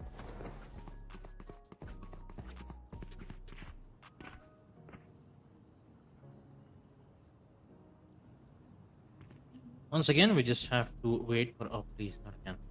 Once again, we just have to wait for round number 4 to proceed. It's just why the close up. Why Yeah. does Reina has an oval face? What's wrong with an oval face? The oval face should be oval in a different way, not like it's coming right at front of you and then going backwards. That kind of seems a little awkward. Right. Like, think we are on BRB screen, which means we'll be taking a Yeah. small break and we'll be right back.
Yeah. All right, folks. Welcome back, and once again, apologies for the delay, but yeah, we are back with Map Breeze, which will be the grand finale matchup for for the event. And looks like Team 2 are currently the one who are in the lead, and Team 6 are slowly making their way in towards the A side, with Fearless lurking all the way from mid. We're about to witness to see whether which team gains the maximum advantage towards the A side. Yes, that is true. And that's going to be the molly used up on the back of the Sova drone coming in. Just in the meantime, can he get something more? That's the question. Yash was able to quickly get one, enemy also to get remaining. traded as well. And Spike yes, Chris down gets A. one more. Goes in for the shock dart play, only to put Buster in a place where he would be able to go in for that trade, wins the round, and that's another round going in for Team 2. Now, again, we can clearly see how quickly Team 2 are going in for their retake attempts. Now, you can argue and say that it was a half by round for the side of Team 6, but it's going to be even worse by now in this. There's one thing I still am worried about, the fact that Team 6 are not being able to get the plan down. Every single time you're seeing Team 2 going for a flood retake, but they're just not letting them onto the side whatsoever. And let's see if the same thing happens in this round, because the aggression is coming in from mid by both the duelists. Yeah, and they are making sure that the entire mid place will be theirs. The drone will give away the information, and Fearless is just trying his level best to get it, and he will succeed in doing so. Immediate refrags will be made, but Trist and Prin have something else to say. The huge mid control definitely favored them a lot, giving them ample amount of information to detect exactly where the rest of the players are. Fearless, once again, trying to make amends, as he is succeeding in equalizing the man card into a 2v2 situation. But he's very low on HP, only 5, and Tejas will just make do with a headshot, leading to Prin finding the last player. No, Impetuous gets a good headshot, leading to a 1v1 gunfight. No shield. Toxins are used, and not a lot of shields left for the other sides to make a play, and Impetuous makes a safe decision to rotate back all the way towards A side, and looks like the other I'm pretty sure Tejas also knew exactly what's going on. So when he finds that perfect timing, 30 just seconds by left. hearing the noises, he can exactly figure out a way to remove it. Yup, there you go. Impetuous detected, but somehow still alive. Tejas misses the opportunity for that headshot, and now they will proceed with Spike post plant, planted. giving them a lot of confusion. Some noises will be given from the water. Jeez, the utility at the wrong time will give a clutch for Impetuous, making it a 3-2 situation. I kind of understand what's going through here, folks. It's best of 5. We started the match all the way at 6 p.m., I believe, and since it's going all the way to it's going all the way to map number 5.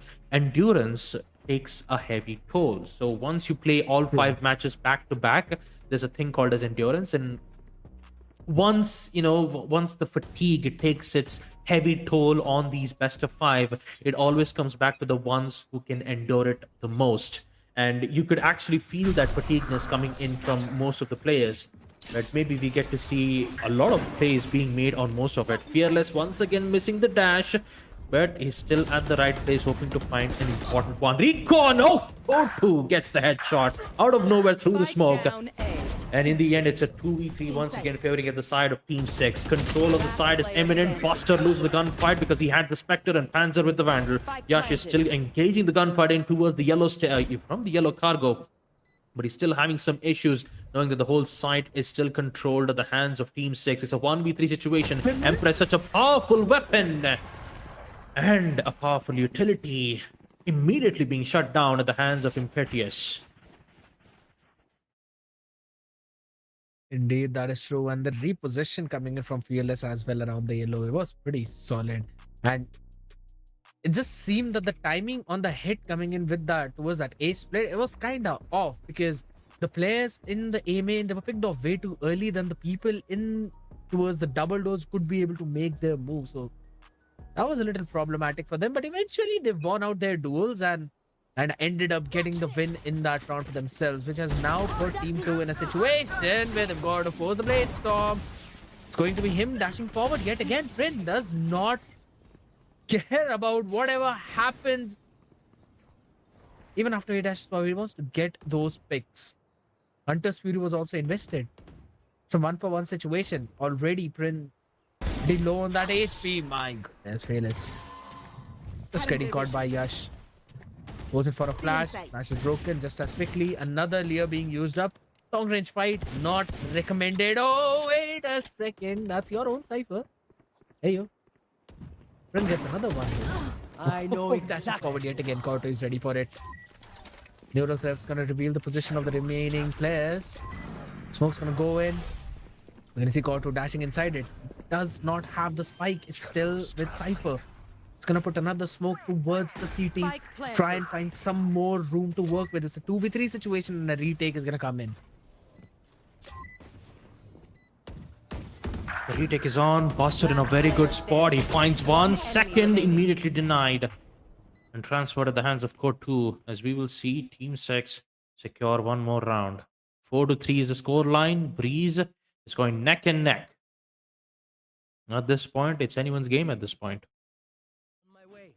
Panzer's reposition was just imminent, and the way he actually got double frag onto that part, that was exactly what they needed. And Cypher is now setting trips up towards the A side.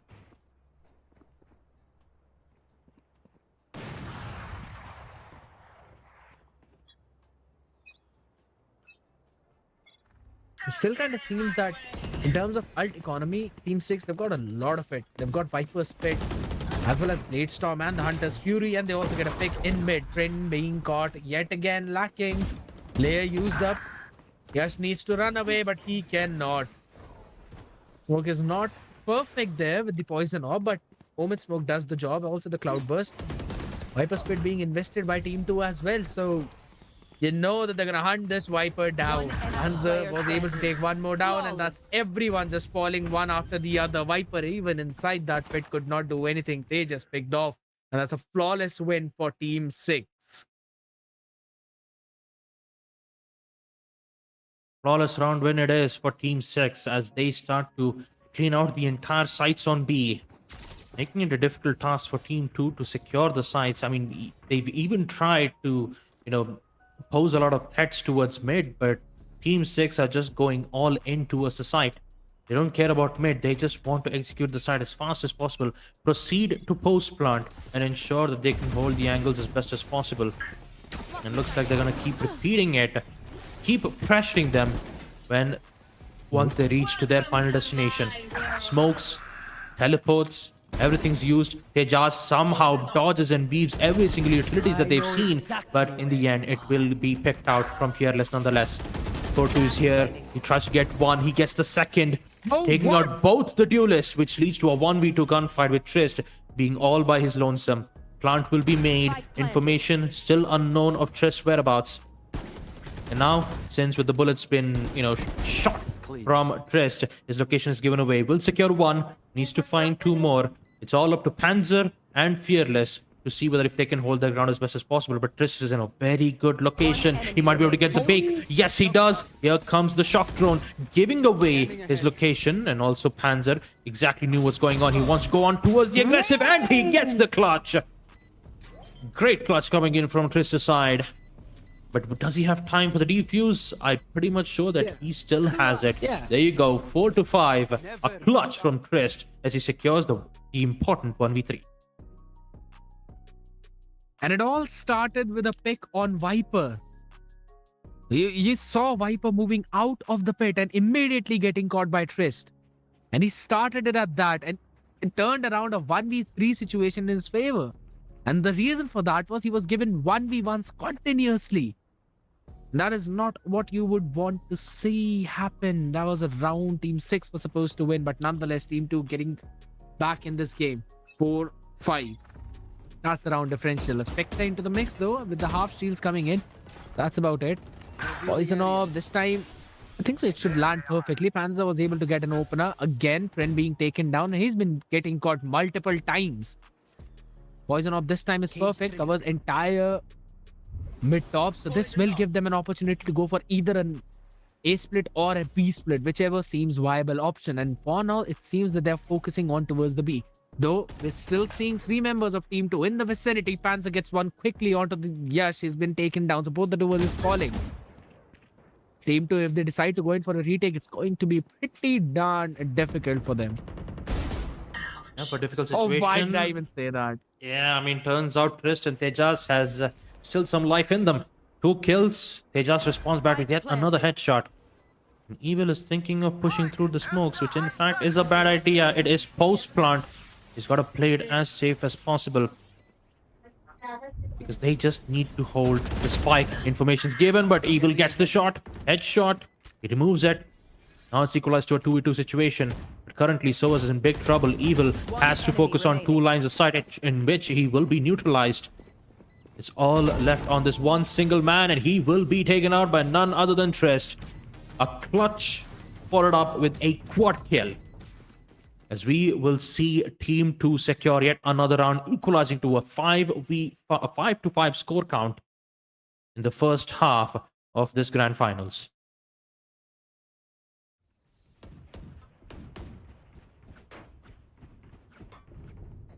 Indeed, that is true. And both the teams have actually got full buy. They absolutely complete buy. But on the other side, again, if we are seeing how these halves are ending, I love the fact how both the teams are just adjusting to the play style of each other. But the fact that Trin and Yash are both getting caught time and time again on the duelist, they're playing so very aggressive in mid, and they're doing the exact same thing even now. Velis's location has been revealed. He'll be taken down by Buster near the theft, being invested as well. Try and get their positions.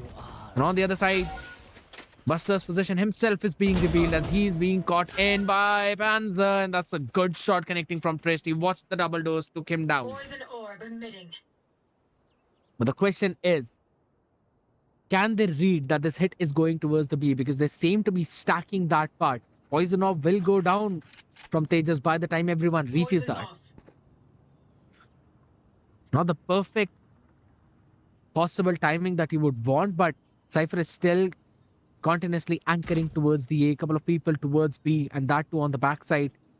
I think so they should be able to get a perfect read onto this one. The poison orb's going to go out, should reveal the information. They've got to clear their angles. Recon dart as well going into the mix as Impetuous quickly makes his way in towards the side. And Trace not being able to catch everyone. Tejas still gets a one trade, but immediately traded. It's score 2 30 seconds and left. Impetuous still standing. I have the While on the other side, you're going to see Cypher making a run for it. I'm pretty sure Cypher's not going to make a run for it. He has to clutch this 1v2 in order to put themselves back into the important lead. Core 2 with a quick teleport. Put themselves back in a really good positioning. And the smokes from Impetuous to take out the final player, Buster, and give back the lead to Team 6. Which means we still have 2 more rounds left in the first half of Breeze. And I think the final match could end up in overtime. There's highly likely a possibility that it can happen. But since I've jinxed it, it could happen or may not happen. Who knows? Second half is still on the way as we still have one final round of the first half still in play. We just need to see which in which this round will it favor to. Get out of my way. In terms of weaponry, you can clearly see that the Team 6 have got the advantage. Blade Storm being invested as well. Recon's going to go and try to scan the entire view of mid. Panzer quickly goes in 1-for-1. That's the trade back and forth. Those still favoring Team 6 as they're up by one member. Recon Bolt revealing the information as well as Twitch quickly gets Fearless out of the picture and Buster follows him up. But Core 2 Deploying drone. quickly taking him down.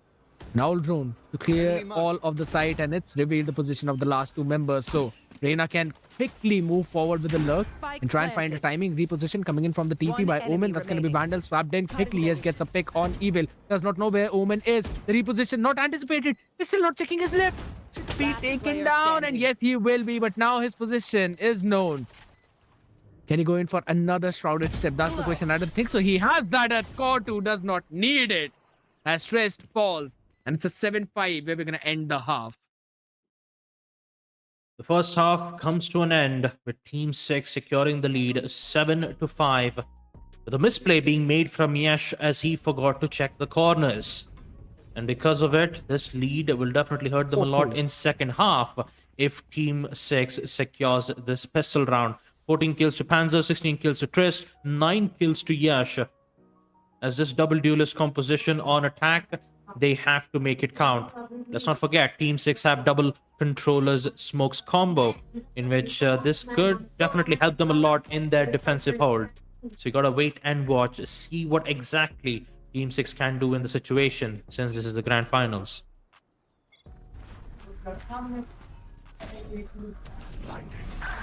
All goes on board. Yash finds the first one. Fearless headshotted, and Yash finds the second as well. 150 HP Reina. Now you don't want to deal with Reina, especially in a pistol round. Got to do. Does he push the smoke? Yes, he actually does. He could have found the perfect timing, but he does not look at the right place as Trace shuts him. Down. Devil, in the meantime, will be able to take care of Find them. Reina. And my God, Dr. Evil again following it up, taking Trish down as Last well. player standing. And it's down to a 3v1 situation. Can Evil do anything more than what he's already done? He's got to make a run for it. Spike It will be planted, but is he going to check the corner on his left? I don't think so. Attention has been grabbed, and Friend finds the perfect timing to peek and take him down. This gives a very good opportunity for the members of Team 2 to equalize the half by winning their anti-eco. I mean, this is the pistol round after all in the second half. Team 6, they've tried their level best to hold their ground, but unfortunately the aggressive plays didn't quite work out well in their favor, giving Team 2 the necessary advantage that they need. They can now bring this back in the second half, forcing Team 6 on an eco round. They're going to fully commit to it with just frenzies being picked up from Impetuous. We will expect to see a stack all the way from the A side, and also an aggressive push from the same exact place where Prin gets the initial pick. Second kill, beautifully done with the classics, and turns out the second classic does the job. Pressed comes back with yet another response back with Enemy remaining. the shock dart, leading to yet another 1v3 situation. Two important kills from the classic that Team 6 have secured. And Panzer, only having a classic in hand from his end too, unfortunately won't be able to secure any kills at all. 7-7, it's equalized, as we will witness Team 2 slowly gaining up the lead.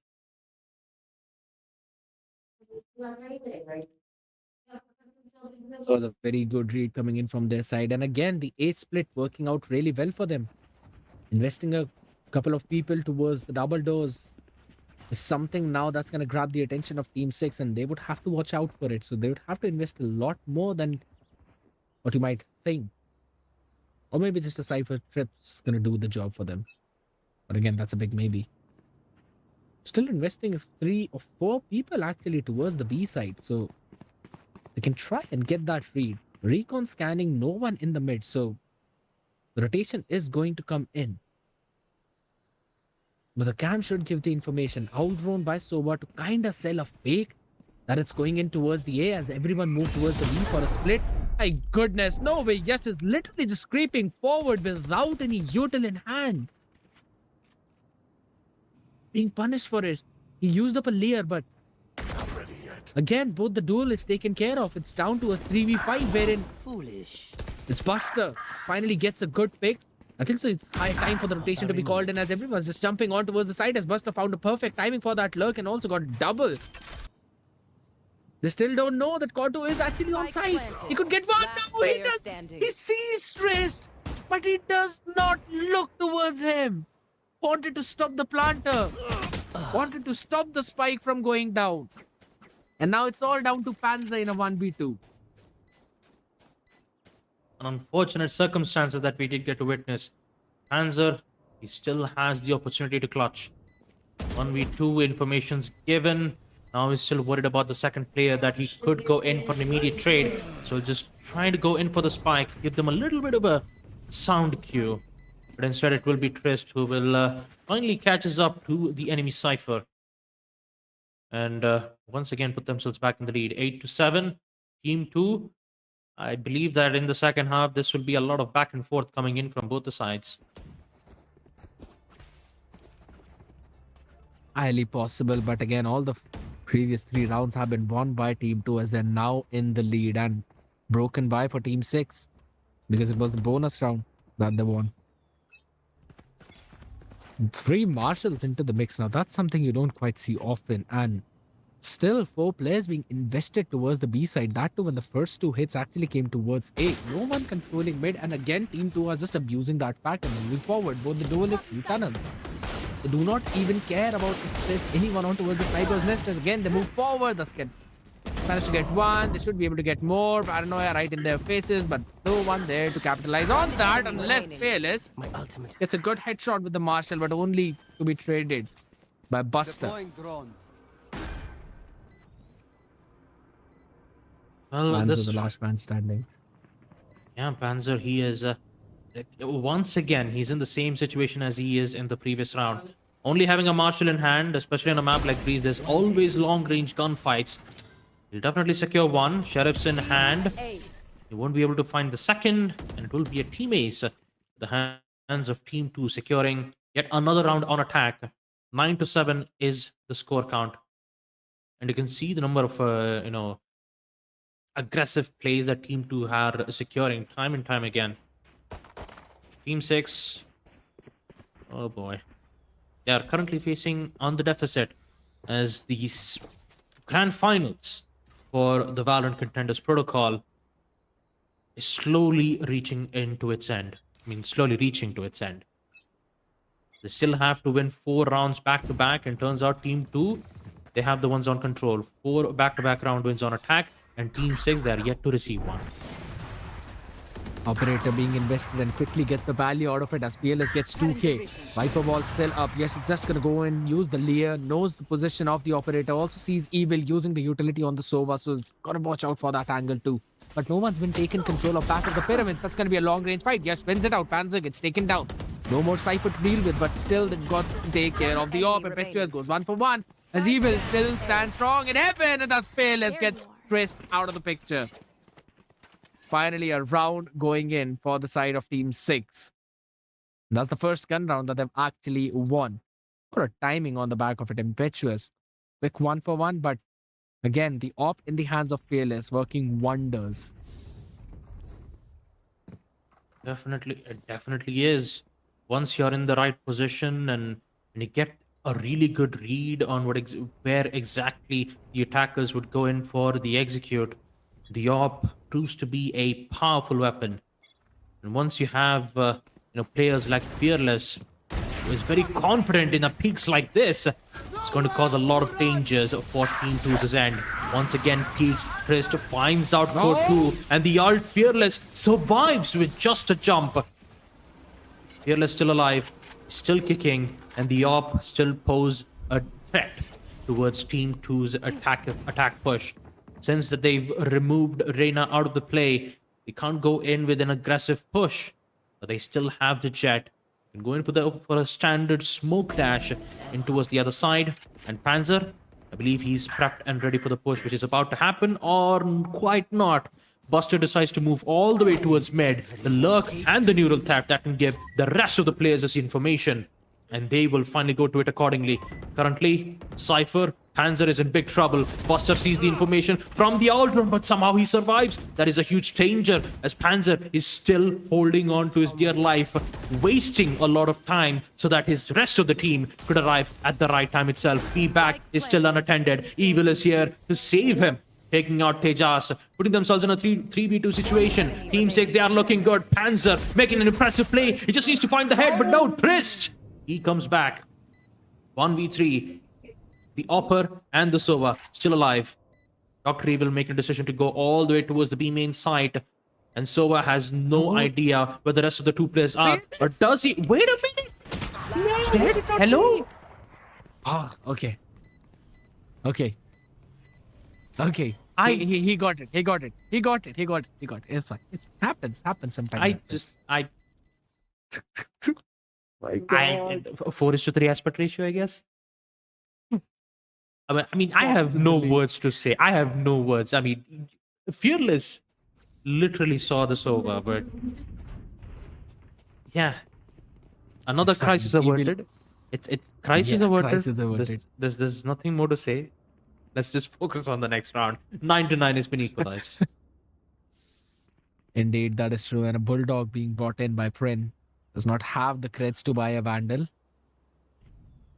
But again, at the same time, if you're my Looking way. at how these attacks have been going, my oh my, both of these teams are just playing so very aggressive and close. Impetuous getting a little too ahead of himself. Oh my goodness, Gotu just playing way too ahead. No one's checking corners. Paranoia used up to push everyone backwards, but Trish still holding the angle. A crossfire just outside the double doors. But Gotu is not letting go of his space, and now he sees it. Goes in for a fake TP. Is his position anticipated? And the answer is no. 1-for-1 trade. The shot not connecting. Fearless still trying to hold on to his dear life. Impetuous is also there to support him now from the yellow. Another round for Team 6, and they've been winning every single one of them since the moment they bought this op.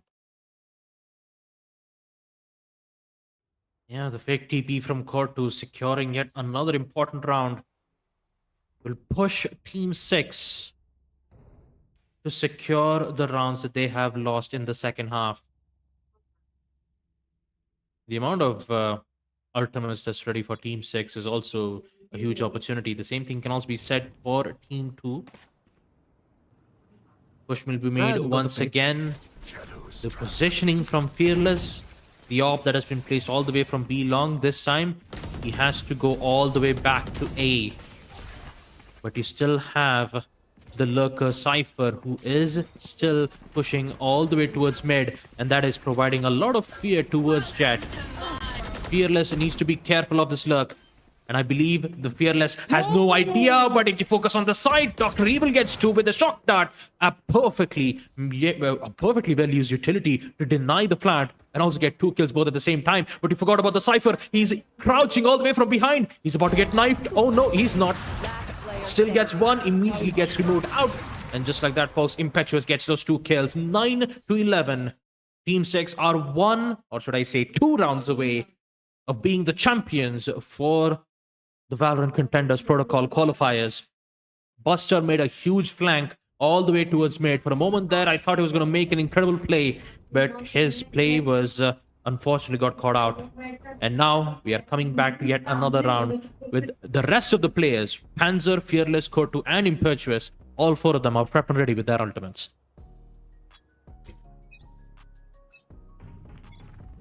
Absolutely true, and it just seems, I wouldn't even call it unfortunate. It was just a great play being made by Evil with those shock darts, getting the Viper, as well as I believe the Reyna. So again, a solid one to start things off, or let's just say start their maneuver towards the map point as the Viper split being invested in B main while everyone slowly creeps in towards the tunnel. Team 2 have already lost one of their members, so Yash needs to be proactive. He needs to be the main player, but he gets taken down. Evil anticipates his positioning. And now they've got absolutely no map control, but in the meantime, Buster could definitely try and make another play, but his angle is being watched out, and that's the operator in front of him. They can definitely not disrespect it whatsoever, and they've got absolutely no map space. They've got no map control.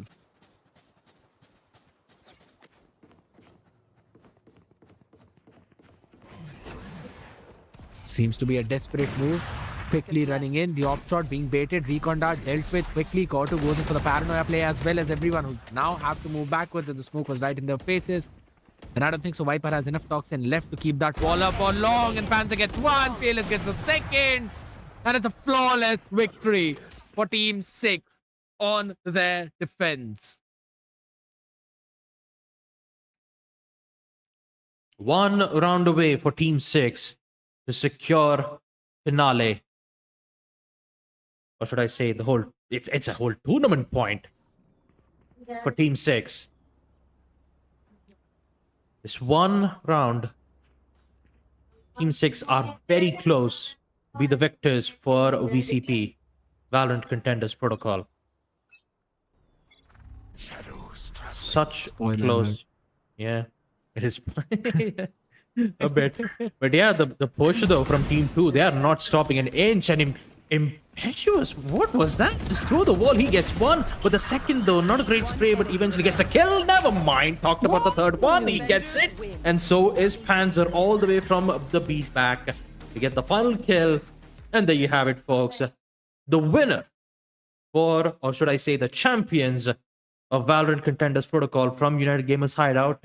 Give it up for Team 6, making an impressive performance, going all the way to the distance to match number 5. Breeze will be theirs, and Team 6, they will secure match breeze and also be the victors for this tournament. Started things at a 2 and a 13. No one would have expected this to happen. But my, oh my, what a game coming in. What endurance. Even though they were fatigued, even though every hope seemed to be lost, they crawled back in. They were the ones to reach 2-1 first, but again, we saw their opponents, team number 2, slowly creeping ahead on the map of Split, where again they showed dominating performance. And even after that, everything just started to crumble once that operator was brought in by Fearless. And man, he showed a valiant performance. It was literally a valiant effort coming in. From both the teams, Team 2, Team 6, doing absolutely insane job and giving us a great game. And this is how you always would expect a finals to go for. Yes, the journey has been pretty long. It's literally been almost over 5.5 hours, but man, we were delighted with an amazing treat. And congratulations to team number 6 for getting the first position, winning the tournament, but also team number 2 for securing the second place. Yep, congratulations once again, Team 6, as they'll end up being the victors for Valorant Challenges Protocol. Sorry, Valorant Contenders Protocol. Apologies. But yeah, I believe that is it. We had our third place best of 3 matchups, and we've also completed our best of 5. All of the maps went all the way to best of 3 and best of 5. So today we had a total of 8 matches in total. And I hope you guys have enjoyed watching the stream. Make sure to check out our socials at United Gamers Hideout, both on Instagram as well as on Facebook. Link should be in the description down below. So yeah, looks like we're going to sign off for today, folks. This is me, Baba Gusta. Alongside, we have Scarediet as my co-caster, and also on the production side, who've been up all day. And we will see you guys next time. Take care.